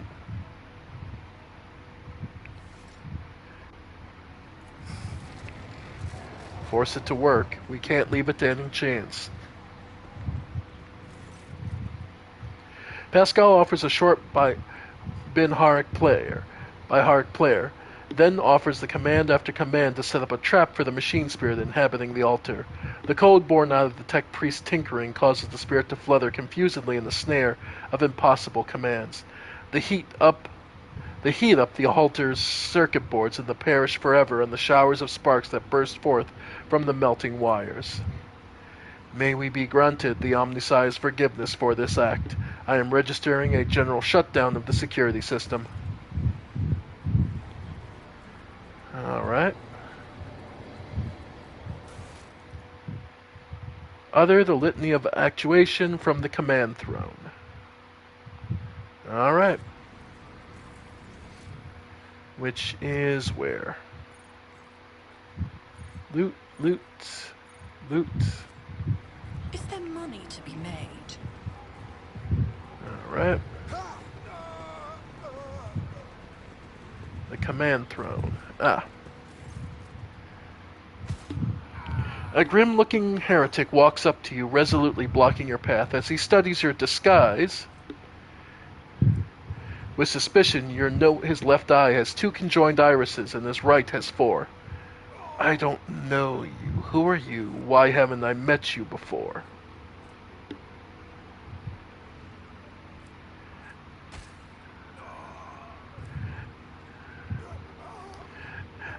You are so observant. Here's your prize. So we can bet. Think on your feet. You do not know me, but the probability of knowing every member of our fellowship is statistically negligible. If we analyze and derive an objective probability value, we can use lore warp. Perhaps the master has blinded your eyes to trifles, so that you may behold what is true. Or, of course, our own. I don't know you either. What's with all your questions? Are you the governor's spy? Throw up your hands sheepishly. I'm new. Was sent here to slaughter unbelievers, and I've only just finished. Yeah, pretty good there. Or slap the impudent man. Tell him who we are, and just march right over. And we'll persuade him. The cultist smiles bloodthirsty. Ah, you're new. That's right. Every newcomer must slit a false believer's throat. Prove their loyalty to the edge of daybreak. Did you enjoy it all? You don't have to answer. I can see you did. Go ahead, sister. And there we go. A tech priest's corpse, his throat split, sits upon the splendid command throne laced with finely wrought motive force paths. A contorted expression of righteous anger is frozen on his face. A black blindfold covers his eyes. This is the Lumino Deacon's command throne. This is where the power unit actuation and shutdown litanies are recited from. The blessed Lumino Deacon himself has the honor of closing the circuit with the motive force flows through. So we could do it for the toughness of 40. Sit down upon the throne and recite the litany. I am about to greatly honored, or thoroughly charred, maybe both. Step away from the throne. Pascal, sit down on the throne and recite the litany. Pascal freezes and a quiet whisper comes from his vox. Request denied. I am not authorized to sit upon the Lumino Deacon's command throne. Such an act would be considered a sacrilege.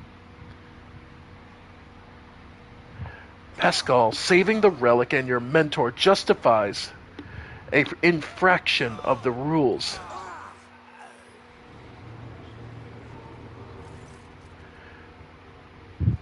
Pascal casts a scrutinizing glance at you, then nods reluctantly. Situation deemed an emergency. I request Omnisci's forgiveness for the transgression I am about to be committed.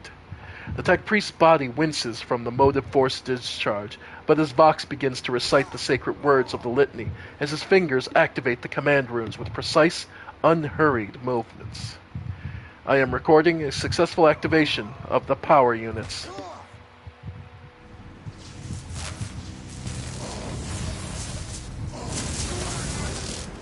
Nice.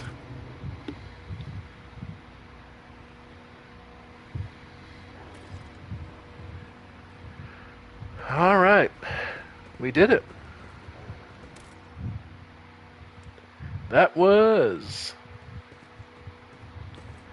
Rise to the top, or get left in the dust.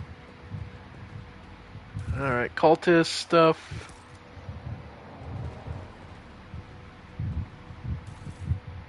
Yep. Okay. Ladder.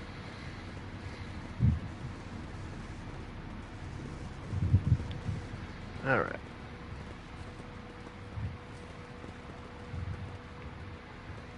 Alright.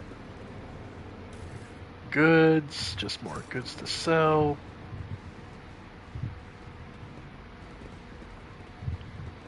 Okay. More cultist fighters. There we go. That's all them. Okay. And then just the extra goodies on the corners.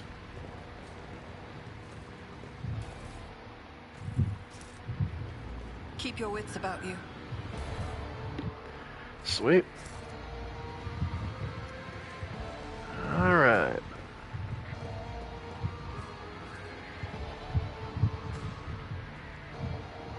Gunner. Nice. And perfect. Alright. Oh, I missed one thing over on the other side. Ah, there it is.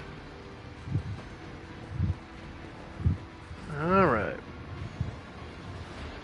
Ah, Pascal's got 100% to unlock it, so... Perfect. Tortured Tech Priest. In the cycles of the foreordained, there lurks a flaw of worship. The Tech Priest's body convulses. Pain, plaintive creaks of Binhar players come from his vox. As moments pass, the signal becomes less and less clear, as if something twisted and wrong were being added to it. Pascal studies the Tech Priest's face carefully. His vox system moans in tragic vibrato. Subject unidentified. This is not the blessed Amarnat. Stranger, I request your name. How do you know my mentor's motto?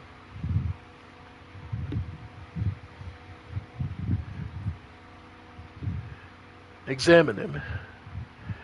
There are deep burns all over its flesh, and skin around its augments are charred. Blasphemous spells have been carved into his sacred iron, forming unholy litanies of scrap code. It is amazing how robust the Tech Priest's life support systems have proven to be in maintaining the spark of life in his grievously wounded body. Who are you, servant of the Omnissiah? The fire of the hearth sent forth sparks. The name of the spark is Abel Hanuman. The tech priests look over at Pascal for a brief moment. His speech becomes clear. The echo of my call has reached you. Good. The iteration is at its end. The design is fulfilled. What design? Why are you calling yourself by my name? Was it you who summoned me to Rykard Minoris? What for? I categorically demand an answer. Pascal's voice rises to an intimidating howl, but the delirious tech priest does not seem to understand what he is saying. Ask him about Armanaut. You came here because of him, after all. No, the tech priest's weak voice grows stronger. He came because of himself. Myself? To redeem myself? To correct a mistake? Possibly. But how do you... There is a look of gentle condescension in Abel's eyes, strange given his circumstances. The hubris of the mind spurs him to build monuments to himself. Do not regret, for all is predetermined by the iteration. A devastating coughing fit cuts him off, and then you hear a clang of tearing metal from inside his chest. You can talk once we get him out of here. A cold premonition rakes the heart. The probabilities are dark and frightening. Brother, I do not wish to gaze into them. We are the flame of knowledge that drives the darkness away. Pascal is quickly inspecting Abel's wounds, paying no mind to the blood and sacred unguent staining his sleeves. His vox rasps soothingly. Do not fear what is to come, brother. We are already here. We'll try and take him down. As soon as you touch the tech priest's battered flesh, he shifts his gaze to you and says with sudden clarity, Many sparks have gone out, but not all. The electric shepherds are alive. In the darkness I heard their prayers. Find them, save them, recite the hymn of contact and circuit restoration, so that you may behold what is hidden.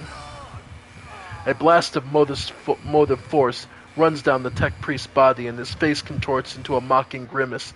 Malformed Benhara cold, repulsively jarring on the ears, pours out of his vox.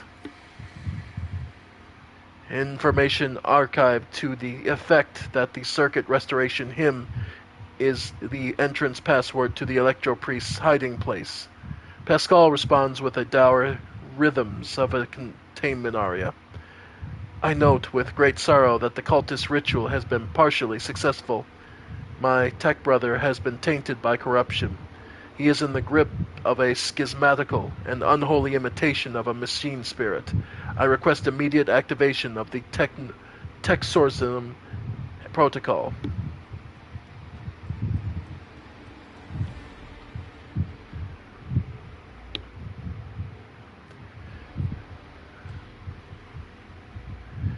Grant the Emperor's peace to the tech priest. Let the tainted be eradicated.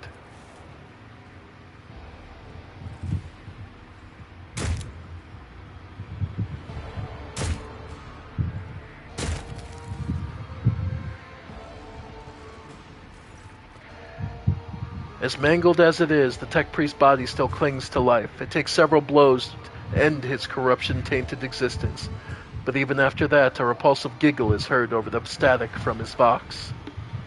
Pascal's mechadendrite touches the dead man's head carefully, grips his neurologmatic in its claw, and extracts it from the socket with the utmost care. The skull bone cracks dryly, the brain matter taints the sacred metal. Rest in purity, tech brother. The knowledge you have attained through your efforts will be preserved and purified. Lord Captain, the Omnissiah commands a pious mind to strive towards uncovering the truth. Therefore I will not stop until I find my mentor and understand his connection to this servant of the machine god. I request the privilege of joining your retinue as a rightful companion. I can offer to fulfill the duties of the engine seer on your ship in exchange for your right to follow you and conduct my own investigation. So, we now have an official engine seer. Bravo. Ah.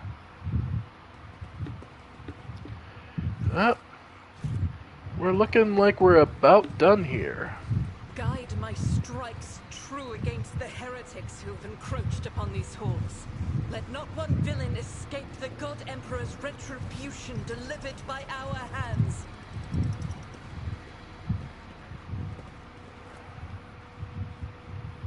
Yeah, Pascal, just open it up.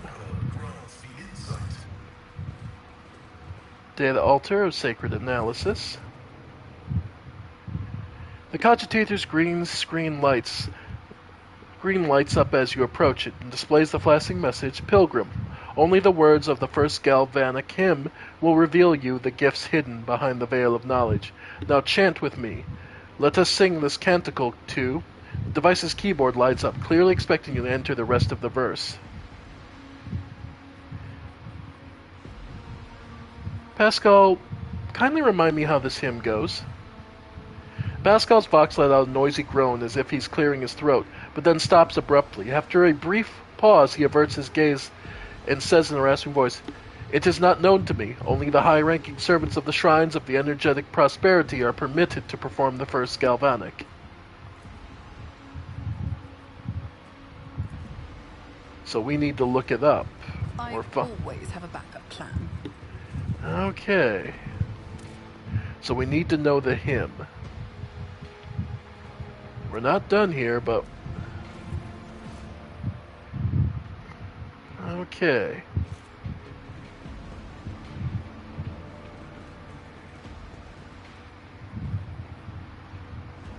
The circular conduit must be hiding nearby.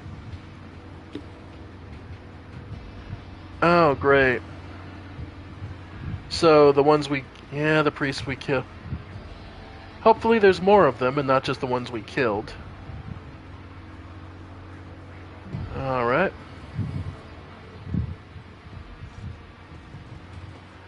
Alright.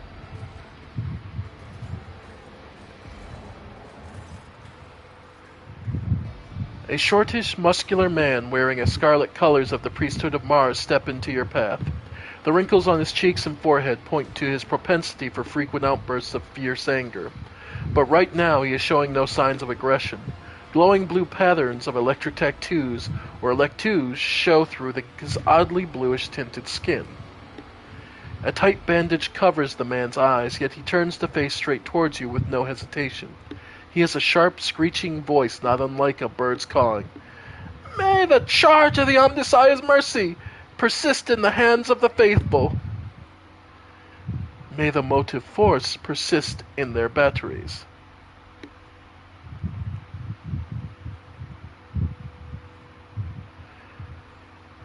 The Emperor, make a sign of the Aquila. The Emperor protects. The man responds curtly, as if giving a military command. "The Omnissiah knows all, comprehends all. The hallowed electrodynamic cenobium receives you, pilgrim.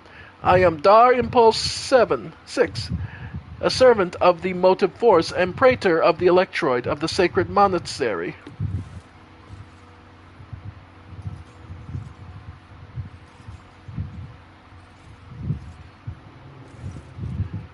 Pascal bows humbly before the man.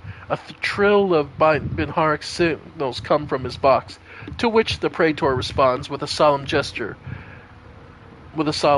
of blessing. Pascal turns to you and says, "The rank of praetor is an electroid sign of high standing within the electro-priest fraternity. To have been granted an audience is a great honor. You have the honor of hosting the rogue trader of House von Valentius. I urge you to follow proper etiquette when interacting with the eminent bearer of the sacred warrant. Within these halls, worldly titles are nothing before the motive force. Your deeds, however, speak far louder than titles, for your path here is sprayed with the blood of desecrators."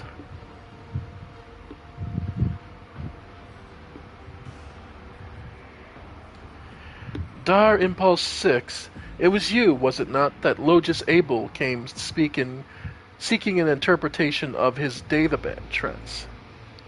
Yes, Tech Brother Abel arrived here to engage in magnetic meditation that would help clarify his visions. Unfortunately, the heretics' machinations prevented us from completing the ritual. The esteemed Logis volunteered to help in defending the monastery, but contact with him was lost soon afterwards. Logis Abel is dead. Sad news indeed. Tech Brother Abel was chosen by the Omnissiah to be a comprehender of great mysteries. May his spirit's motive force come into being anew in the font of miraculous fusion reactor. What happened here, and how did you manage to survive?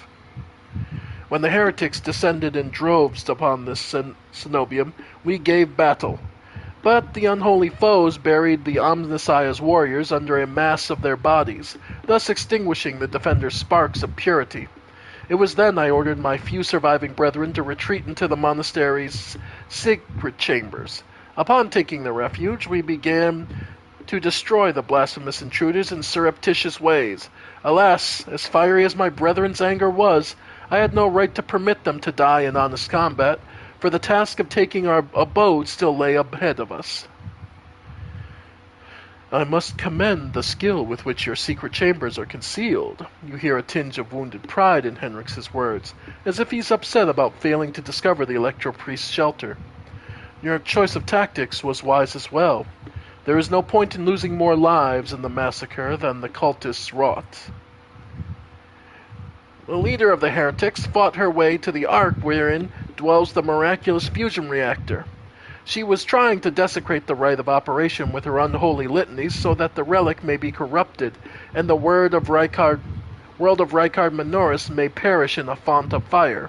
But my brethren, in their magnetic meditation, are hampering her efforts by chanting access request prayers in unison, thereby suppressing the commands that the blasphemers enter. The Praetor Electroid nods towards his entranced comrades. This holy place will be protected against the sacrilegious practices. I swear it.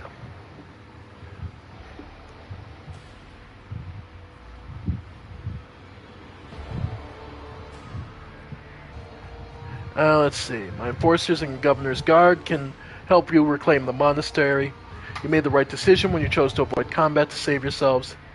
A true person of faith will never hide and let the enemy take over the temple. Anything resembling fighting spirit could be expected from humble priests. Jeez. We won't talk about the ones we killed. Well, my enforcers and the Governor's Guards can help you reclaim the monastery.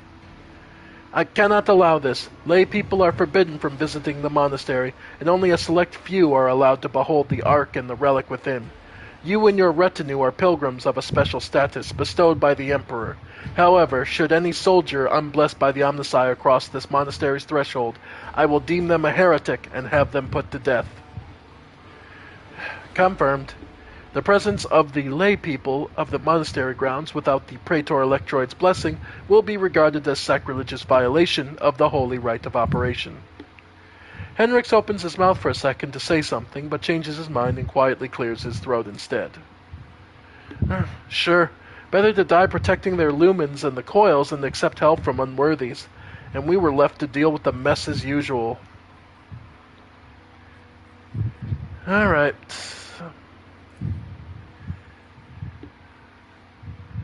Alright. Then I wish to get to the holy reactor. There we go. The Ark is hidden from the pilgrim's eyes, but considering the extraordinary circumstances of your visit to the monastery, I grant you that right. The hall that leads to the High Reliquary has been barred by the enemy, and I will open a secret path for you.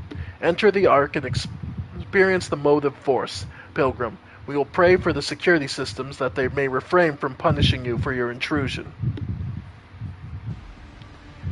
I must press on. May the charge of the Omnissiah's grace persist in the batteries of the faithful. Alright. Then there's one last thing to do before we descend down, because I assume... Yep, that's the next area. The bowels of the monastery. I'm gonna go home and get these wounds looked at. Yeah, I'm gonna go get these wounds looked at.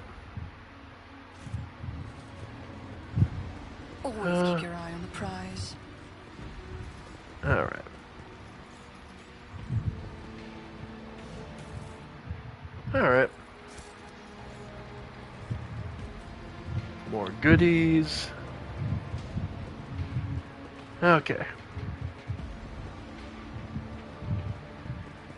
So we largely cleared out the first floor.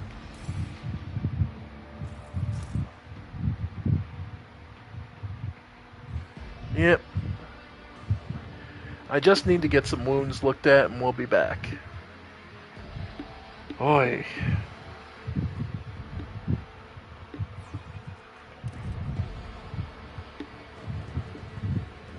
Alright.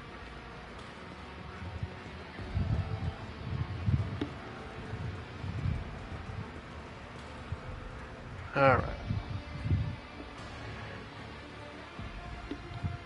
Because holy crap. That was a lot.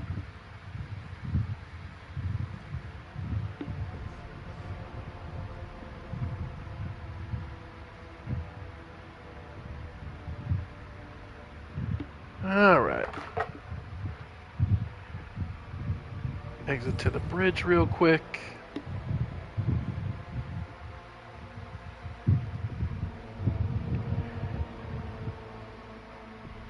Alright.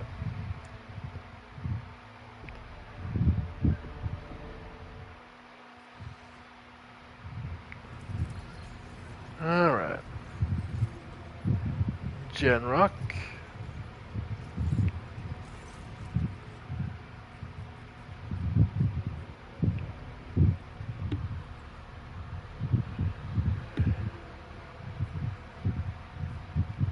I'd like to replace the painting of the late Theodora in my chambers, hang my portrait instead. Order shipping and transportation of some goods. Okay. So, alright, so now we have the various merchants. Okay, tech priest. Okay, I can still access them from here.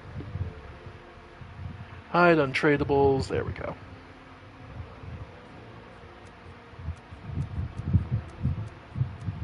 Yep. Okay. So go ahead and trade those off. Alright. Well, we have plenty of reputation. Okay.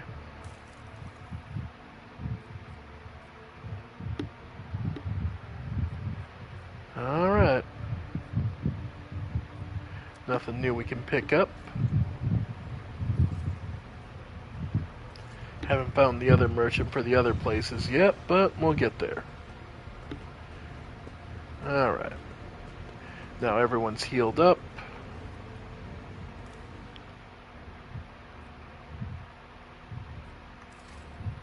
Yep.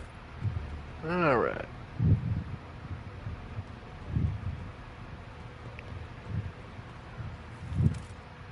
Alright. Just trying to think of anything else major. Just because, honestly, I'm getting pretty dry throat, and we've been going for a while, right? Yeah, about 4 hours. Yeah, a little more. Let's try and get to the bottom of...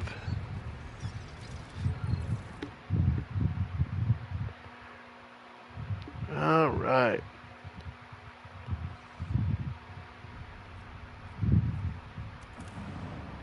Yep.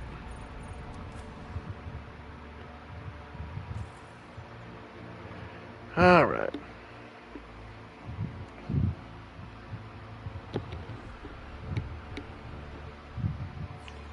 And off we go. Just wanted to get everyone back in tip-top shape. Is there money to be made?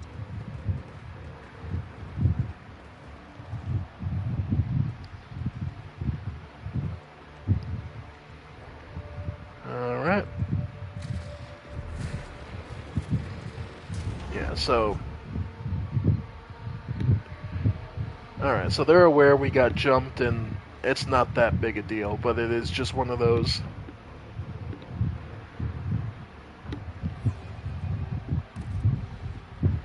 Okay. And we've already cleared all this out.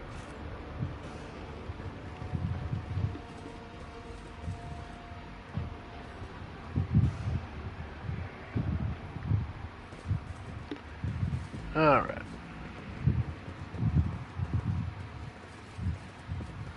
Alright, into the bowels.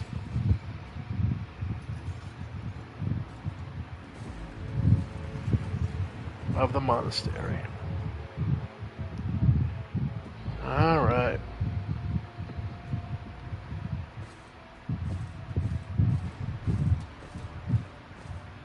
Okay. Oh, some goods.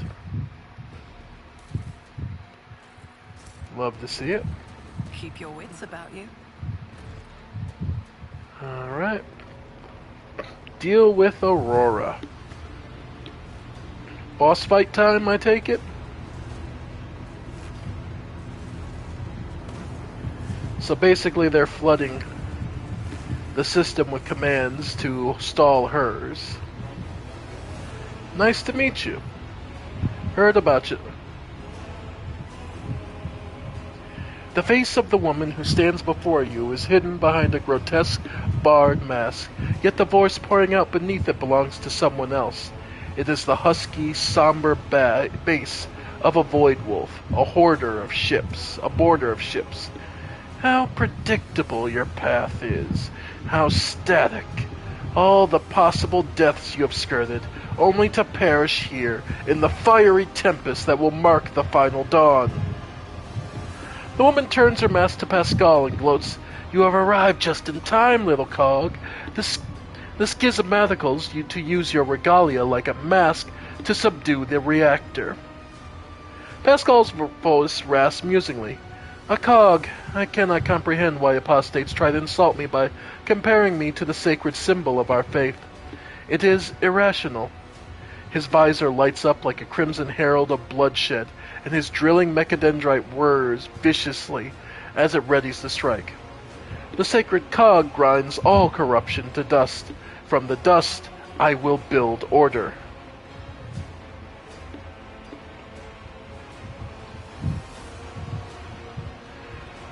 What a talented enemy. Can you do the governor's voice? I cannot. Slaves such as you and he have no voice. You are mute. The woman's voice breaks and shifts to a different pitch and timbre. A martyr's voice, young, fervent, and in pain. Time has all but run out.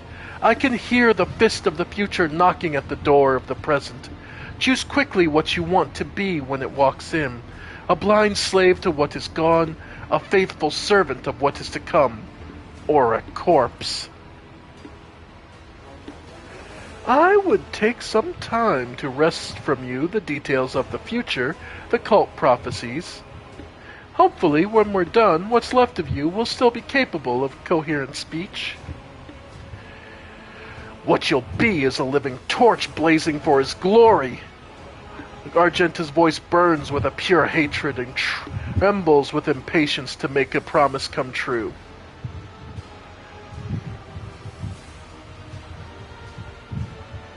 Your people wanted my head. Why? Brother Twilight, known to you as Conrad, marked you as a target. Your foiling of his plan sealed your death warrant. It is now predestined certainty that your change can no longer affect.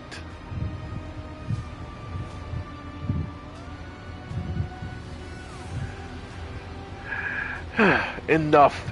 I will rid Rykard Minoris of your tyranny. The woman's voice becomes thin and brittle like that of an innocent child. Execute them in the name of the Edge of Daybreak!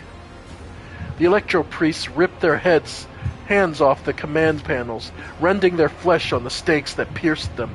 As their schismatical controlled bodies are imbued with the motive force's radiance, all the unfortunates can do is scream in horror and plead for a swift death. Aurora begins muttering an unholy litany in broken Gothic.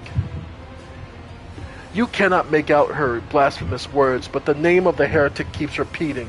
The Edge of Daybreak digs into your hearing like a blade into defenseless flesh. Its sound almost physically painful. It spawns strange and impossible phantoms in your mind. However, you manage to muster your strength and banish it from your mind.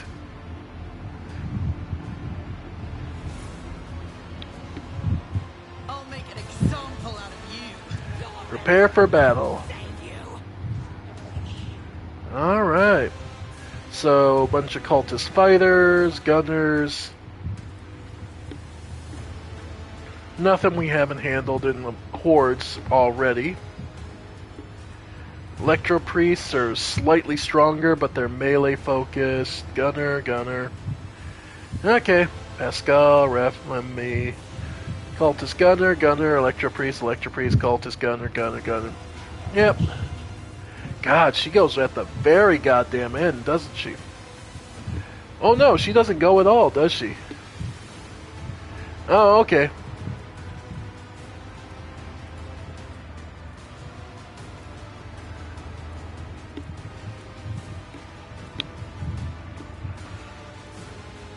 Oh, okay. So she's not a target. Oh no, she's got a barrier. Oh, okay. Oh, okay. Well, then where to begin? Cultist fighters. So I'll have Abelard up here to the front.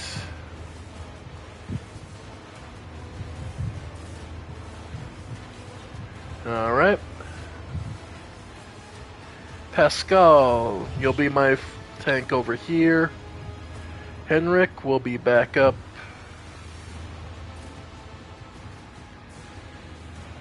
Then I'm in the corner. Indira's backing up these two. And Argenta's backing me up. Alright. Hold the line.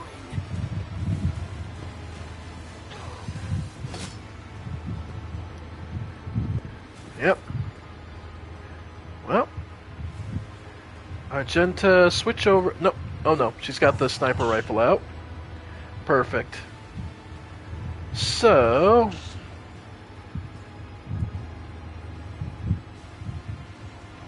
Yeah, while they're out of cover.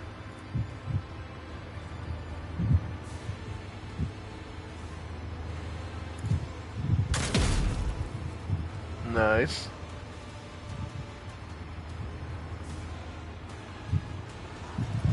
Yeah, free shot, might as well. Nice.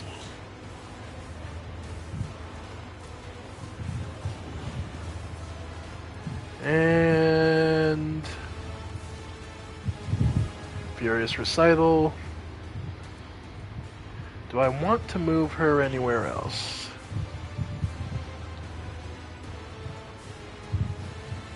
You know what? Yeah.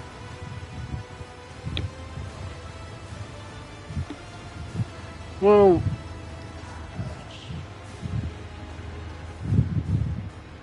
yeah, let's go ahead and run and gun. Yep, just for an extra shot on another gunner. Each strike is a prayer. Nice. Okay. Death to non-believers! Yeah. Okay. Well, actually, this is actually going to be best time for her lightning staff. Yeah.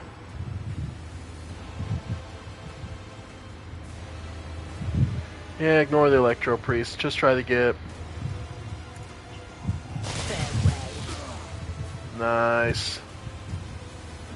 Okay.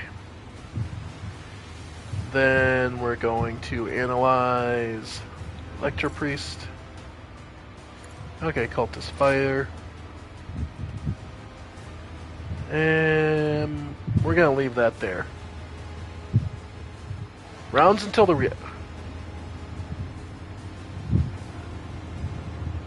Okay, that's... Wasn't aware... Okay, well, at least that... Okay. Do I need to get rid of the Electro Priests?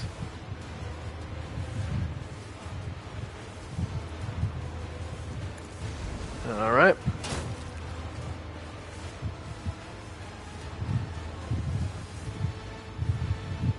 Alright. It will be done. Okay. Alright. Heinrich.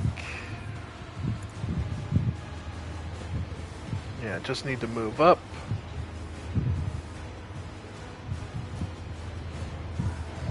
Alright.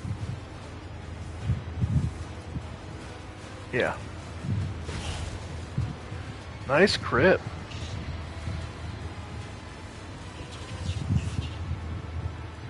Okay, doer.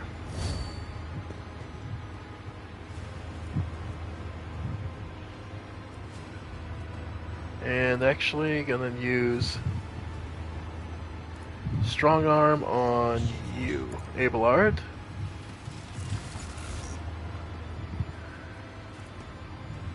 Alright. Yeah, go ahead and... Yeah, go ahead and... Okay, yeah. So it's killing the Electro Priest to buy ourselves time.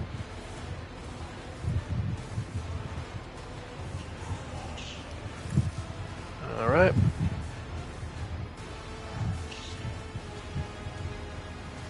Okay. For the throne's glory. Missed him. That won't go down easy. Okay.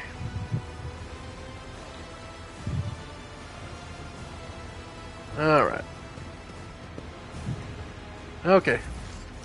I serve the ruinous palace.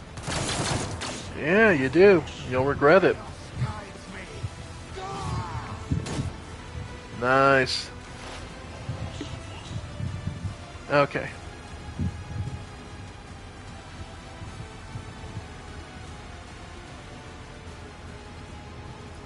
Yep, finish him off.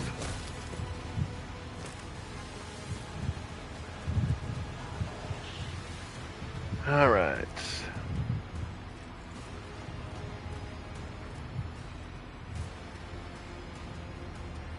Yep. And analyze enemies. Okay.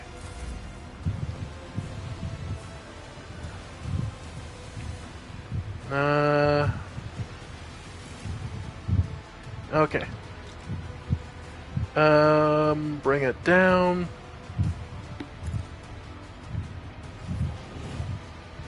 Okay.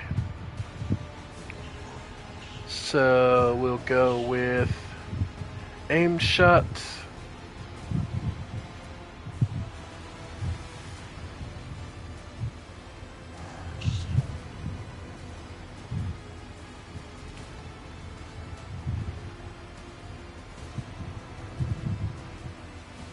Oh. Electro Priest, nah, get rid of... Okay, get rid of this cultist fighter. Damn, missing a 25... Okay. Okay.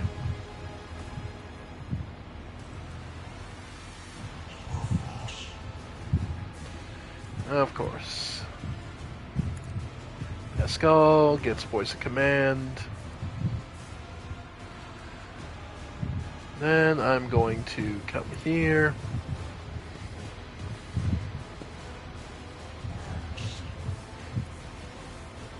Yep. There we go. Knocked down and out of our way. Okay. Good block, Abelard. Hang in there, Adira. Okay. Yeah.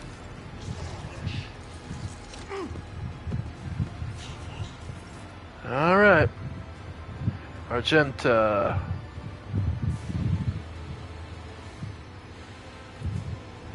There, or get damage on Cultist Gunner. None can escape the Emperor's judgment. Revel in Slaughter. Controlled shots. Nah. Doubt is for the weak.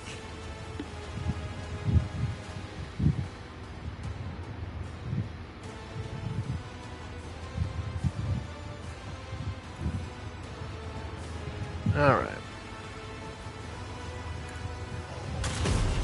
There we go. Okay, cleared most of them out. Hey, gods, I love you, Abelard. Okay.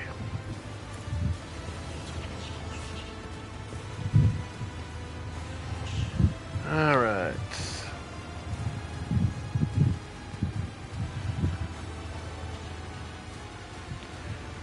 That's more. Yeah, good chance of getting rid of the gunner. There we go. Okay.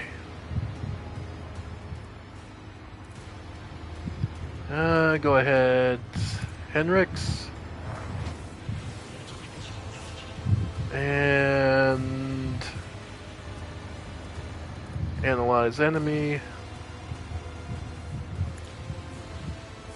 Nice. Okay. Okay.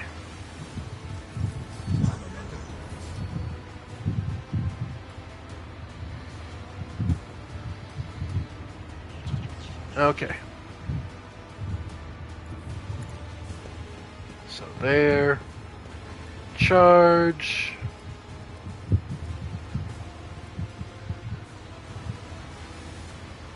Yeah, charge. Victory is imminent. Nice. Okay.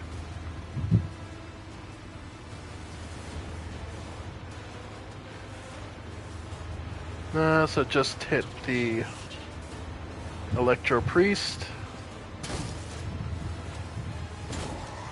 Nice.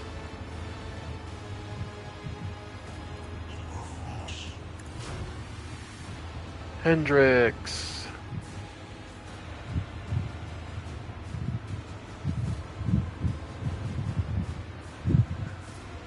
Yep. There we go. We're getting there.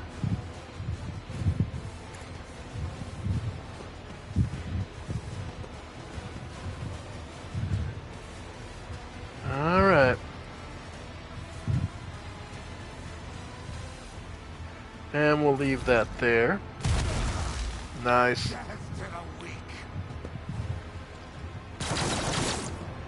Alright. Pascal.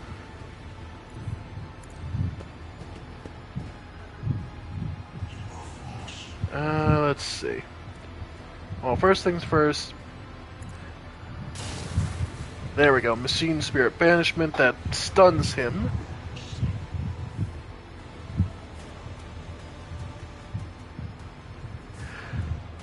Alright, which allows him to give us an extra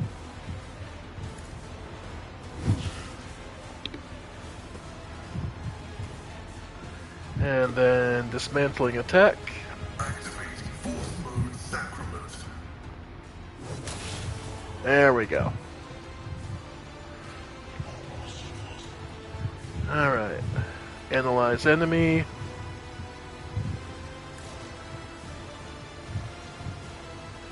Can see the next one. Okay. Alright.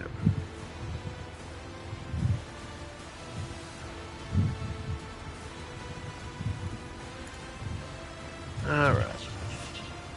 Alright, go behind half cover. Seek about blinding this one.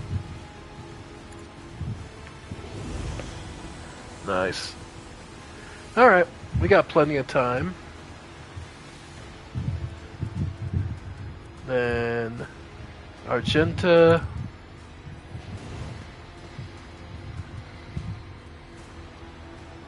Alright.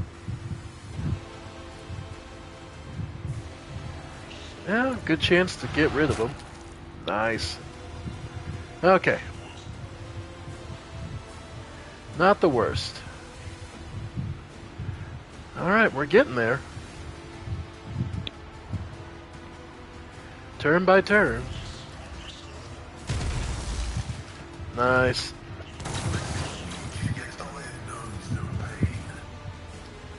Alright. Alright, from where she is standing, 38%. I think it's time we start moving her up.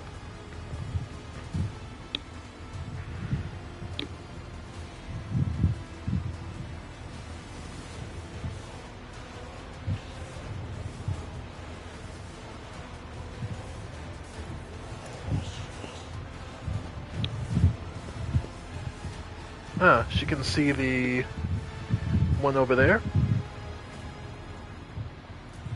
Yeah, go ahead.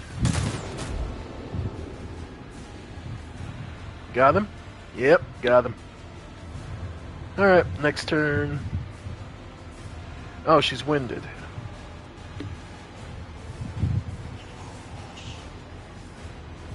Okay.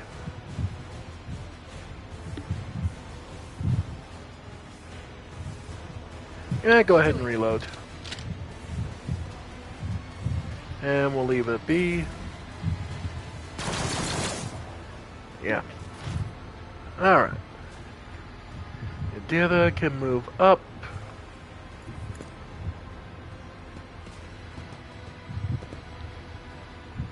Yep. And she gets the free buff, so go ahead and throw it on Abelard. And we'll leave it there. Good work, Heinrichs.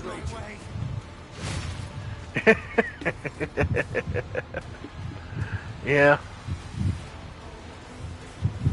Okay, so 2 AP, he can charge there. Yeah, we'll go with that. Endure. Do my duty. And go ahead and shield bash. Marks enemies in the area. Effect immediately. Yep. Alright, Heinrichs. Okay. Oh. Would you be able to charge to... Nope. Too far, so we'll just move in. Alright. So strike, cleave, psychic force. Naturally. Oh well. He parried it. Okay.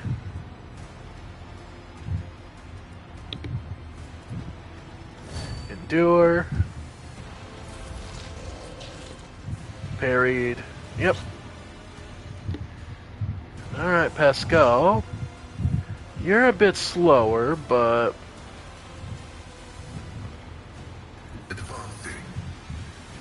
But your ability to disable these guys. Stun them for a turn. Then... single shot. Right, they're basically immune to electricity. Oh well, that's what grenades are for.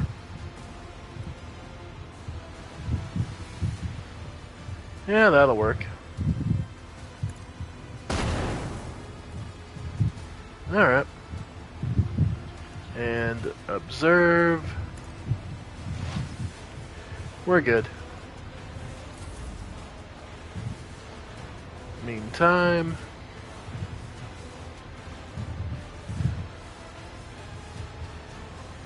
yep, I'll move up.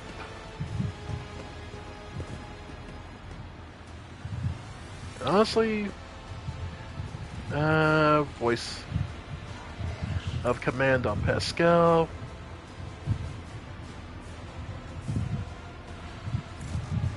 Nah, okay. In which case, I'll just take a single shot at the priest. If not me. Nice.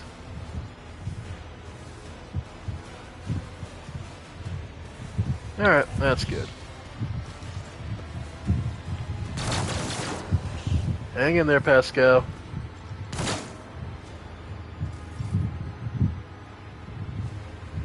Alright.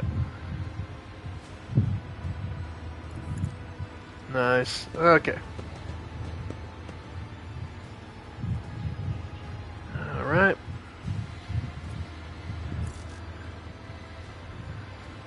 No line of sight there. But on those ones. Okay.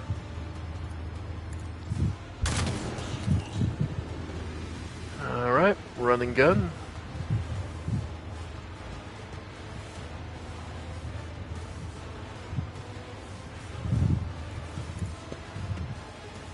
Alright.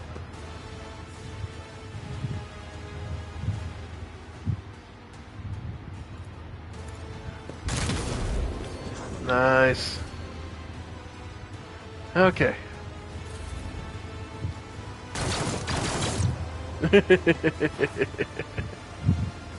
Alright, do the...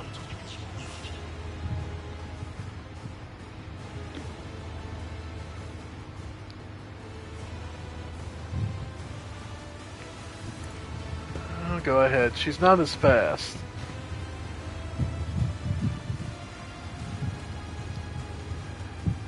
Right, she's got dismantling attack.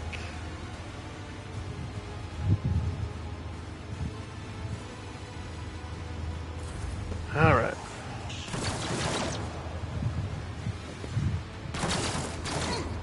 Yep. Vengeance will be swift. Abelard. Well. Just walk on up. And it's your turn to disabling it. Daring breach. Swing. Shield bash. Alright.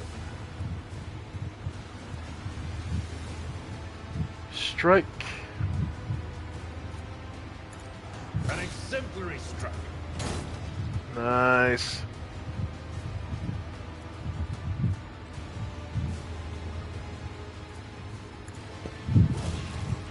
Nice.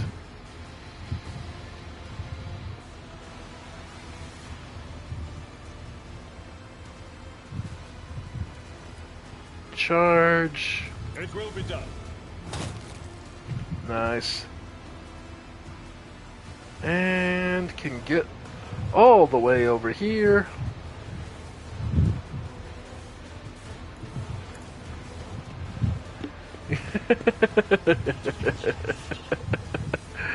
Good gods. Yep, that's a heroic action for you.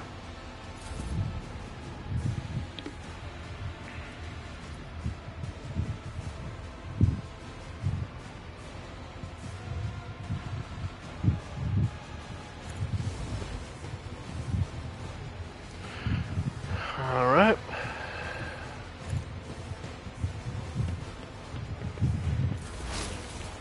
Alright, Pascal.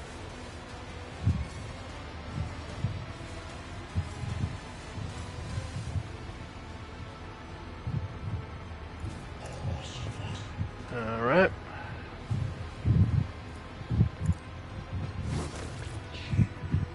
Yep, we got time. And... Yep, can't see him, so... Okay.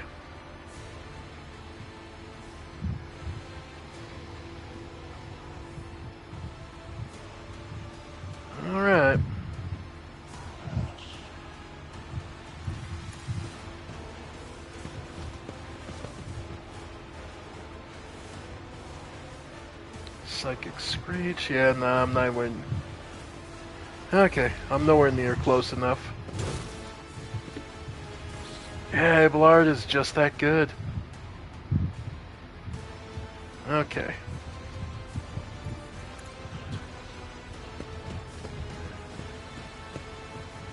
And is there any way to get a clear... Yeah, no, the pylon's just right dead center in the middle. Okay. Death to non-believers! Alright. Idira. Anything is? Yep, we're good. I serve the ruinous powers! Yeah, and you'll regret that too. Alright. Indeed.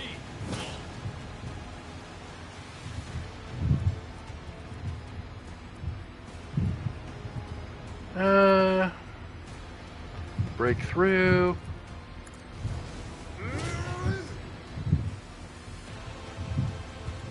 And endure.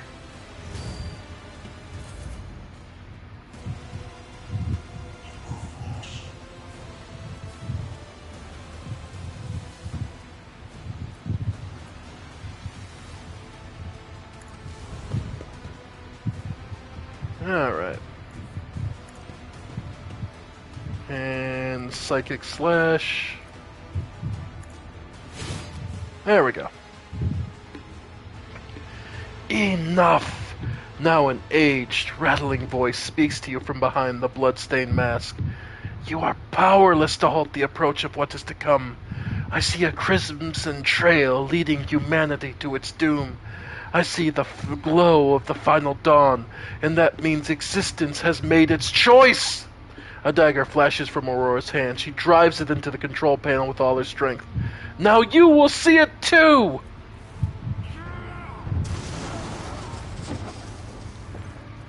A blinding, voltaic arc bursts forth from the broken control panel and strikes at Aurora's uncanny mask. Its metal heats up, smoke billows through the bars. With a howl, the cultist collapses.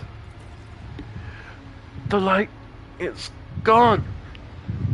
What was that it? The final dawn? But why was it so different from what our teacher promised? Aurora shakes her head blindly. Her voice is now the voice of an ordinary, middle-aged woman, frightened and in pain. You will pay for this. You will... You... The woman's body goes limp, collapses to the floor. Her iron mask hits the ground with a dull thud.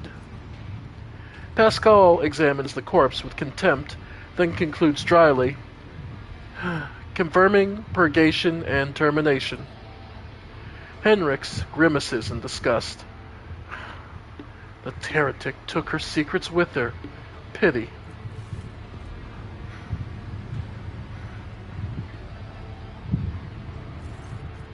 As Henrix approaches Aurora's body and leans over it, "A minute, please, Reflin. I need no more than a minute."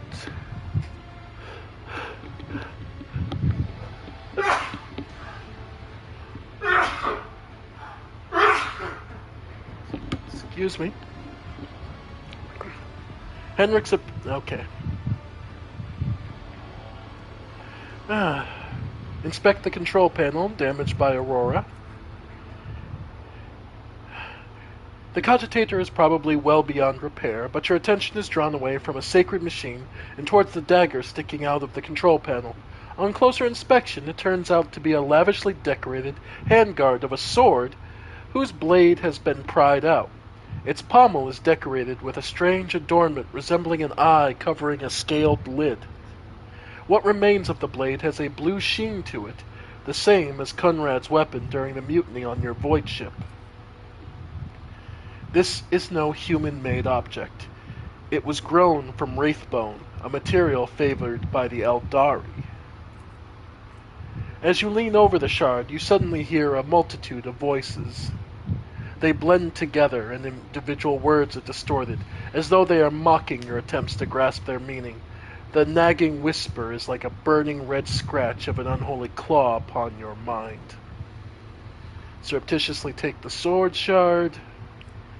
Henrix, take a look over here. Is this by any chance what you were looking for? Toss the shard into the depths of the reactor. Yeah. But I don't want to risk it being found.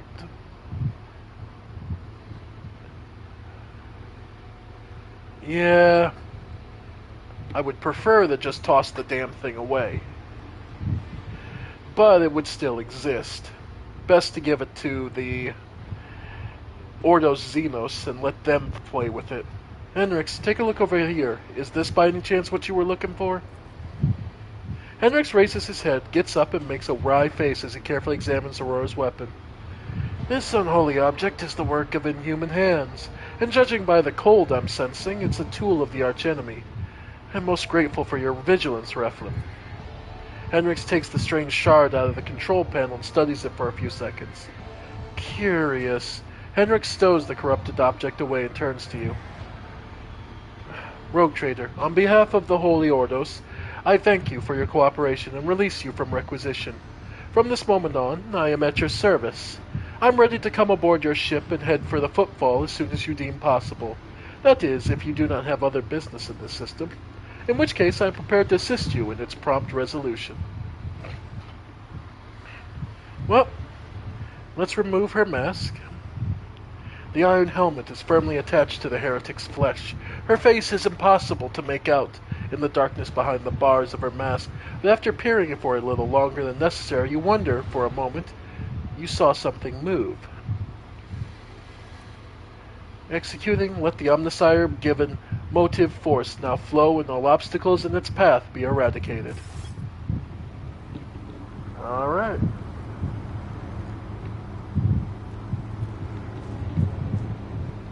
The fusion generator's back to working.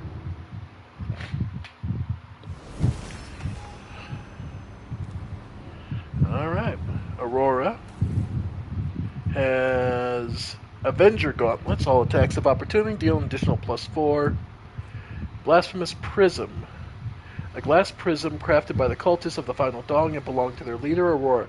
If you look through it long enough, your vision begins to deceive your mind, showing you what could be instead of what is. Alright. And another level. Nice. So the Final Dawn, like I figured, that's not this. Blowing up the planet was not the Final Dawn. No, that was that was just something that this is just a prelude to whatever force is moving the cults at the moment.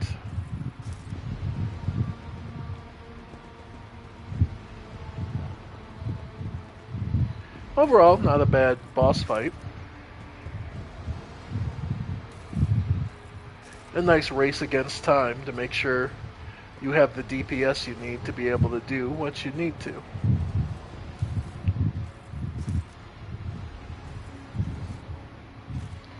Couple more over here. Alright. And looks like we're good here.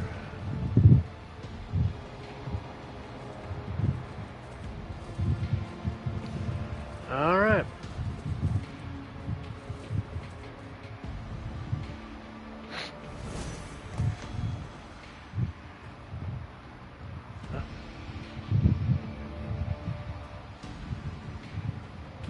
Greets its savior. To the top, or get left in the dust. Yep, and the Electro priests recognize us as the savior. And level up. Level 10. About time. Okay. Breakthrough.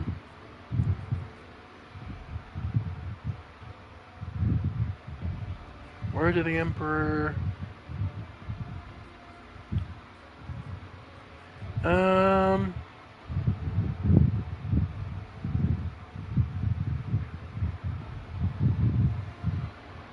Okay, so Sanctic Power, that's just Reckless Strike, or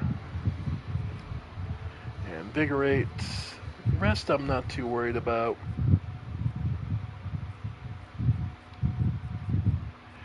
There would be an argument to give him pyromancy. But I think...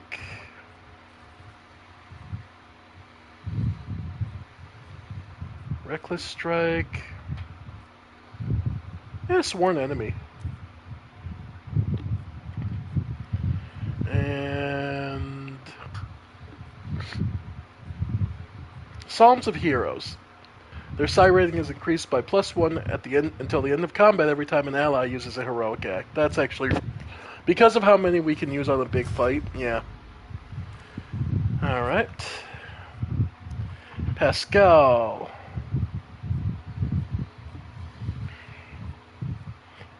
If anything, what I really want out of him...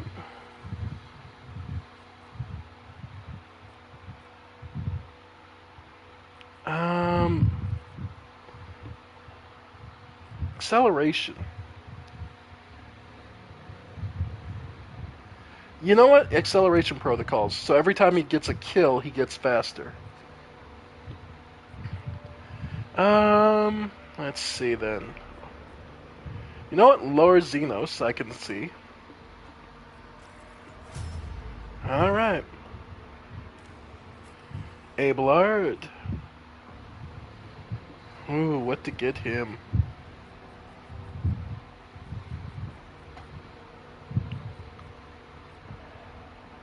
Alright, new ability. Honestly, terrifying scream drawing attention of enemies, becoming a priority target for any enemy falls. Yeah, sure. And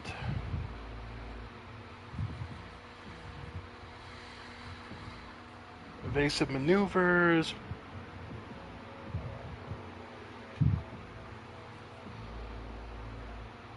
Can use get off me ability once per round and the targets get or fall prone.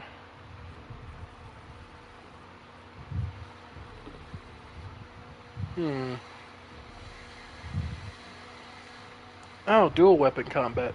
Can attack with the second weapon in the current set in addition to the usual one attack per round. This attack suffers a -20.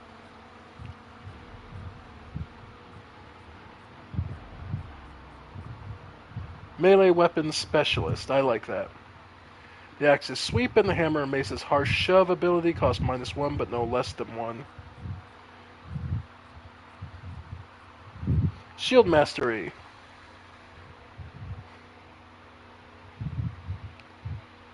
Oh, I don't mind that.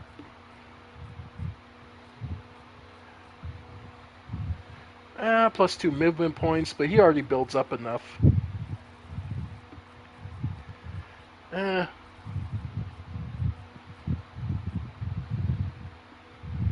Increases wounds by half. Wow. Sure. And he will not die. I like that. It will not die. So that puts him at... Yeah.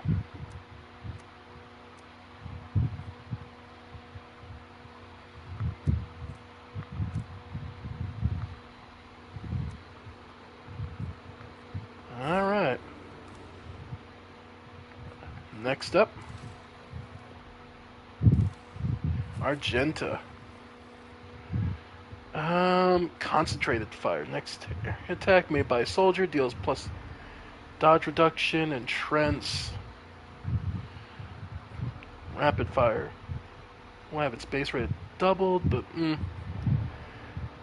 dashes in selected direction, spending all their movement points. Does not provoke attack. Allows a soldier to dash through allies and enemies, but not through obstacles. You know what? Yeah. And awareness. Yeah. That's fine. Hydra. Alright.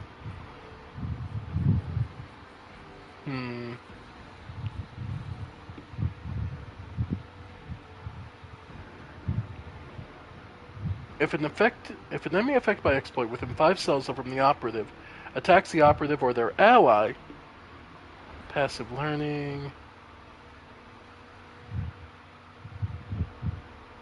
A 10 cell radius around the operative, operative subsequent turns. They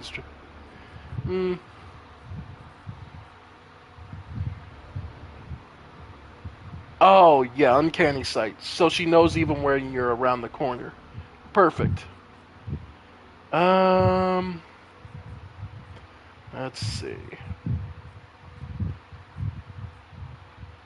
Logic, I have Pascal and me. Tech use, again, Pascal. Imperium, I'm... Okay, Lord Xenos. Medicae. Lord Xenos. Okay.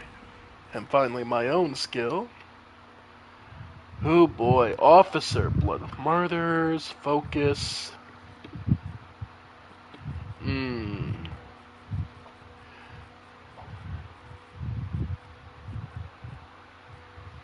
Be smart. Fellowship bonus, avoid by can instead use intelligence if it's higher. Addition. Always upgrade intelligence, even their archetype does not allow it.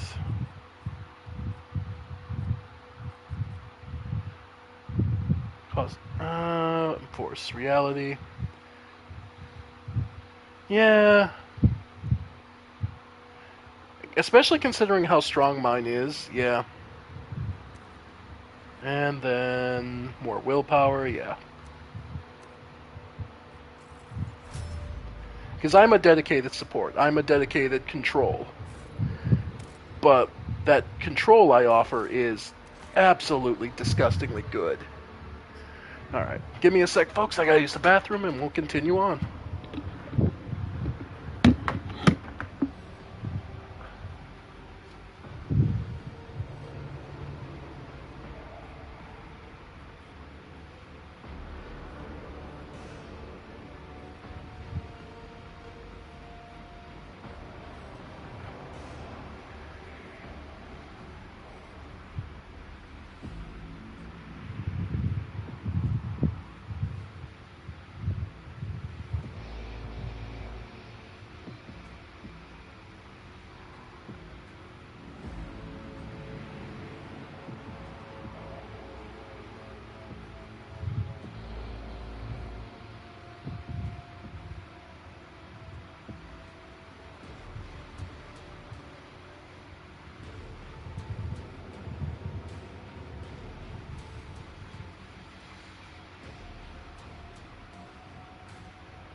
Okay.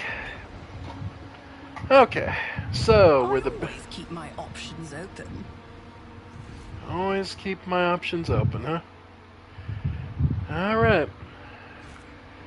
As the big damn hero of the fusion generator.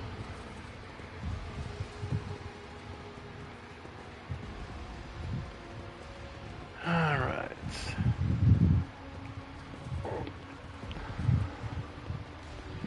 Let's get on our way home.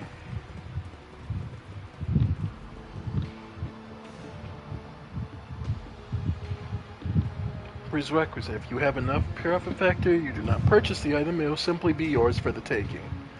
Basically, you just need enough value.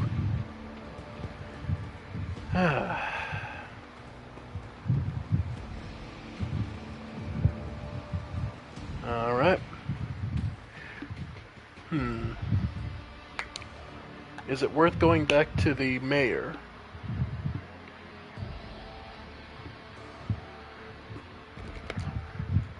Let him know we killed the head of the...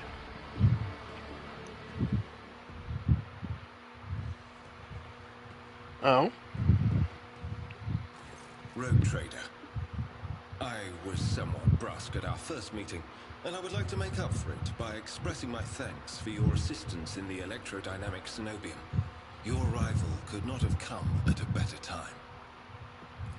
Thanks to you, I have succeeded in finding the object that brought me to this system in the first place.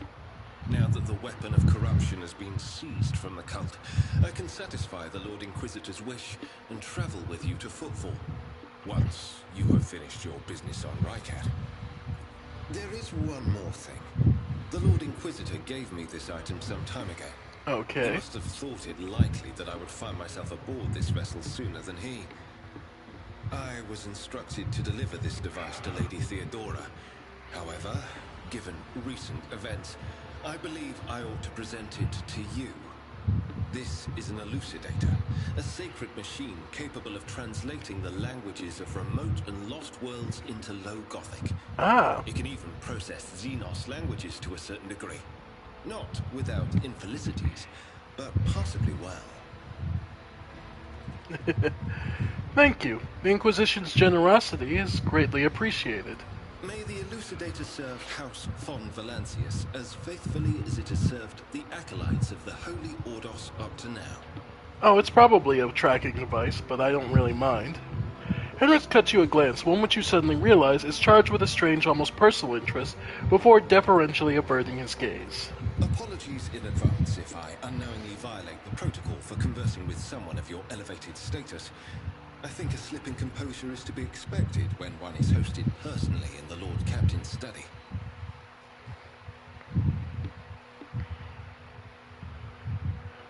What do you plan to do now? I would like to offer my assistance in resolving your immediate problems. I am aware that the ship suffered considerable losses during the recent mutiny and was damaged by the cultists' actions, and you have lost many valuable officers as well. You are in a difficult situation. I am at your disposal. Very well. I must return to my study duties. Hendrix is about to say something else when he is interrupted by the sound of a box signal. Someone is trying to contact you. Thank you for your time. Please consider me at your complete disposal while I am aboard your vessel. Congratulations on the victory, your ladyship. The entire vessel is impatiently awaiting the news of your expedition's success. The rumors about you not simply saving the Tech Priest Monastery, but actually eliminating the source of the mutiny are spreading like wildfire. The Vox transmissions from across the world speak of nothing else. No, actually today's my day off, so I'm just enjoying it to the fullest. Governor Medina is awaiting you at the command center to discuss matters, but I ask you to delay the visit and turn your gaze to the Navis Nobilite station instead. We are in desperate need of a new navigator, but all our communication requests are still being ignored. I do not see how anything other than a personal visit from a woman of your stature can convince the representatives of the Navis Nobilite to break their silence. Alright. So, yep, that's our next stop, is the Navis Nobilite.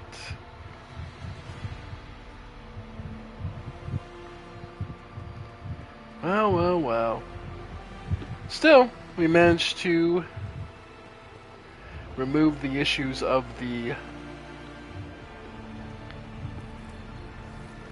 Yep, we managed to solve the issues on the first planet. Took out the head of the cult. And let's see. Anything in here particularly worthwhile?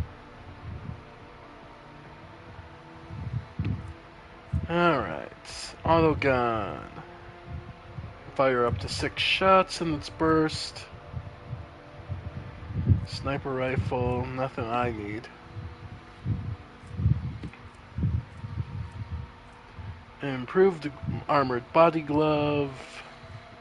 Ours is better. Leather armor. Casing chest plate. Is that? That's heavy armor. Then. Nope. Alright, how's it looking? More armor deflection, so it's just an upgrade.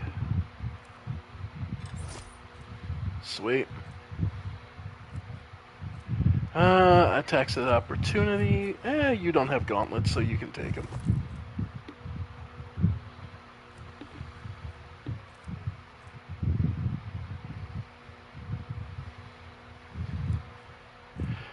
Improved body glove. Well, it's the same, but he just doesn't get the dodge penalty, so... Leather armor, 30%.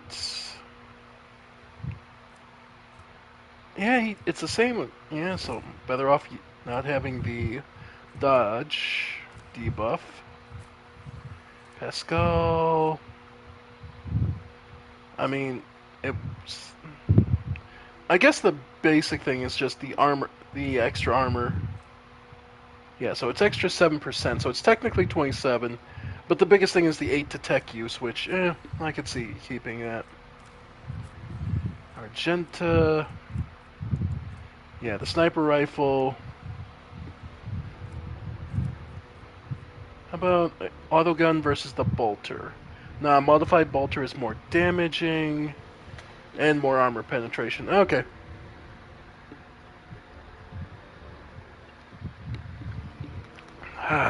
Okay, better. Okay. Hydra. Charge staff. Okay, it is better than the psychic one, so...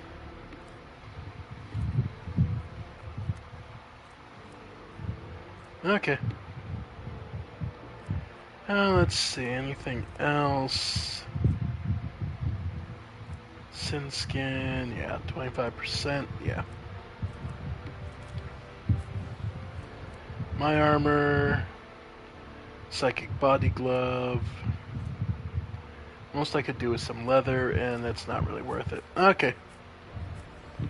Weaponry-wise, nothing else really here, so... Go ahead and add to cargo. Add to cargo. Add to cargo.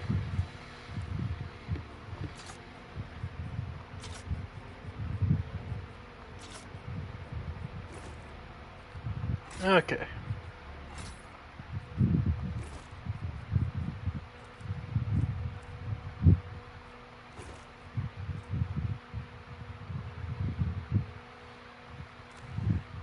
The only person who would want that is Fellowship instead. Yeah, and I have the only really high Fellowship. Yeah, so this is not actually that useful. Whenever they wear deals warp damage. The character also suffer. The damaged character also suffers burning. Yeah.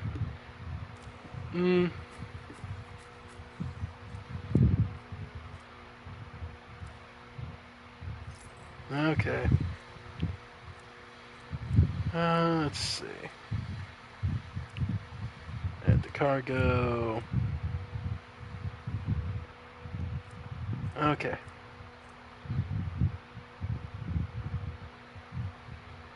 Okay, so Twilight being the bastard we know. Add to cargo, add to cargo. Machine right set. Expendable item. Okay. Cool.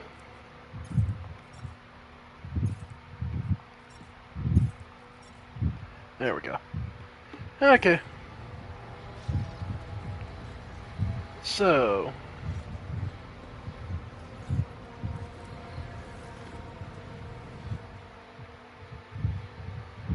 Alright.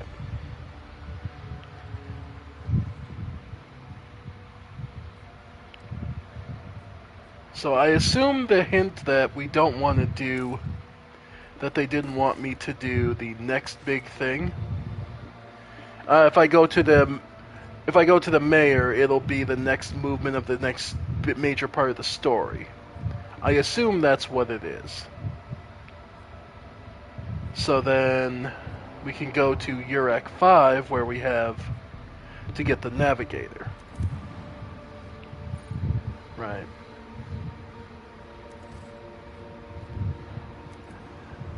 Alright.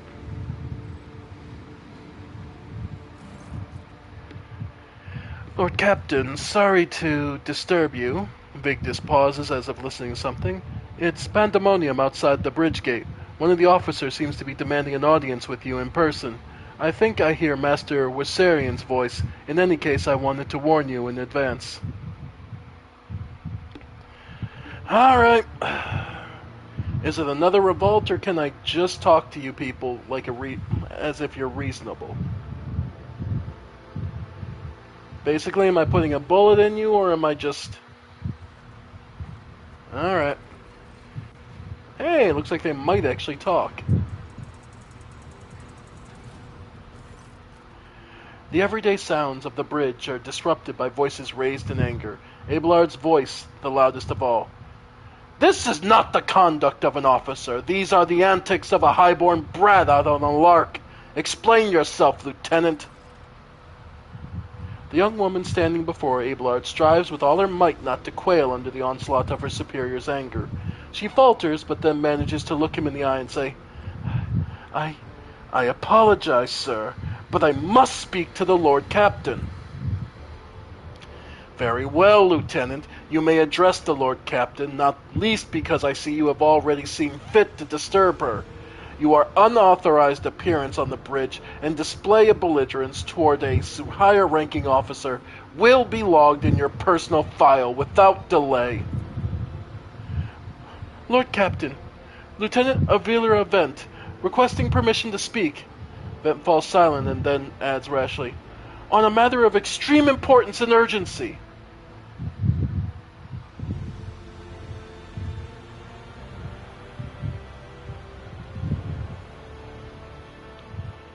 You may speak, but I want to hear a report, not a shouting match.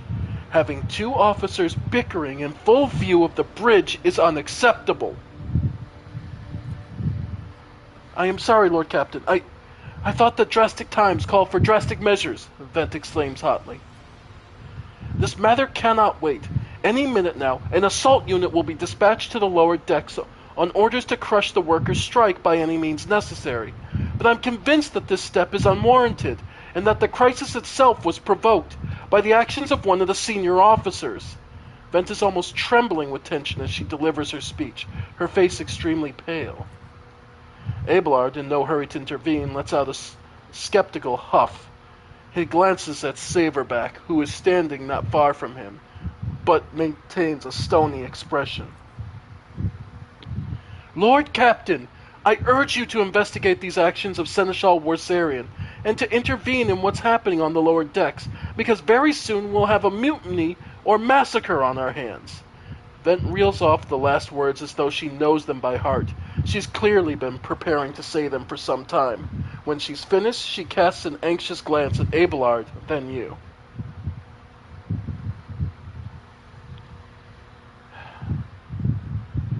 How did all this start? The situation could boil over at any minute, so I'll give you the condensed version. It all began when the enforcers found a cultist amulet on the body of someone who'd been killed in a drunken brawl. We reported it up the chain immediately, arranged for a cleansing rite to be performed, and opened an investigation. No heretics have been found alive, but the search has brought tensions between the enforcers and the workers to a head. And where does Seneschal Worsarian come into this? I shall explain, Abelard intones grimly. I beg you to hurry. Time is running out. I will not hurry, since my competence is under scrutiny. I shall speak for as long as I see fit. There is an established order to the way things are done on this ship, and one of the pillars of that system is the rogue trader's attention is not distracted by trivial matters. It is the Seneschal's role to ensure that I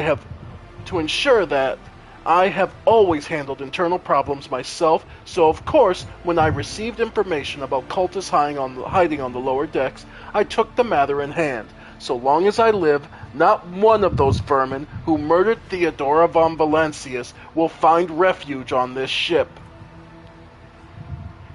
You are far too heavy-handed, Seneschal Wassarian. Arrests, interrogations, mass punishments for entire sectors. It's driven the people to the brink. Now there is a strike on the lower decks, in Depot 4 to be precise. 3 worker clans involved, but many more are passively supporting them. The situation could degenerate into an all-out insurrection. But when I reported my concerns, the only response I received was an order to dispatch an assault unit and crush the strike with maximum force.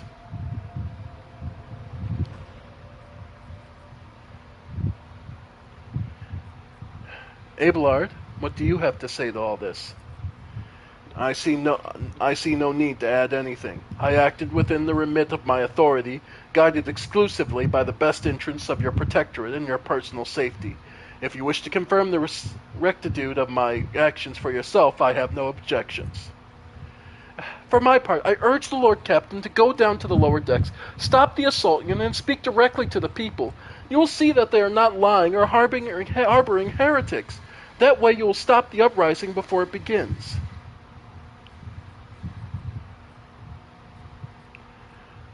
What is Depot 4 exactly?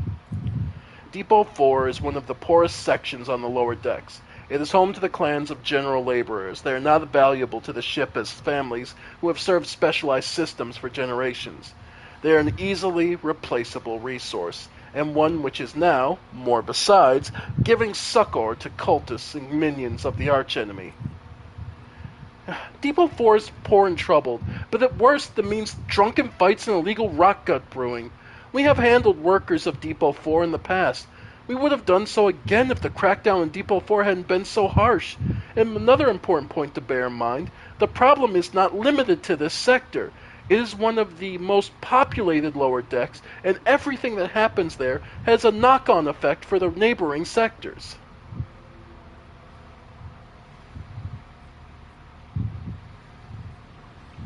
Master-at-Arms, the ship's enforcers report to you, and yet you seem hesitant to provide your own perspective in this. Lord Captain, unlike the Lieutenant Vent, I respect the chain of command and realize that it is not within my right to challenge my superiors. Sauerbeck bows her head in Abelard's direction. However, a moment later, a serpentine smile appears on her lips. That being said, while I entirely share Master Wassarian's opinion on the fate Depot 4 deserves, I must note that this insubordination is a direct consequence of practice that he himself has introduced. Mistress Sauerback, I see you have decided to follow the Lieutenant's example after all. Such behavior does you no credit.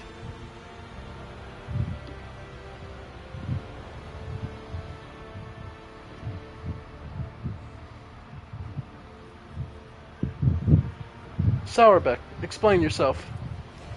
The ship's regulations state that a Master-at-Arms is responsible for resolving all matters related to the ship's enforcers, and yet it is no secret that the Seneschal has a tendency to show partiality.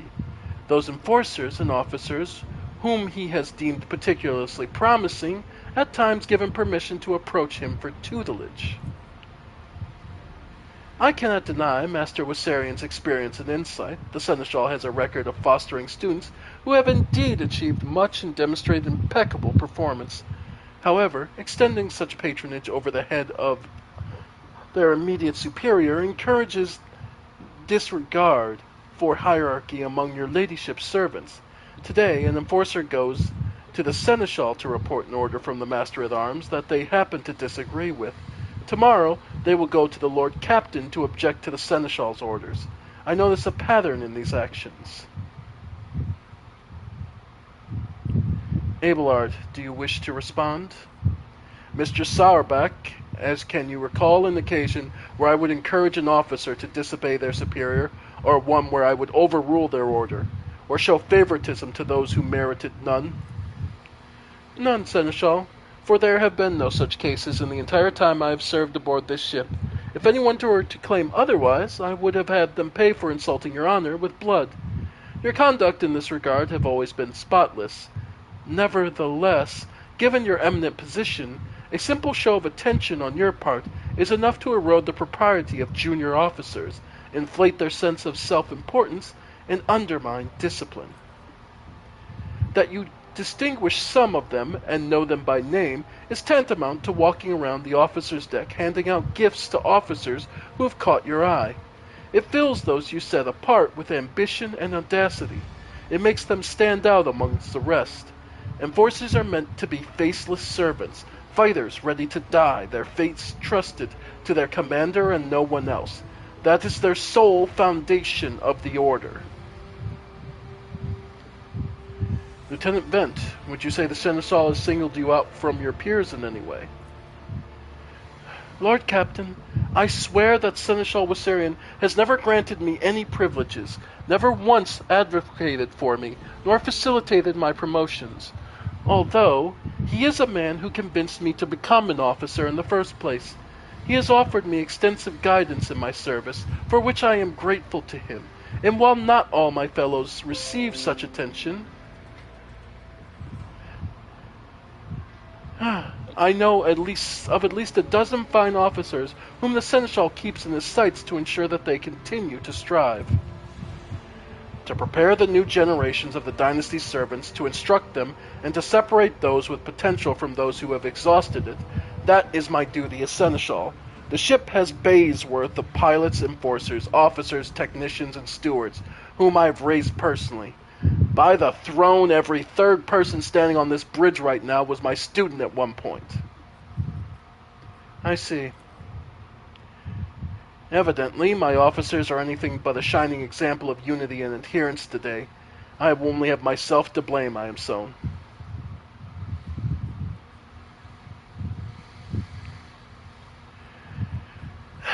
I am certain the Seneschal was acting within his authority, but I will verify the soundness of his decisions myself. Throne preserve you, Captain, Lord Captain. I thank you for your support. Abelard grits his teeth slightly. An enterprise bordering on sophomoric, but please yourself, Lord Captain. However, I categorically insist that I escort you. Lord Captain, I regret that the enforcers were unable to handle the situation, which then led to you and your Seneschal's involvement. I consider my duty to go to Depot 4 myself and see the expedient resolution of this incident. Alright, everyone in. They're making me take the whole party, so this might devolve into a fight. But we'll see how good my tongue actually is at this. It might not.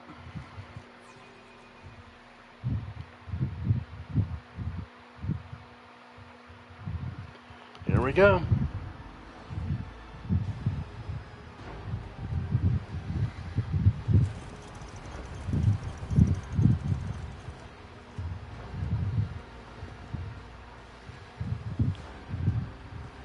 Hey, it's Wissarion. Take that, scum. It's your fault, all of it. Yeah. Abelard reflexively wipes the sweat from his brow in a startlingly human gesture, and a telling one. A rare moment where he allows his age and weariness to show through his armor-like veneer of self-assurance. The lower decks are a source of endless problems. Sometimes I dearly regret that we cannot replace all the locals with servitors.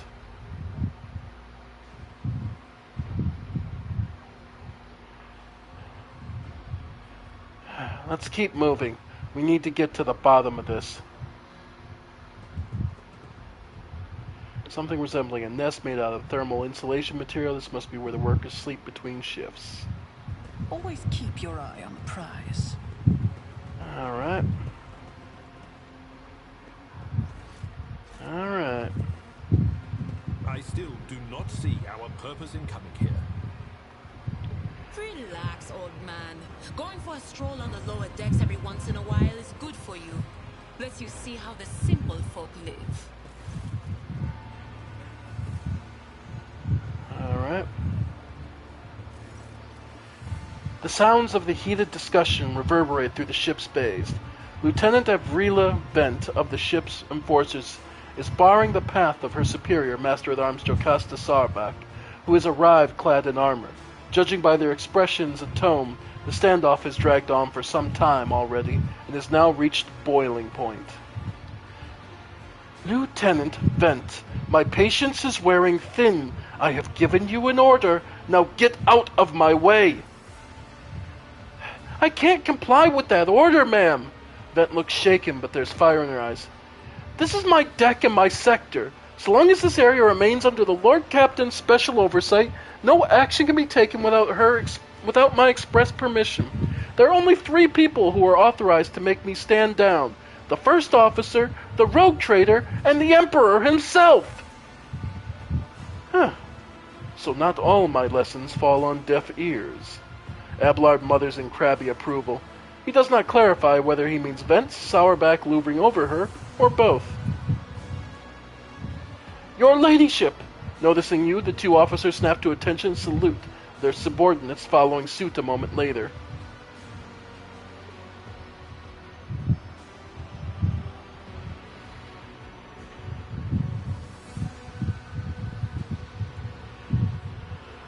So what's the situation?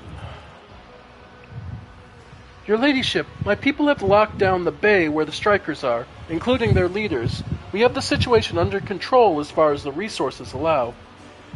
Under control, Lieutenant? I came here to lead an investigative unit, and what do I see? The rabble is on the verge of mutiny. There's nothing to investigate. This simply calls for immediate repressions and firing squads, and you, Vent, are a step away from facing charges yourself.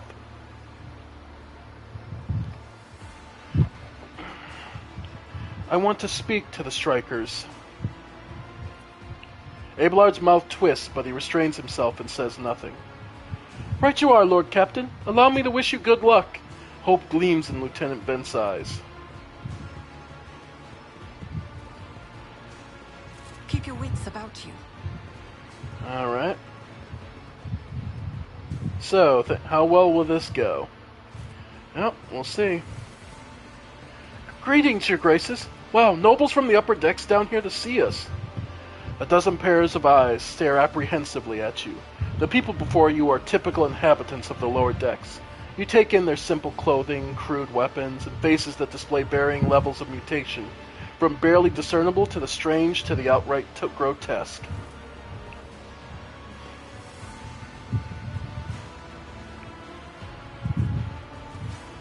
A whisper passes through the crowd, and you detect a mixture of fear, astonishment, and joy in their reactions. Finally, 3 people break away from the crowd, an elderly woman and 2 men. These must be the leaders. They bow clumsily before you. Lord Captain, you come down to us. Tell me what is troubling you. Why are you striking? Striking? That's news to us, your lordship, says a tall, thin man in worker's garb. All we're doing is asking questions, saying what we think. Shut up, Rivet, snaps an old woman who turns her hostile dark eyes on you. Here's the deal, your ladyship. Your damned enforcers are all over us down here. They say they're looking for cultists. One wrong word and they're reaching for their batons. If they want to punish someone, they turn off the heating to the whole base for a week at a time, so we get sick and freeze. In my clan, 2 little ones died from inflammation in their lungs, all because of those enforcers. The old woman spits on the floor and rubs the spittle with the toe of her worn-out shoes. Argenta does not interrupt the workers, but you see the sadness well up in her eyes when the children's deaths are mentioned. She quietly whispers a requiem prayer and makes a sign over herself. It's all true. The Ventolt is the only enforcer officer who stood up for us. It's clear as day who had a mother from the lower decks and who grew up at midships and has no fellow feeling towards us. The grim man with the scarred face throws up his arms. Your ladyship, we're no villains here. We're honest workers, your servants. We plotted no disorder. We went on strike openly, and now that we've got guns pointed at us, all we're doing is asking to be allowed to work in peace without being harassed.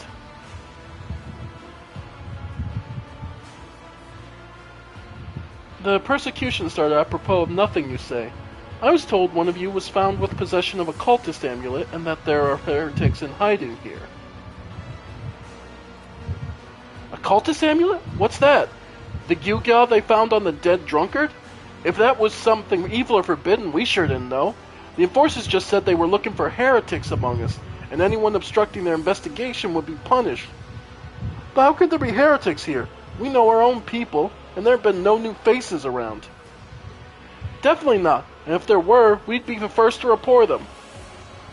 And as for the amulet, or whatever it is, they took it off a deaf body. There's no cultist still breathing in our sector, that's for sure.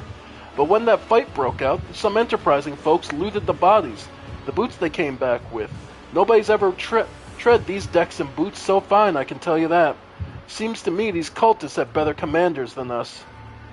Oh yeah, those boots really were fine, and there was no harm in taking them, right? As for the amulet, it must have been pocketed by someone who didn't know any better. We don't need any amulets around here. We all worship the Emperor, and when we're working, we bow down before the machine spirits of the large and small transformers and the servo motor. The same way my grandfather was taught 100 years ago by a tech priest who came calling. Believe us, your ladyship, we're people of the faith. I can confirm the information regarding the proper tending of the machine spirits in this sector. Servitors indicate these commoners are performing the sacraments they are permitted to know. Naive children. Weren't you taught from an early age about the dangers of the archenemy's creations? Weren't you warned that any unfamiliar object could be one of them? We were told, Holy Sister, but it was a long time ago. Last time we saw a confessor in our sector, it was just after I'd had my third little one. That is regrettable. But you cannot lay the burden of leading the righteous life on the shoulders of holy fathers. Who will you blame when the beasts crawl out of those amulets you stole from the heretics? The Holy Father who was not there, or the scavenger who brought the evil down on himself and the neighbors? We were attacked on the way here. How do you explain that? Here's an explanation for you. The people have been pushed to their limit, and now they're lashing out. As if we don't know why these top deck units are being sent down here, like that one there that Lieutenant won't let past. Our clans are all inside the bay that's been sealed off, but the lower decks are big. I'm sure there are some people who've just had about enough. We're getting it from all sides. The soldiers have encircled the ones who've risen up. A death squad just arrived. It's no wonder folks are lashing out. Their words seem sincere to you. Their body language and glances traded between them revealed the news of the attack was shocking to them. Fine. What changes do you want? Would you look at this? The Exalted Lord Captain asks us to bilge rats what we want. Well, here's what. We want you to rein in your damned enforcers, to quit turning off the heat, and to stop battering everything that moves. No, that's not it. We want enforcers gone from here, and we want to be armed. Give us arms and we'll govern ourselves. We'll defend ourselves if these cultists do show their faces. I've been leader of my clan for 20 years now, and getting rid of these cub-wielding thugs can only improve things around here. You've gone too far, old man. They'll never let us maggots like on the lower decks live without the enforcers breathing down their necks. They probably even insist on the enforcers on the upper decks, too. As for weapons, what do we need them for? Before the first day's out, we'll have someone shooting their neighbor out of stupidity or drunkenness. We don't need that. If the enforcers stop hassling us, that'll be enough. In return, we'll find the scavengers who robbed the cultist's body and we'll talk to them. One lower decker to another. If there are any more of those damned amulets about, we'll hand them over to the enforcers ourselves. Oh, you speak for yourself and your clan, and I'll speak for me and mine. I don't want empty gestures. I want real change. They'll promise us the world now, but as soon as the anointed one turns their back, these brutes will be on us even harder than before, all because we dared to speak out. The tall worker's eyes dart between the two arguing leaders. Every few seconds he opens his mouth as if planning to agree, but each time he falls silent, simply making a few vague noises of approval. So, we have coercion. Spreading anarchy on the ship is the first step towards embracing chaos. Putting weapons in untrained hands would be even worse. What's more, the enforcers are needed to maintain oversight and order. Withdraw those demands, and we will consider the rest. Fine, I'll give the order for the enforcers to be withdrawn from this sector, and you will be given weapons. Let's see how you cope governing yourselves. You have failed to convince me of your trustworthiness. The unrest ends now. Everyone who is involved is eliminated. No. We'll coerce them. I'm not giving them guns. That's not happening. But and the enforcers are needed, but I will pull them back. The tall worker they call Rivet shrugs and casts a sidelong glance at the old woman. Old Nan, listen. The Lord Captain herself comes down to us and is offering concessions. And I don't know a single person in the whole of Depot 4 who's ever stood next to the rogue trader, let alone talk to them. Back down. Now's not the time for you to be a stubborn old crone. Listen to us, old Nan. The three clans of Depot 4 ought to act as one.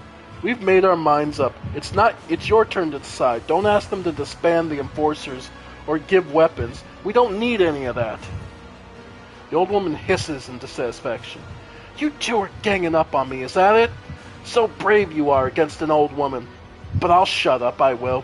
Indeed. I won't go against two clan leaders on my own. If you want to make peace with the enforcers, make your peace. That's great. Just fantastic. Lord Captain, we're all agreed.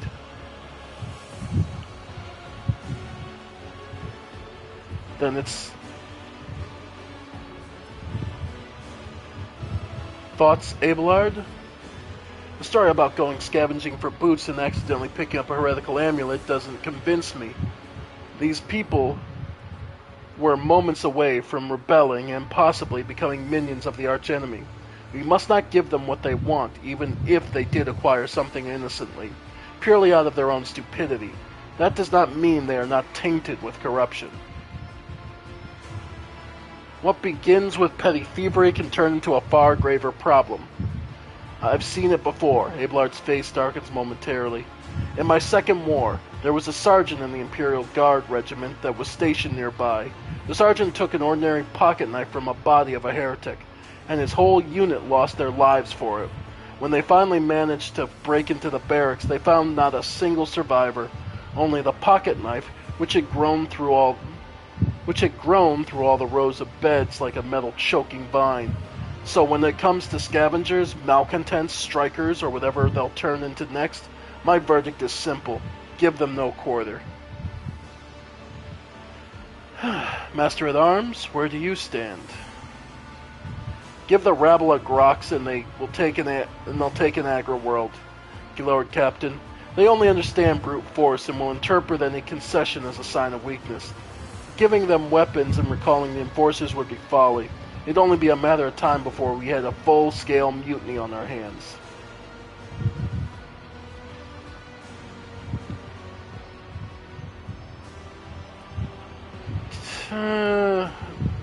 Two profit factor.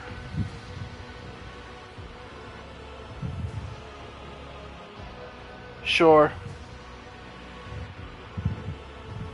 Then it's decided the persecution will stop, and I will expect you to assist in locating any remaining amulets or weapons left by the cultists. Yeah, we lose nothing by killing everyone, but we are already short of people. That's the way I'm going to look at it. Your ladyship, thank you. You have not abandoned the lower deckers. You came yourself and settled everything. I'll tell my grandchildren about this. Of course, your ladyship. We'll root out any nasty business faster than the enforcers, and we'll leave no stone unturned.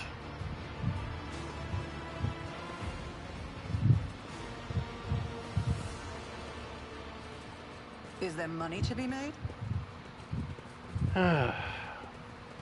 I'll take the hit.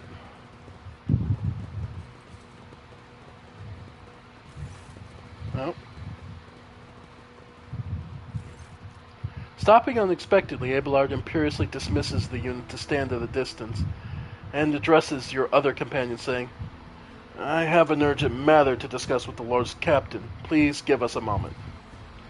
Abelard looks at you, and the last vestiges of restraint vanish. Well, are you pleased with your investigation, Lord Captain? You kowtowed to a disloyal rabble. You believed their lies and showed them leniency. Next time the ship is attacked by cultists, the rabble will welcome them in with open arms and allow them to wreak whatever havoc they like, because they see you as weak leader. Is that how you see your future at the helm of the Von Belish's protectorate?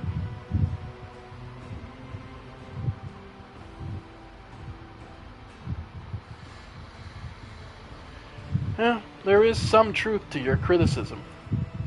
I should say so. Abelard heaves a sigh, but he visibly relaxes. You simply needed to trust me. I would have handled the situation myself had you not decided to intervene. Abelard says irascibly. Remember, Lord Captain Theodora, do you think she ever once slippered foot on the lower decks? No, she did not. Such matters were left to myself and the junior officers, while she dedicated herself to the grand designs of the Protectorate, as any true strategist and rogue trader ought.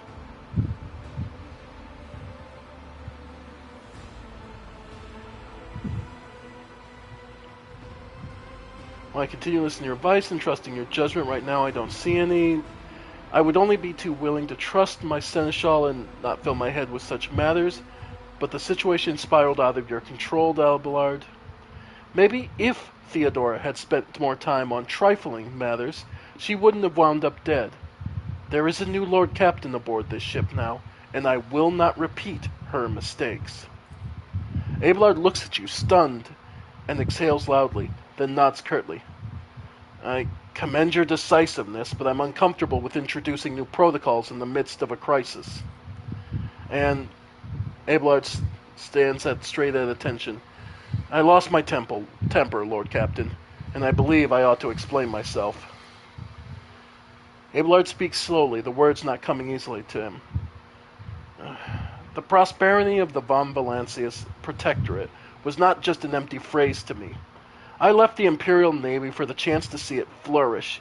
It was the most momentous decision of my life. I did it because I saw in the Lord Captain Theodora's deeds the sign of true greatness. Rogue traders do not simply forge new routes and capture worlds. They create order out of anarchy. That creative impulse was entirely lacking during my time in the military. So I left behind everything I had known, everything my family had known. I come from a long line of officers, and I embarked upon an incredibly reckless venture. Lord Captain Theodora entrusted me with all the concerns she had no time for. She would go off on her flagship for long periods, to distant frontiers, on scouting voyages, and the advancement of the entire Protectorate rested on my shoulders. And then, suddenly, everything that had been built over years and years began to quake, rattling like a flimsy hanger on a seismically active world.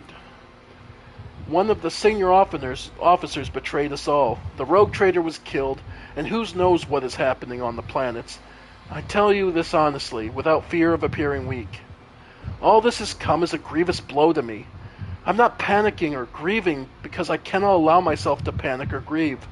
I am duty-bound to aid the new rogue trader, to aid you, to find your footing as quickly as possible, and to do that, I must insulate you from problems that in the past have been dealt with by tried and tested procedures set out in the ship's regulations. Procedures that were established long ago and have functioned smoothly for decades cannot suddenly be deemed excess to requirements. Ooh, got some good answers here. Theodora trusted in the established procedures and she died. I won't make the same mistake. If you want to keep building a future of the Von Malicious Protectorate with me, stop living in the past. I understand, but you need to learn how to respect me as your Lord Captain and Rogue Trader. Accept it and start living in the new world, a world where Theodora's is gone, and where you and I have new decisions to make. The prosperity of Von Malicious Protectorate is just as important to me. You are the only person who has comprehensive knowledge of how things are run on the ship. I think in the future I'll follow your recommendations. I value what Theodora created, and I trust that this situation is an aberration in the ship's otherwise smooth operation. Since established procedures are working, I see no reason to change them. I've seen plenty of sentiment and hand-wringing in recent days, but very little competence. I have no plans to rely on your judgment or your tried and true. No, I value what she created, and I trust that the situation is an aberration. Yeah, no, this is just one of those things that I didn't want the normal response to happen. I want to make clear that I am capable of handling this as well. Abelard dips his head in a sign of assent. The shadow of incredible strain, which evidently had been wearing on him for some time, finally lifts from his face. I'm glad you see the value and foundations laid down by your illustrious predecessor. Why fix what isn't broken? As for me, I shall endeavor to not cause you any further consternation, Lord Captain. And now, please, let us leave the lower decks. If the Rogue Trader decides to stretch her legs, there are far more suitable places. Indeed.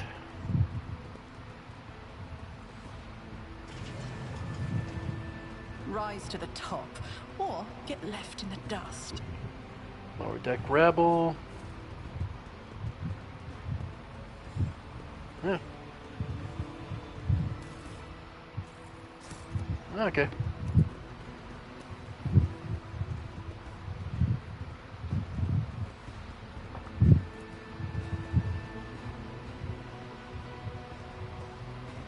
Okay.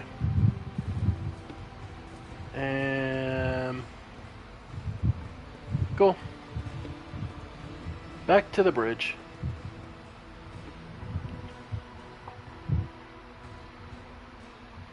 Alright. So yeah.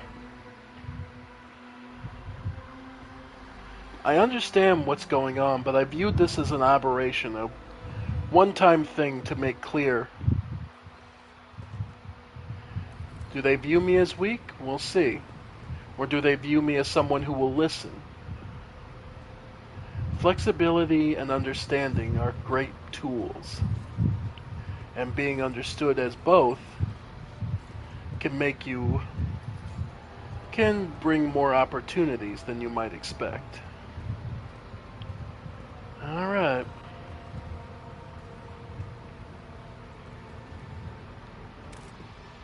Alright.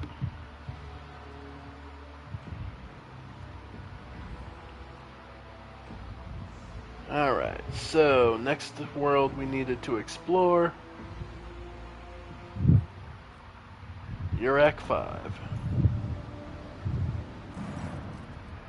Lord Captain, reporting the heralds of the Navis Nobilite continue to maintain Vox silence.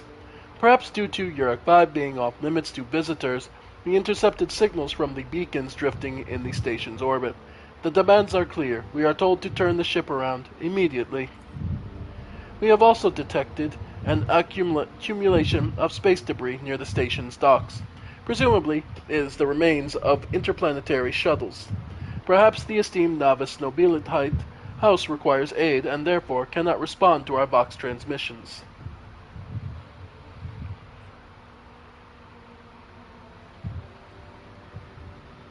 Order the auger crew to scan the station. Yes, Lord Captain. The Vox remains silent for a while, but then you hear the static in Vigdis's measured voice. The officers from the auger crew performed a full scan of the station, but the information is imprecise. They note a wave of distortions of unclear genesis that are throwing off most of the readings.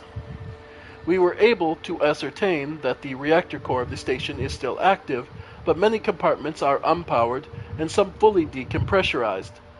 The signs of biological activity are largely present in the central module, which means the station has not been abandoned. So the question remains, why are the steamed navigators' heralds ignoring us?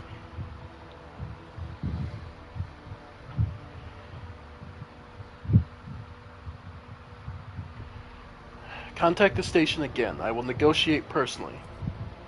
The Vox relays, I am sorry, Lord Captain. The station does not reply even after an official greeting by a rogue trader and the declaration of your intent to negotiate in person. Order the crew to commence docking with the station. Affirmative, Lord Captain. We do not know what is happening in the station, so you will have to look for the esteemed navigators blind. Dock safely, and may the God Emperor light your path. Alright. Got a full party.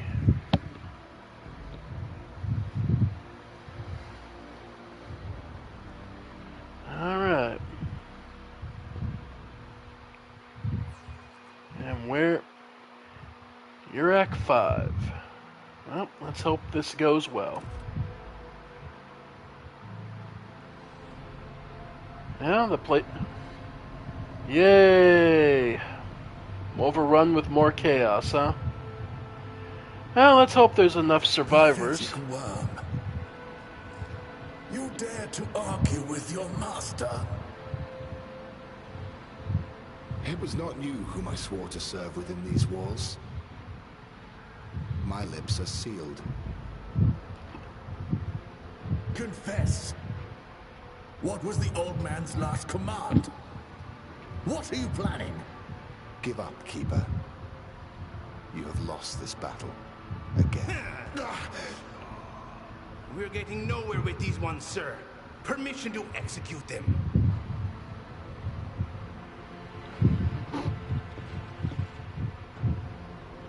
Wretches, you will be consigned to oblivion for your transgressions against House Orsilio. Immortal Emperor, deliver your servants from peril. Prayers will not help you, servants of the damned. In the name of House Orsilio, I command you to execute these infidels.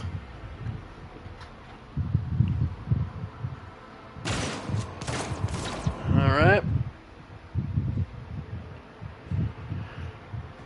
And you are? Master, we have some strange guests on the station.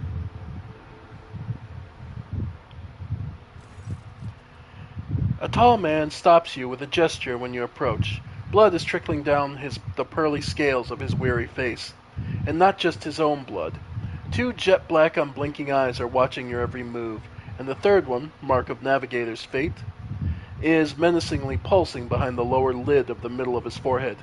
Step back, or I will unleash the horrors of the Sea of Souls upon you. Emperor, be my witness.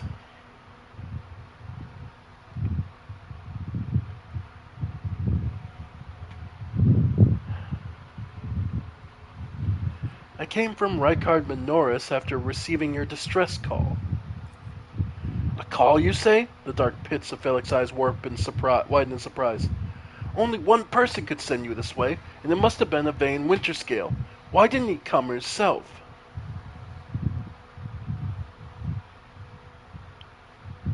He has his hands full elsewhere. The navigator gets thoughtful nod and then straightens up as if realizing something important. I recognize this coat of arms. You must be from the illustrious von Valancius house dynasty. I am certain you are. And since the fate has brought you such an important person to my abode, allow me to introduce myself. Before you stands Felix Christoph August, keeper of this station. So you did not come to offer support to the traders? That is great news. Having said that, you must understand that Uric 5 is in the holy sanctum for House Orsilio, and the path to it is only revealed to a select few. It pains me to say you are not on the guest list. The navigator looks at his guards and winces. The soldiers are quivering as if their tormented flesh were being flayed, yet they keep clutching their weapons.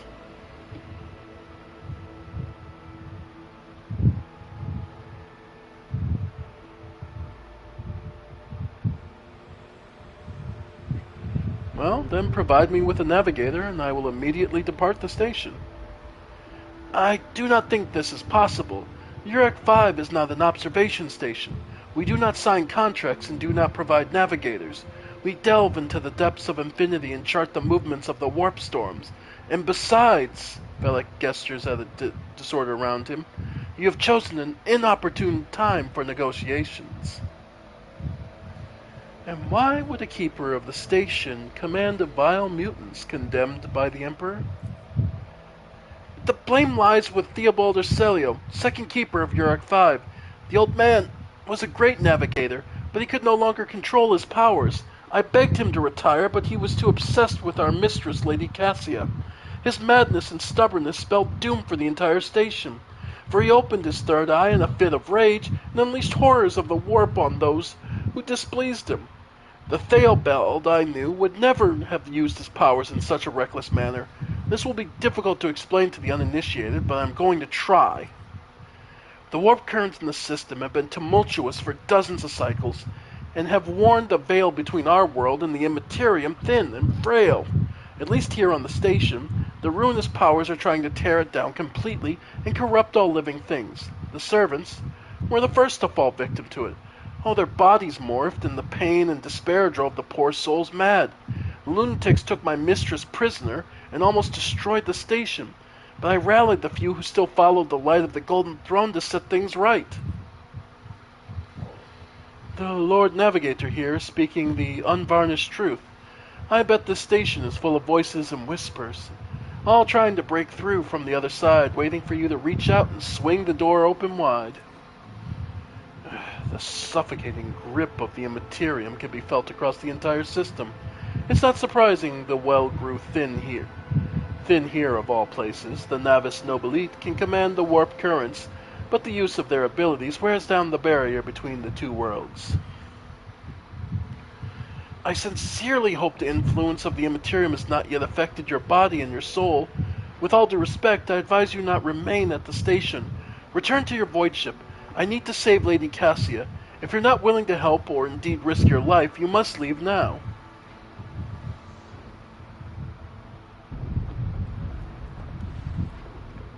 What kind of help are you talking about? I would never ask you this for such a favor under different circumstances, and yet... Velik takes his hand away from the rib cage and notices blood and winces in pain. And yet, Lady Cassia's well-being is above all. I haven't got many people left, and my wounds are too deep for me to act with precision and swiftness, but you may actually succeed. In order to ascend the mistress's chambers, you will need to remake a holy relic sanctified with the blood of Lady Urselio herself. This is the control rod of the elevator and machine spirit. I have one part, and the other was lost during the mutiny, but even the relic will be of no use unless the elevator mechanism is powered. And how do I remake the control rod? I have a phylactery containing the mistress's blood. It needs to be taken to the laboratory, which is located behind one of the reliquary doors. The most ancient and sacred of mechanisms will help rebuild the rod. The tech priests ceaselessly performed the rites of appeasement, so the machine spirit would serve the house in its time of need. The fateful hour is now upon us. Pascal excitedly reached for the data slate, requesting access to Object's data crypt. The Navis Nobilite use independent modifications for standard sanguinary technologies due to the uniqueness of the genetic code inherent in the lineage of each house. Velik looks exhausted but arrogant. Resolve bolsters his voice. And these technologies were made secret for a reason. I must respectfully decline your request, esteemed servant of the Omnissiah. You have your sacraments and we have ours. And so how am I supposed to power the elevator? The station's main cogitator is situated in the guard room. Just enter the correct command sequence and the sacred mechanism will do the rest.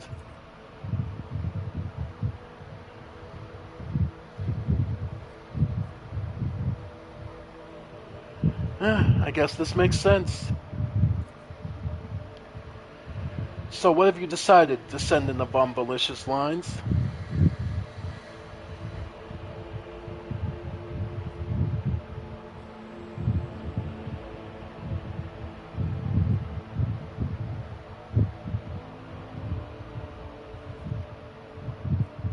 rogue trader's aid will cost House Hoselio, but you should rejoice, for your mistress will live. Velik's reply sounds curt and tired. So be it. Hurry. The mistress's safety is all that matters, but should you fail, our arrangement is finished. Alright, so we have a deal. And we're off to save... Alright. Velik Orsilio's wife. The Void Station is a sacred place of the old Messiah, who shields the rulers of this fortress against death and darkness. Why then are the Vox channels dead? And why is the air not filled with the holy binaric rhythms? The station's lack of response to our ship's hails was already suspicious. I am no less uneasy after the Magos' words. Hands at your weapons. Yep, and now we're back to dungeon diving.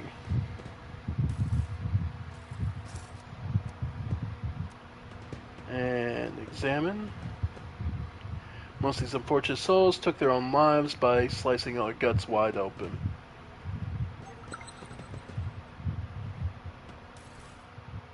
Ooh. A chunk of meteorite. Okay. Mumbles incoherently. Yeah.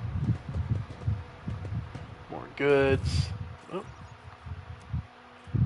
Mutated flesh sample. Okay. God, protect the child! Alright. Your arrogance will be your downfall. Mutant trader. Okay. So let's see. Yep. I'll go here. You go there, Abelard. There we go for Idra. Argenta. Pascal. Henrix.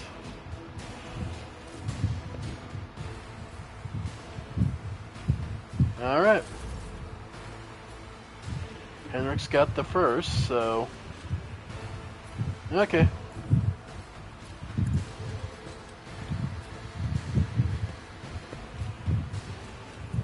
Yep. Wow, survived with one. Let's see. Just endure. Idra. Well. Yeah, might as well. I mean, yeah. There goes a good chunk of them.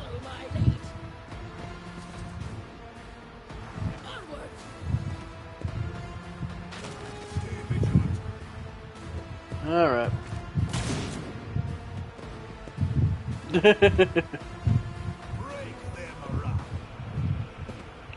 I assume this is one of those. This is definitely made for much earlier. Alright, Pascal.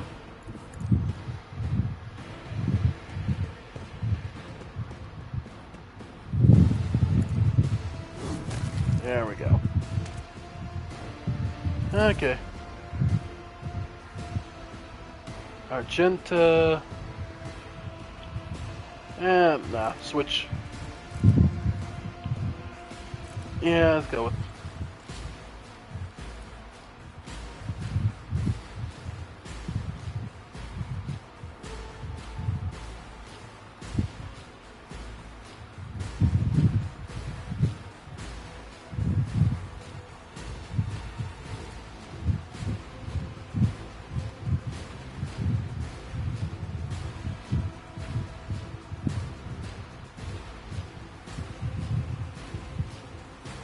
Okay. Move over there, Argenta.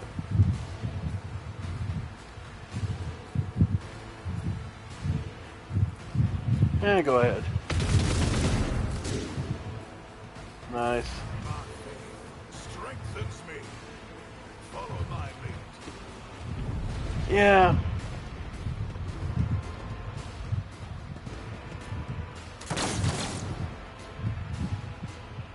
Weapon at the ready. Yeah, this is fine. Follow my lead. Yeah, this is definitely made for much, much weaker parties. Oh well.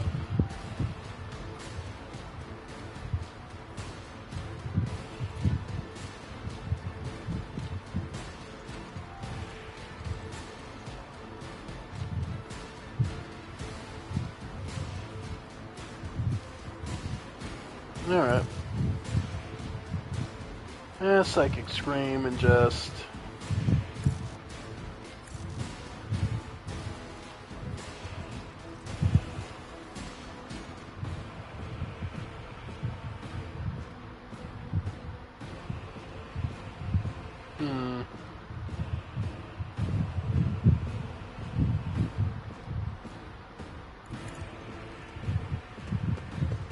Alright.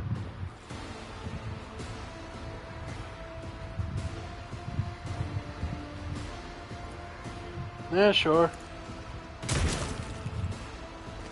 Oh yeah, this is, like, even just basically, I can just tell this is obviously just one of those parties where it's like, yeah, this was just made for a much smaller party.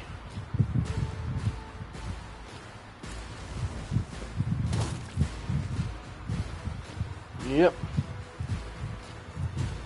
And go ahead and shout. Alright.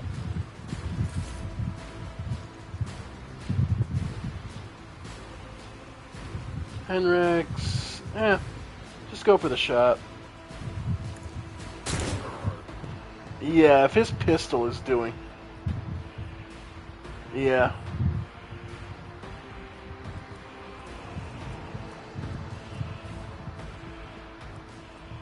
Nah, we'll leave it be. Yeah, because, like, this is all set up. Yeah. Yeah, because, like, these guys are all lined up for this. Unfortunate turn of fate. Yeah. I always have a backup plan. Yeah. I will lead us to fortune. Oh, well. Hey, after those fights on the planet, I'm all for just having a nice, easy walk.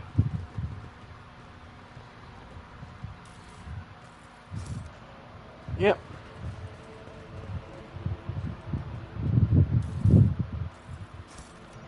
Yeah, I won't mind having a nice, easy walk.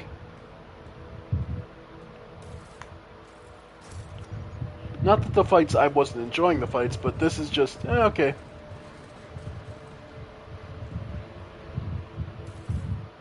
Oh.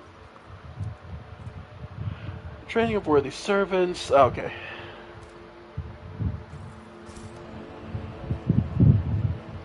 Or Imperium. Statue of famous Calixian sculpture, okay. Oh, that's fine.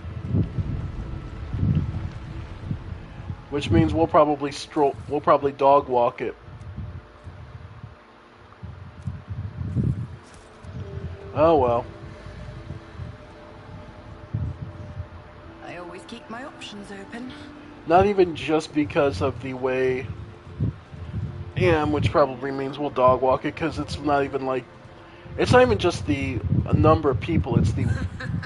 I can barely understand cops when they talk, but it seems I'm going to have plenty of opportunities to bone up on my translation skills. True believers will find common ground.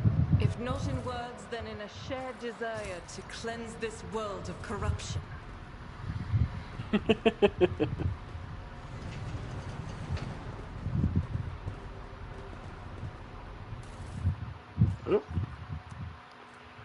Data crypt. HA. Okay.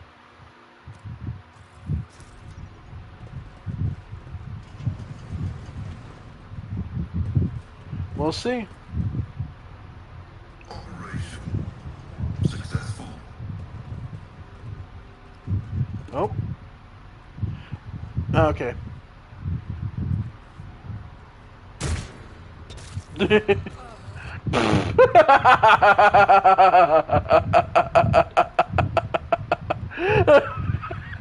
It wasn't even a battle. We popped her once and she's done. Forehead. Traitors are often executed this way. Okay. Money to be made. Oh, that's pretty good. Oh, that is hilarious. I'm sorry. That is dark humor at its best. Of just like, ha! I'm gonna get you now, and pop him once and moving on.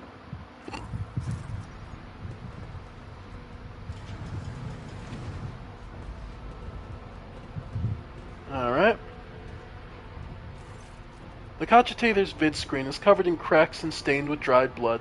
The buttons, switches, and levers were ripped out of the control panel with exceptional cruelty, and scattered around the sacred mechanism now sparks hisses and agony, still refusing to perish.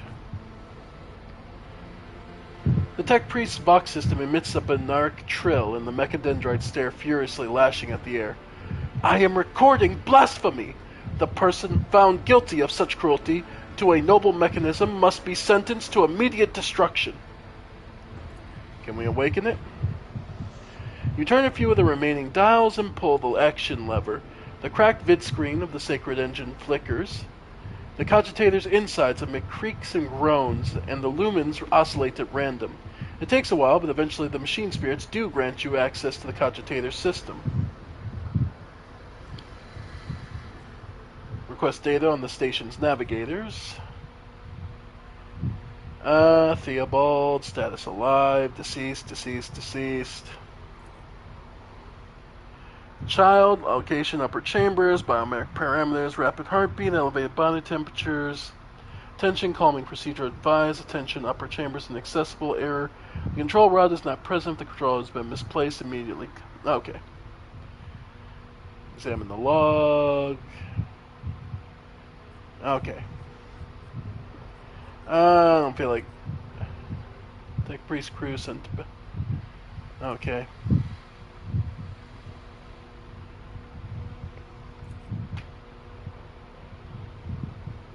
Captain speaking. We attempt to contact the Winter Scale sign for help, but something is jamming the signal. We never received reply. I cannot be sure it was even sent in the first place. Rescue team is not coming. I examined the recent entries log. Winter Scales was a success. New batch of servants. Okay. Station's docking log. Examine the security and life support logs. The immediate demise of the Void Station is affirmed. The damage to its core and infrastructure has reached critical mass, at which point further degradation has commenced in a cascading conflagration. The place is going to blow eventually, so there's no saving it. Tech use. Break through the machine's gun defense. You easily bypass the restrictions imposed on the sacred machine. The cogitator's overloaded processors were unhappily. Mostly encrypted data is wiped. You find trace of purge protocol. Recovery is impossible. Child delete picked flow disabled to access code. Okay. Exploring the archives for a while longer yields surviving excerpt. Only keepers of the station have access to the life support systems, but the keeper Theobald had not left the child's side, and neither had I. Could it be that? List of available commands.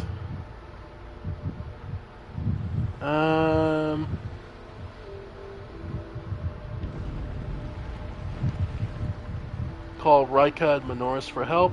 Not really not really going to be worth it by the time they get here. Switch to main controls. Open all doors.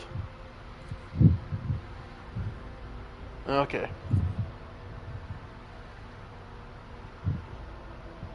Requesting access to the device. Go ahead. Requires a logic check for the armory. Okay. Main hall. Library. Adjacent compartment. Technical areas. Guard room. Laboratory.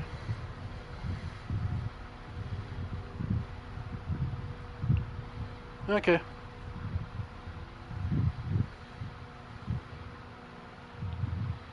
There we go.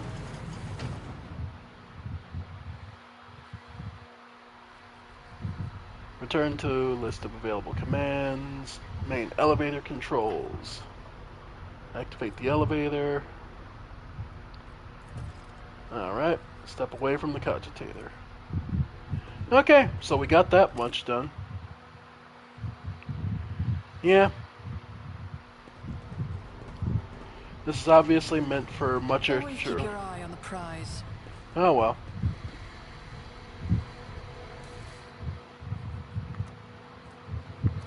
Alright. Okay.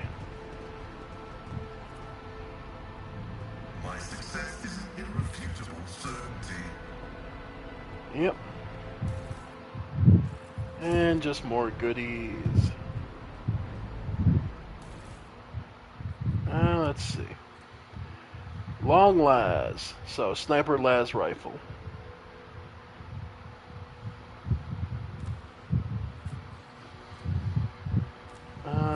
Would be Argenta. Nope, both sniper rifles. I guess the only thing is the the dodge reduction and additional hit chance.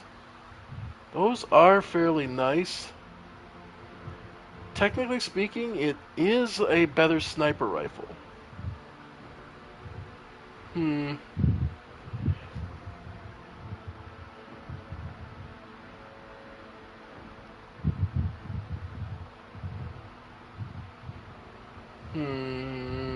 Is it worth it? Well, we'll take it, but I'll go back and forth on that a little bit later. Rise to the top, or get left in the dust. Alright. Alright.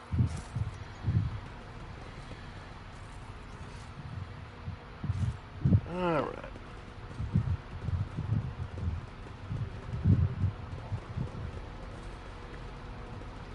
Clear athletics. Compared to naval service, that was barely a challenge. Alright. And another sword.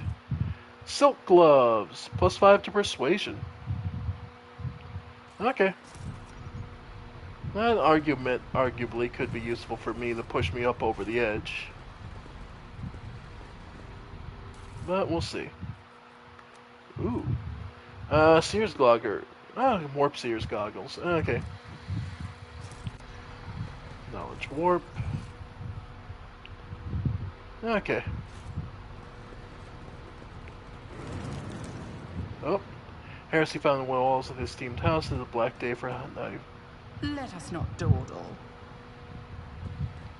Okay.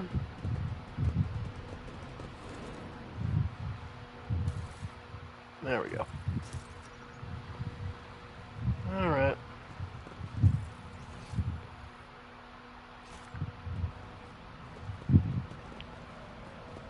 Okay. Alright. And I did miss something on the athletics on the way, but I'm not that worried about it. And look, the goods. Cool. More grenades. Love to see them. They come in handy. Alright.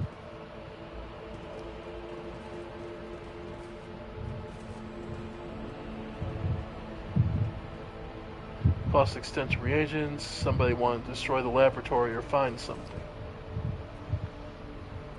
Synthetic amniotic fluid pods across the floor. The discernible stench aside the opposite. Okay. And these are biogels. Black water. Unidentified acid. I always keep my options open. pure psi crystal. Okay. More goods. And the door.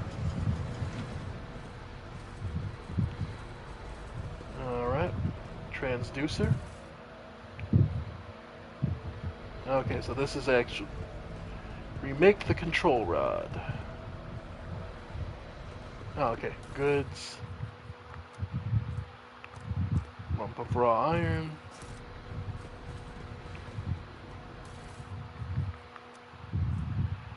Journal. Okay. Tissue flask. So, navigator flesh sample or mutated flesh. I would assume the navigator. Okay. Connector. Data crypt K04H H4. Oh, okay.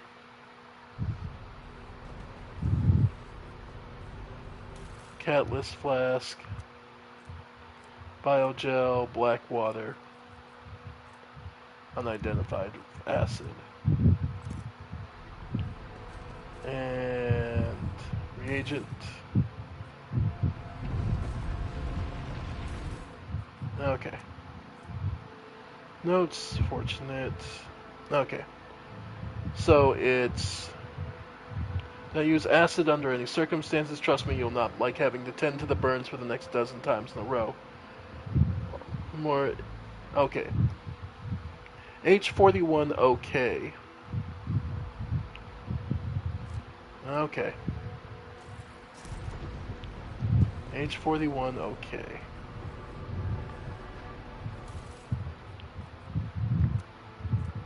Yeah, nope. Okay, so that's that. Okay, you have to read and get it perfect. Transducer. Okay.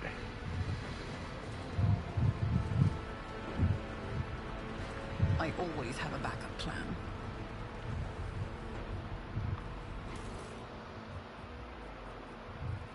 Okay. Catalyst.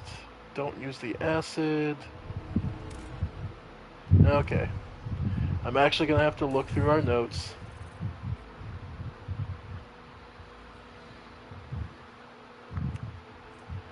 More and more servants are being influenced by material. They crypt malfunction. H41. Do not use acid. Trust me, you'll... Like pre-ballistic. Okay.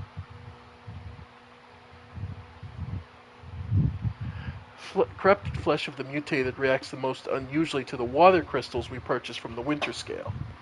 Okay, so water crystals, and the mutated flesh. Always so it's, keep your eye on the prize. So it's actually the mutated flesh. Oh no, that mutated flesh. Okay. WH41. Catalyst, the black water. Okay. Alright. Transducer.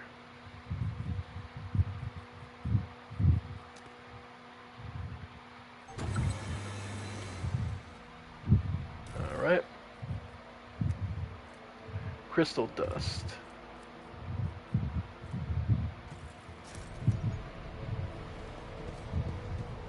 Remake control rod. Alright, so we got that. Reagent.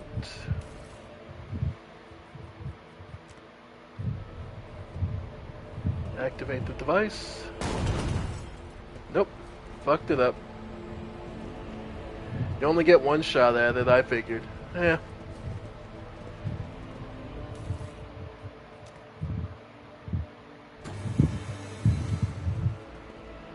goods. Adamantine dust. Okay. Rise Oh to well. the top, or get left in the dust. Oh well. I'm sure there's some good secret, but let's save it for something to learn. Flesh sample. Okay. Yeah, leave it for the next time. Yeah, something to explore next time I play through. Okay. So we're good and we can head back to the... Oh, there is one more thing we missed in the room.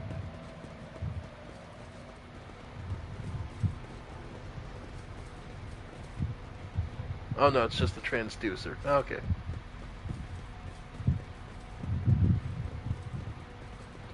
Okay. Not the worst thing.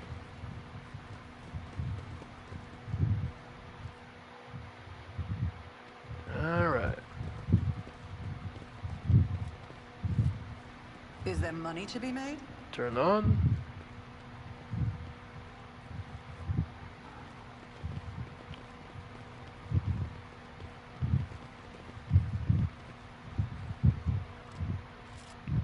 Control rod. Could have sworn, did I not pick it up? Oh, did I leave it in the machine?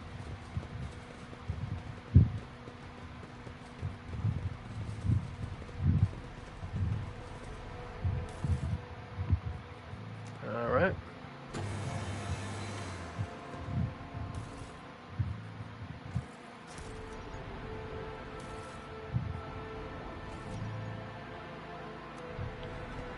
Alright. I could have sworn I have a control rod in my inventory. Yeah. I have one.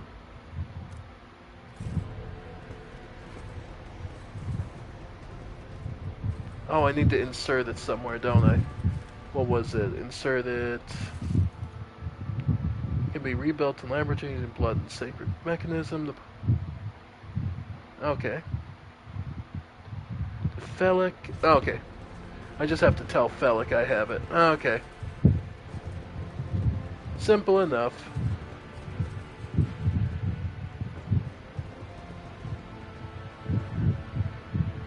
Alright. Here you go. Felic Acilio looks a little better. His tangled hair is now neatly braided. His wounds are tightly bandaged, and there is some healthy color under the scales under his cheeks. You dealt with the threat and powered the elevator. Well done. I trust you brought the activation rod as well? Remember, every second of hesitation may cost my mistress her life. Idris suddenly cocks her head and drives her nails deep into her shoulder. Then she starts mumbling. The crossroads. There are two paths, both stained with blood, both leading back to the accursed eye. They all wear masks so poor and flimsy they fall at the slightest touch of one hiding a blind man, another a traitor.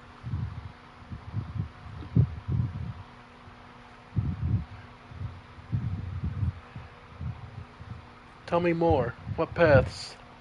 I cannot say. One is paved with blind faith, the other with hatred and treachery. Both lead to tragedy. You simply have to decide what kind of tragedy you like most. Who is who? Who do you see behind the masks? My whispers are giggling nastily. They will not speak, the naughty little things. They say that tearing off the masks is your concern. Thank you. Everything is clear now. Idira nods tiredly and glances at Felix out of the corner of her eye. The station has enough problems without your sorcery, psyker. Felix waves off Idira and looks at you expectantly.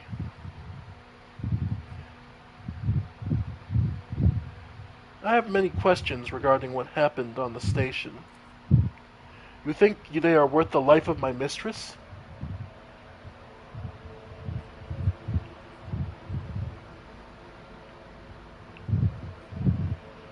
The servants alone cannot be blamed for what happened on the station. Most corpses I discovered were either unarmed or feeble. The warp corrupts not only the soul, but just as much the body and mind. Mad and furious, a single servant wielded more strength than the entire squad of my mistress's personal guards. The bodyguards had their minds fogged as well, but they honed them the honed will let them hold out just long enough to destroy those rushed in to assault them with bare hands. Destroying the shuttles, shutting off the power, and disable security systems. Too many things required special access. Access available only to the keeper of the station. As I'm sure you're aware, there were two keepers of the station. Your guess is absolutely correct. Theobald Ocilio, the demented old man, obsessed with Lady Cassia and her power, and also the one to blame for the woes that befallen Urek 5.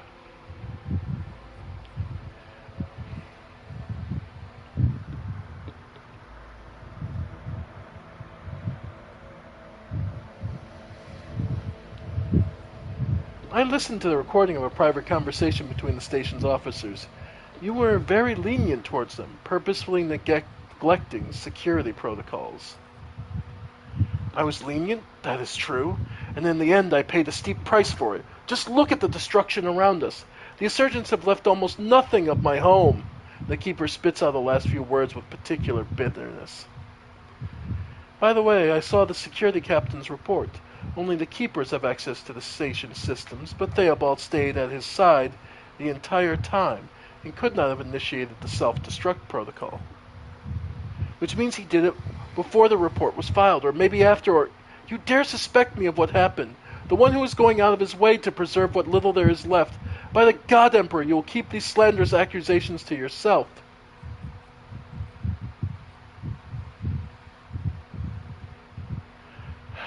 Enough of the lot. Who is the child the documents and reports I found mentioned? Meddle was something that should have been left alone. The child is what the station servants call Lady Cassia, for the commoners' dirty mouths must not sully her name by uttering it. You see, it is not beneficial for all servants to have their vocal organs altered. Some prove to be more useful when they are still able to speak.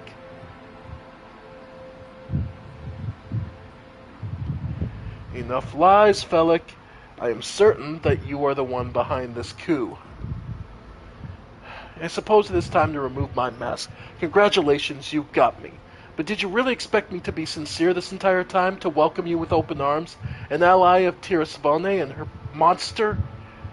The cursed child who tormented the navigators of House Orsilio for years. Don't make me laugh. You arrived to help her completely destroy our house, and I cannot let that happen.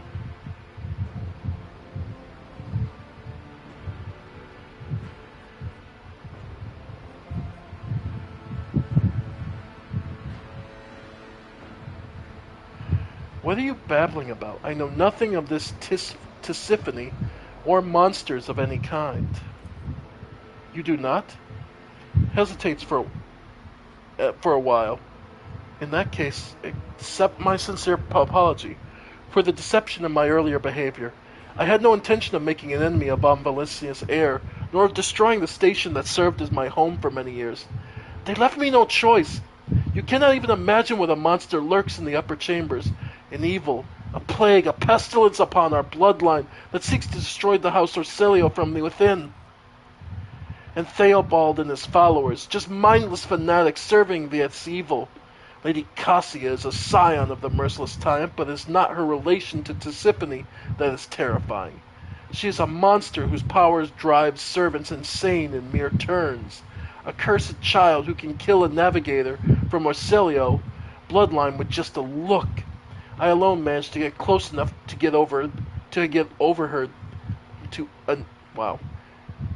close enough to her over the years. She lowered her guard and trusted me. And long last I rid my house of the curse, that is the truth.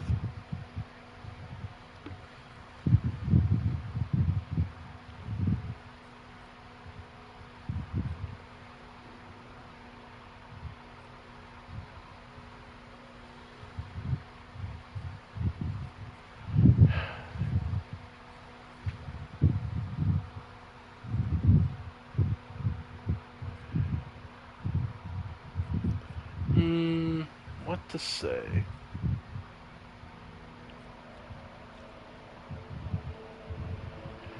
If your cursed child agrees to become my navigator, I'll gladly rid you of this burden. You don't understand. This is... Felix stops mid-sentence, makes a brief pause, and then nods to himself.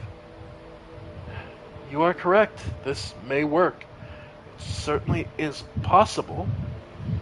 You're going to need this charm. Velik hands you a precious stone without setting.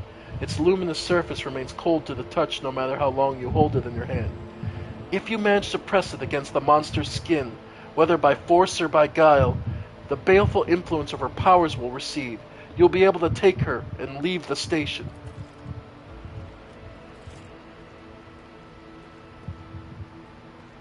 Alright.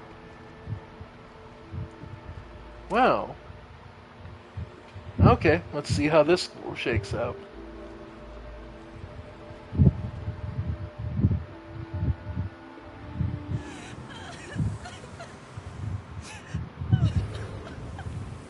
So they're under mind control.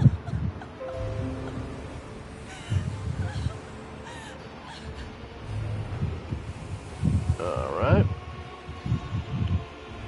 The pale figure with unnaturally long limbs covers her face with her hands, which are deformed with talon-like nails, her deathly pale face coated with blood that continuously streams from her scarlet-misted eyes. Her spiny gills, slightly hidden under her disheveled hair, twitch nervously at your approach. Only now do you notice the third eye on her young woman's forehead, hidden by a jeweled ornament, and when your eyes meet, you sense overwhelming, soul-smothering power. You are enveloped in despairing grief, and an invisible hand closes around your throat, cutting off your breath. Your limbs seem to fill with lead, your heart hammers in your chest, and the desire to turn and flee from the room, from the station, almost gets the better of you. At the last moment, you master your emotions, and your will pushes back against the illusion, forcing it to retreat. Alright. It was... oh. Okay.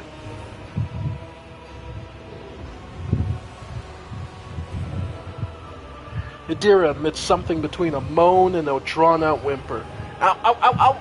As if my own little pals weren't bad enough, now this one's barging into my head. Somebody stop her!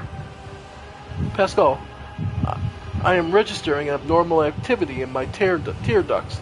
The salt being produced by my body may negatively affect performance of my respiratory apparatus. The vulnerability must be rectified. It has been logged.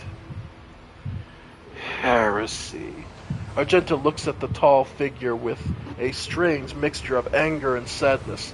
Then she lowers her head, and her white hair veils her face. Abelard, is this? What vile creatures is this? Henrich was Terry. Overcome the crushing despair, I know why I'm here. So I was strong against this illusion. Stop. Sorcerer immediately, I will shoot you in the head. Lady Cassia, I'm here to help you. Please, calm yourself. She wearily shakes her head and lets out a drawn-out sound similar to both a sob and the howl of a small wounded animal. What is happening? Someone calling my name? Are you all the betrayers dead? Are all the betrayers dead already? And you? Who are you?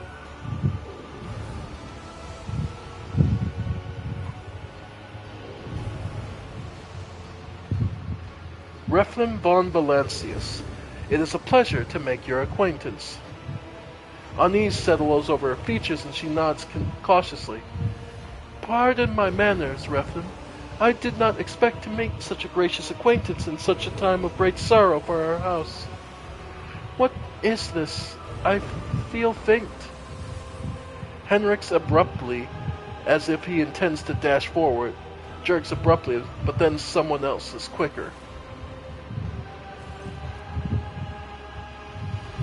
The heavy-set old man who has been kneeling nearby erupts into low sobs, his eyes swollen from crying, dart desperately around the room, as though the veil of ignorance has just been ripped away from him. The child, Lady Cassia, where are you? Sacred child, throne preserve us! Despite his venerable age, the navigator leaps up and rushes to the young woman's side. You. The old man shifts, revealing his face to you. Is threaded with jet-black veins, and his bulging, milky eyes bear a striking resemblance to those of a dead fish. A sickly sweet scent assaults your nostrils, as if the old man's flesh is rotting inside this decaying husk. My eyes fail me, for they are unable to make you out as either enemy or ally. I'm warning you, one wrong move will bring the wrath of House Ocilio down upon your head. Watch out, Lord Captain.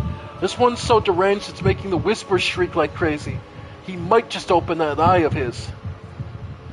Threatening the head is a grave offense, indeed, whoever you are. Abelard placed a hand on his weapon.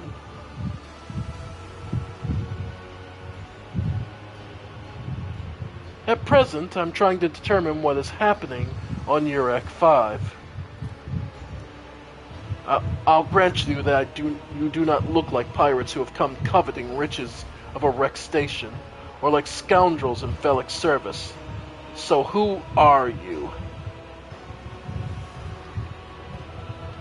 Reflin von Valancius, rogue trader. Another rogue trader in the corner of a galaxy? How interesting. Your kind always make an appearance in desperate times, ready to cut a deal that benefits one side alone. Given that you have not so far drawn your weapons, your intentions are probably peaceful, and so House Ocilio asks a service of you. Save the life of the child in exchange for the future cooperation. Do not hurry to answer. Think on it. You can make yourself an ally or an enemy of our house today. You decide.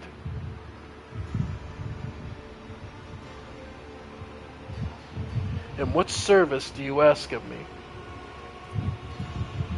Hope glimmers in the navigator's milky eyes. Save the sacred child. Take her away from the station. I fear I do not have long left. A bluish rivulet trickles down the old man's chin, and he wipes the mutated blood brusquely away with his sleeve. You glimpse the strange burns covering his flesh under his clothing. The slightest movement must be causing him unbearable pain. Save the child and deliver her safely to Regent Aranto, acting head of House Ocilio, in the Coronis Express. Rest assured that the reward will be worth your effort. I know we came here for the Navigator, but after everything we've seen, I've got some reservations about this girl. Argenta looks at Cassia, and a painful furrow appears on her brow. Such a fragile thing, with such a heavy burden upon her shoulders. I want to know what happened between you and Felic. Felic is my wayward student. He came to Urek 5 as a callow youth. I personally mentored him and entrusted him with the care of the child. He was like a son to me, but he proved to be just another traitor. He sought to steal our most precious treasure, the heir of the house, our sacred child, to revel in the power of others like him, casting our house into the abyss, to pervert the centuries-long traditions of our family. You can see the fruits of his villainy yourself. He decided he was not bound by duties to the legacy of the greatest of our novators, Tisiphone Ocilio, who led our house to prosperity for countless years. Foolish boy, the renegades clouded his mind. They sought to seize control of the dynasty before the sacred child had come of age and taken up the novator's throne. So choose whose side you are on, a murderous traitor or a lawful scion of the noble house. Theobald speaks these words softly, looking at the unconscious young woman with reverence. The interrogator looks from the unconscious Cassia to Theobald. I presume the Navis Nobilite house has reasons for treasuring the child other than uncontrolled bursts of warp sorcery. What might those be, I wonder? A young, immature navigator who likely hasn't completed her training. Enough! I will not have you questioning myself or the charges within my dominion of House Ocilio.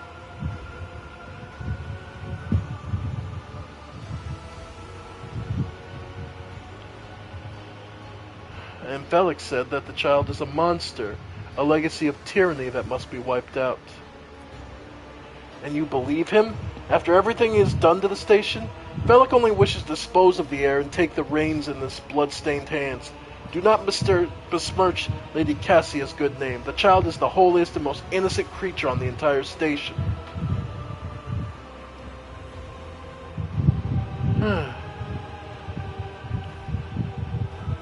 How could you lose control of your own station? Do not thrust my errors in my face. I am twice your age and twice as wise. Take my advice. I trust no one but yourself and the Emperor. Even those closest to you will betray you for gold, power, or a far-fetched idea of a bright future. Alright, I believe I've made my decision. Is that so? Please share your thoughts.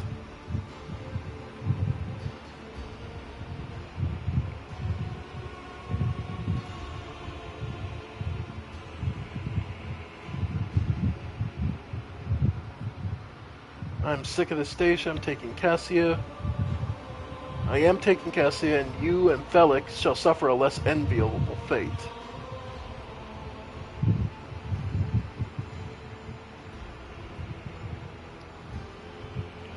And you shall serve as navigator of my vessel while you still live. No. Felix is a true monster. Let's do it.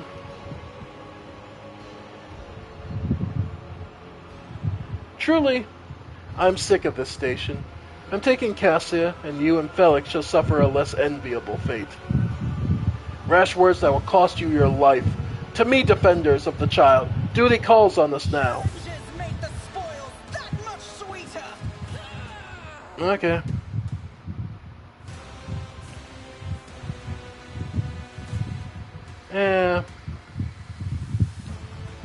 Nothing too bad here. Okay, Idra, you can go here. Me, I'll go here. Yeah. Screw it. You know what? Rather than picking sides, I'm just gonna wipe them all out. Okay, me back here. Abelard. I mean, might as well. Argenta. I mean, there, might as well. Pascal. And we'll have you over here. Yeah, this is definitely a fight meant for far fewer people.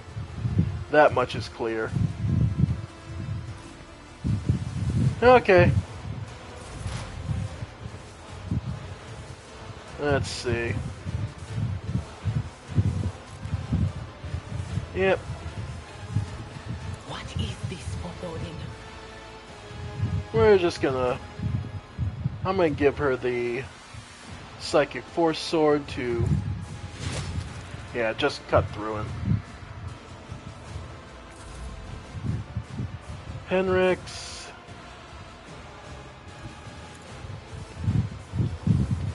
Same thing, pretty much. Yeah, nah. I'm not even gonna bother with the Psychic Force. I shouldn't have bothered. Alright.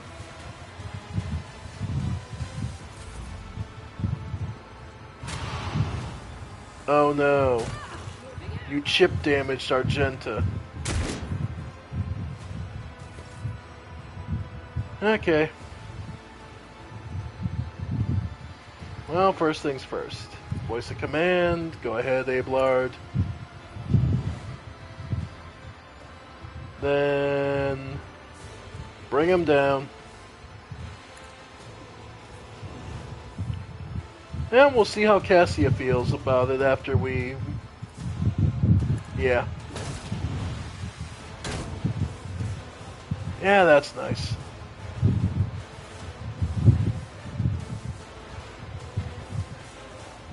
Yeah.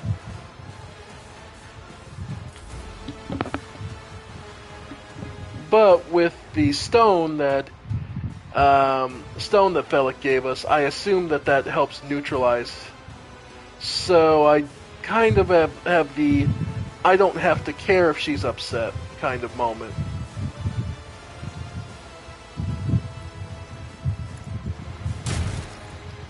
Nice. 18. Got a real clean shot on him. Alright.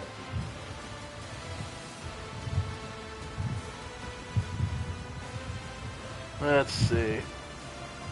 Yeah, basic bolter.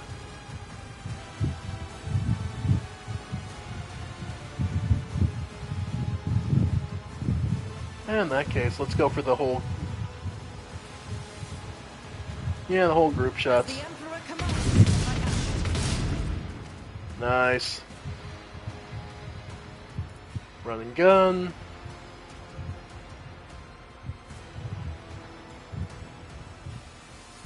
Faith without deeds is worthless.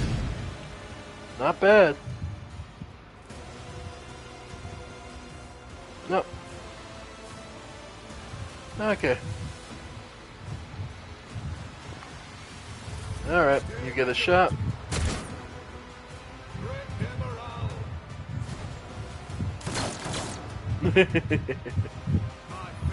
Yeah, this is definitely a fight made for much, much smaller numbers. Oh well. Oh well.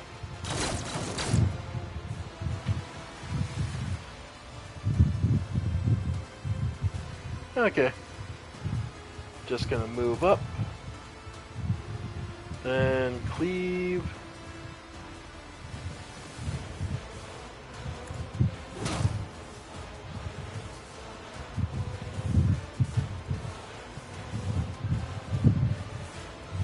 And go ahead and endure. And we'll leave it there. Pascal. Go ahead and just beat him. Yeah. Okay.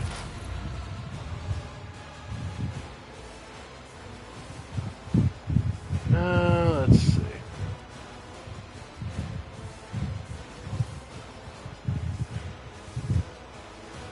Go ahead. Nice. Yeah, we're good.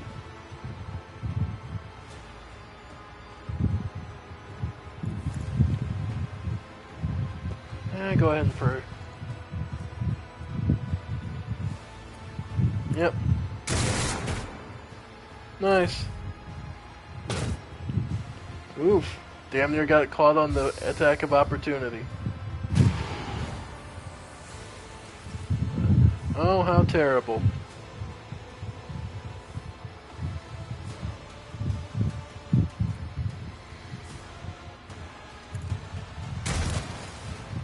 Down he goes. And bring it down.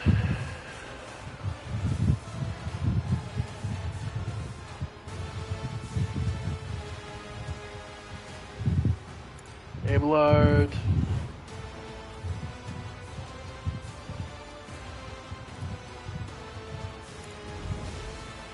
Yep.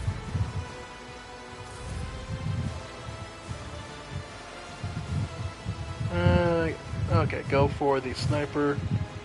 I doubt we can actually get the shot, but... Yeah, there's 5% because of the way. And finish him off. It will be done. Wow, he actually dodged.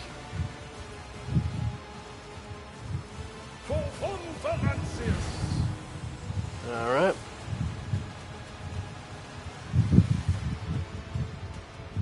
And strike again.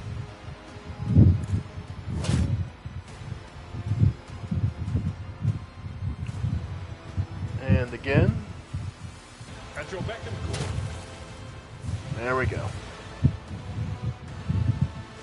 What have you done? Don't touch me. I'll manage on my own.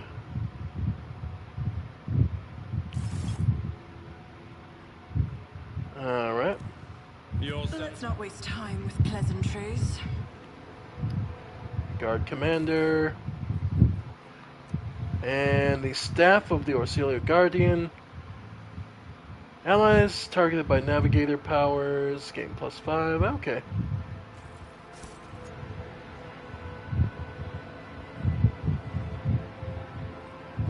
Alright. Cassius Defender. Anything else in the room?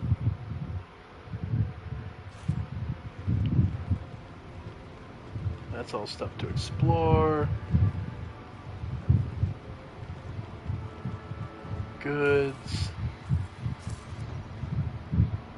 Luxurious feast was left untouched. I always keep my options open.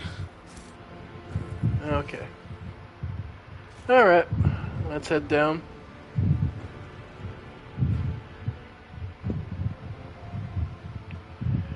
Rogue Trader, you came back. You have equal parts confusion and frustration, Felix voice, and dragged this monster along. Good. Cassia flinches at the Navigator's words and clenches her fists. Her sharp nails dig into her soft skin, drawing blood.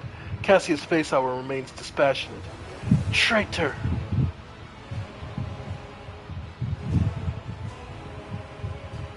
I held up my end of the bargain, Felix.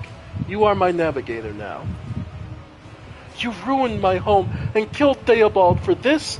He will deceive you just like he's been deceiving my people for all these years. This mossy fog and this clouding your eyes, but deep in your heart I can see the golden light shining through. You know I am not lying to you. Oh yes, about that. Forgive the little lie, Rogue Trader. You serve the noble cause of liberating House Orsillo like no other, for which I will forever be grateful. We could have become close friends in another life. Liars like you, sir, do not deserve to be called themselves friends of the dynasty. Abelard reaches for his weapon. Not that anyone has extended such an honor to you.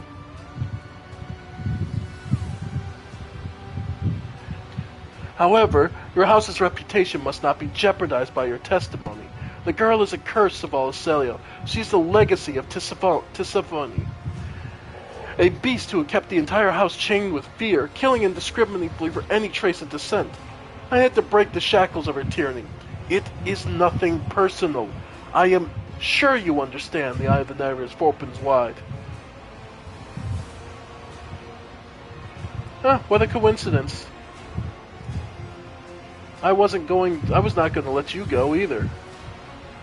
The words stuck in your throat and your hands grabbed and refused to obey. The hatred of Felix overwhelms your entire being. How could he? How dare he betray you? His mentor, his house, you hear a woman scream as from afar and the veil of the conjoining emotions fades. You think I'm a monster, Felix? Fine, have it your way.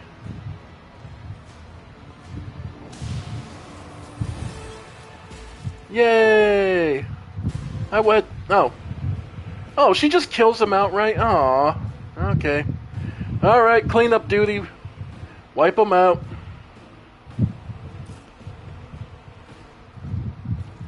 Alright. Let's see. Pascal.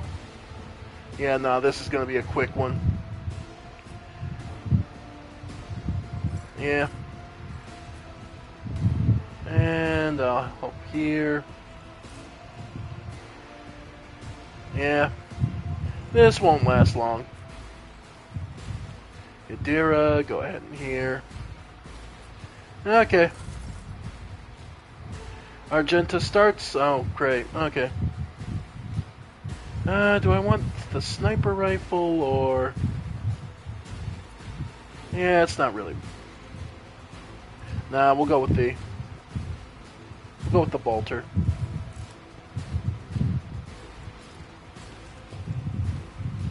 Alright. Single shot.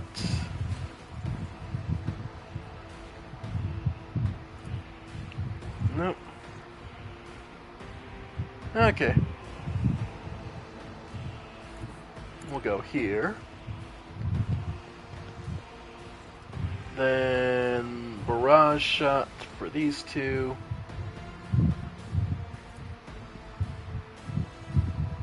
Yeah, go ahead. Nice. Then running gun. And barrage shot on you.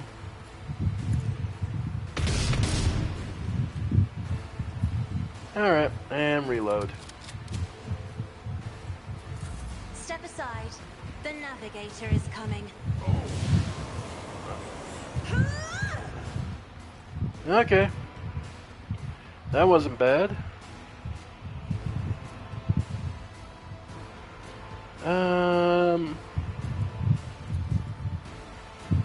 Yeah. Heinrichs, you get the buff.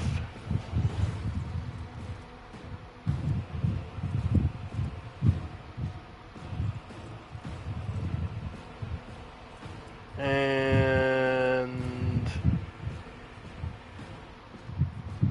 yeah, you get to go blind. Okay. Follow my lead. Nice. Weapon at the ready. Emperor, deliver us. Easy enough. Heinrichs, go ahead and charge.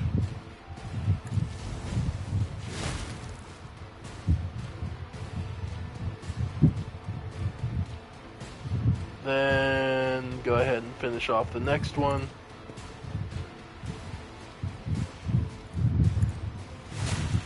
Yeah. Okay. Abelards. Honestly, go for the charge. Nope. Okay. In that case, just come here. Finish him off.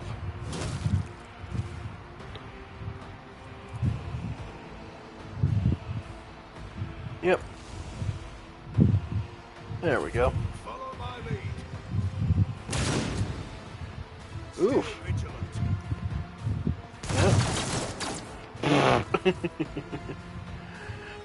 Okay.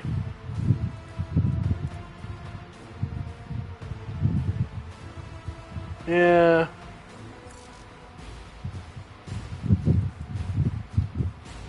Okay. Not that this really is necessary, but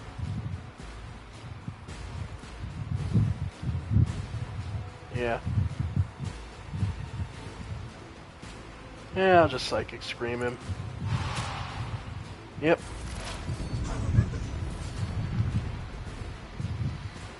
Oh, she's got the sword out, so might as well.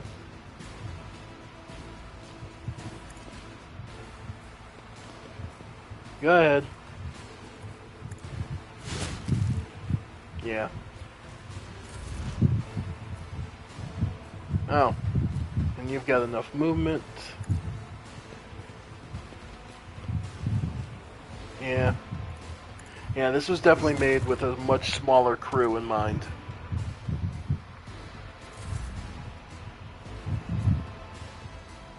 And last one's around the pillar.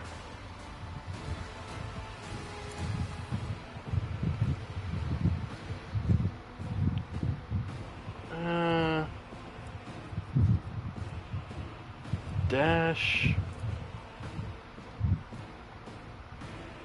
Yep.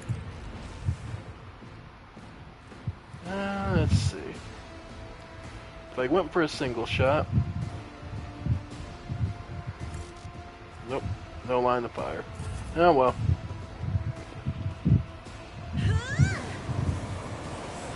Nice. Well, sucks to be you, buddy. How low can a man sink in the pursuit of power?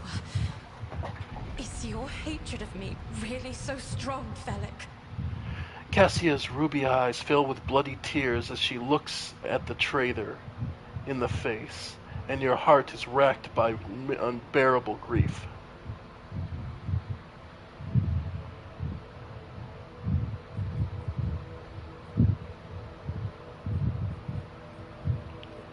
I regret that we had to meet under such circumstances. What need have I for your regrets? I just want things to go back to the way they were before.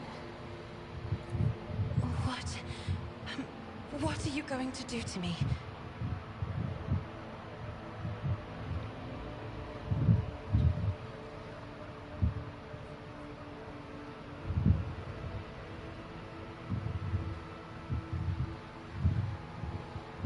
Lady Cassia, let us aid one another. Become my navigator, and I shall restore you to House Orsilio at the earliest opportunity. Accompanying a rogue trader on their travels is an honor for any navigator. Let us go. I can no longer bear the sight of the deathly pale shadows that drape the bodies of the fallen. Nice! Cassia is, in fact, a party member. Cool. Well, accept that. Alright. Yeah, I've pretty much figured this was one of those. We weren't... I just didn't realize she was a party member. Okay. I always have a backup plan. Of course, I haven't really been looking too closely at the art, because Owlcat has a bad habit of putting all your playable characters on the main screen. So I have been actually not looking at it.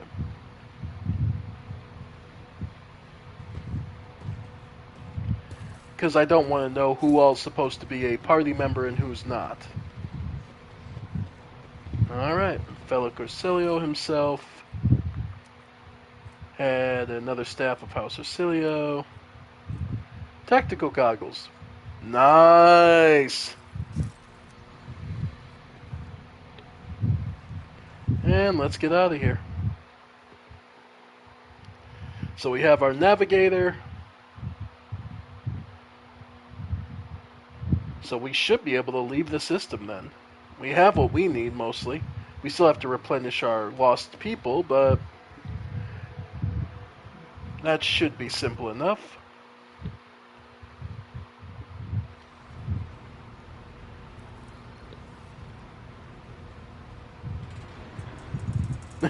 Our great throne. Lord Captain, Lady Navigator, welcome aboard. The Sanctum Navis have been prepared for the communion ritual, but if Lady Navigator wishes to rest in her quarters first. Your heart starts beating furiously, your breath comes short and choppy, and your fingertips tingle unpleasantly. You notice that Vigdis is shivering slightly, and the crew are glancing around in puzzlement, searching for the source of the wave of interest. Without even looking at the Voxmaster, Cassia waves her away. First, I wish to speak with Rogue Trader. With the Rogue Trader. Leave us. Of course. When you are ready for the ritual, please let me know.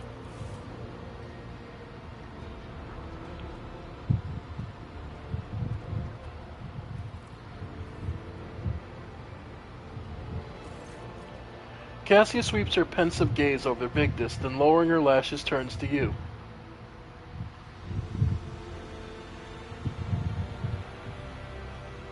What did you want to speak about? After a few seconds' hesitation, Cassia lets out a small exhale and then raises her pointed chin. I have not yet thanked you for saving me on the station. My thoughts were clouded with so much mournful ash when Theobald's heart stopped, but you acted honorably and did not exploit me in my wretched position, and for that I am immeasurably grateful. But now, Cassia throws back her shoulders, I am ready to go to the Sanctum Navis and perform the sacred rite. I require brushes, canvas, and the best paints you have on board, but no red.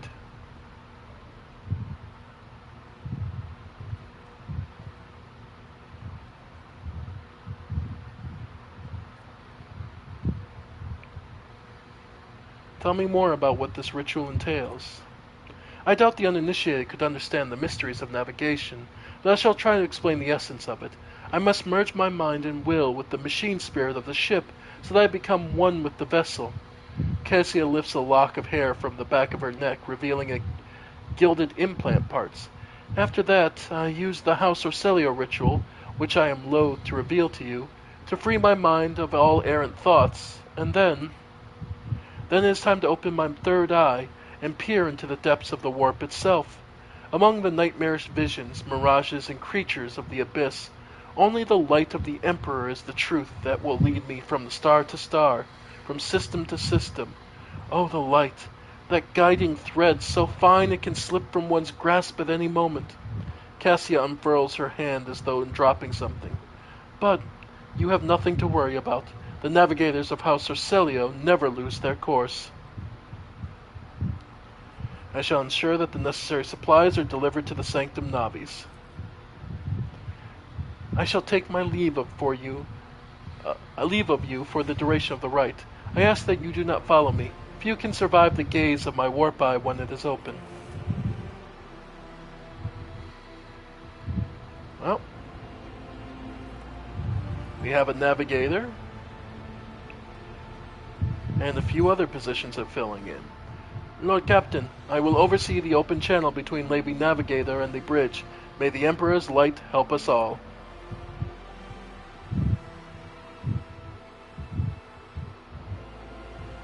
Alright.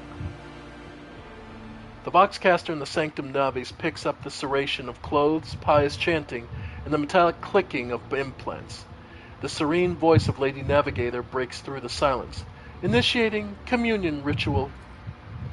You can hear the exalted ring of metal freed from its scabbard, then stifled gasp of Lady Navigator, the rhythmic drip of liquid on canvas, and the faint whisper of a brush.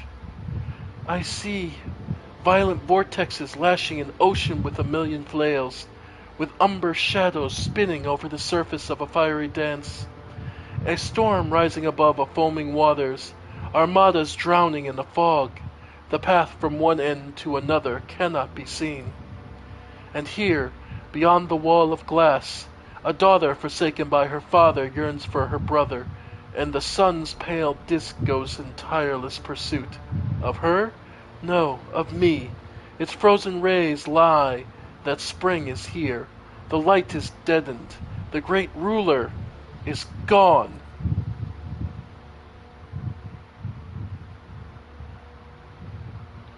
The Voxmaster recoils at Cassia's words and accidentally snaps one of the cogitator levers. The panel beneath her fingers emits sparks, and the Voxcaster falls silent. She quickly flips a series of switches and bows guiltily. My abject apologies for cutting off the broadcast, Lord Captain. I've never heard the warp speaking through a navigator before. The connection is restored now. It will not happen again.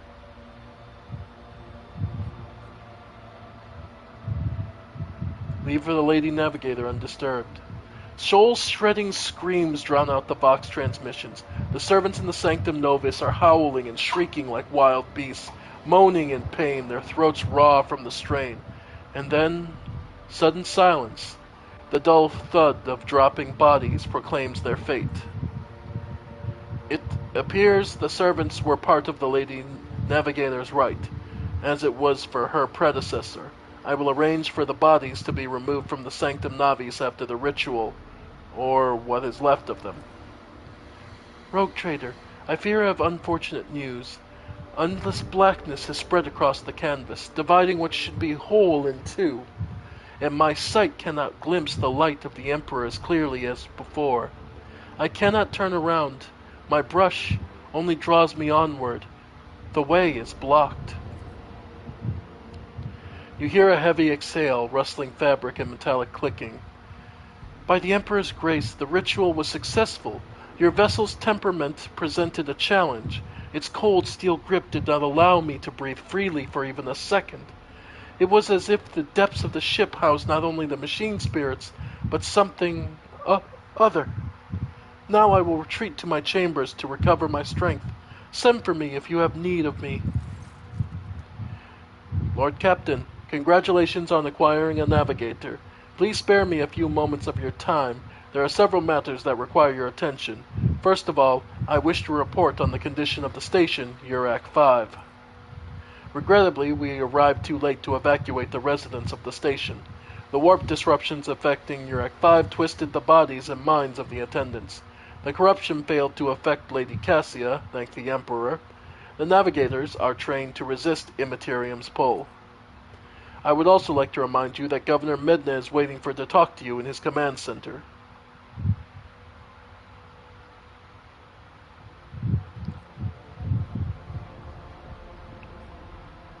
I still have business in this system. Inform the governor that he will have to wait. As it pleases you, Lord Captain.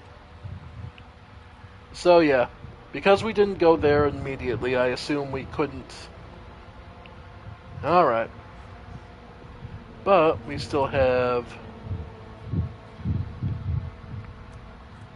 Scan is required there.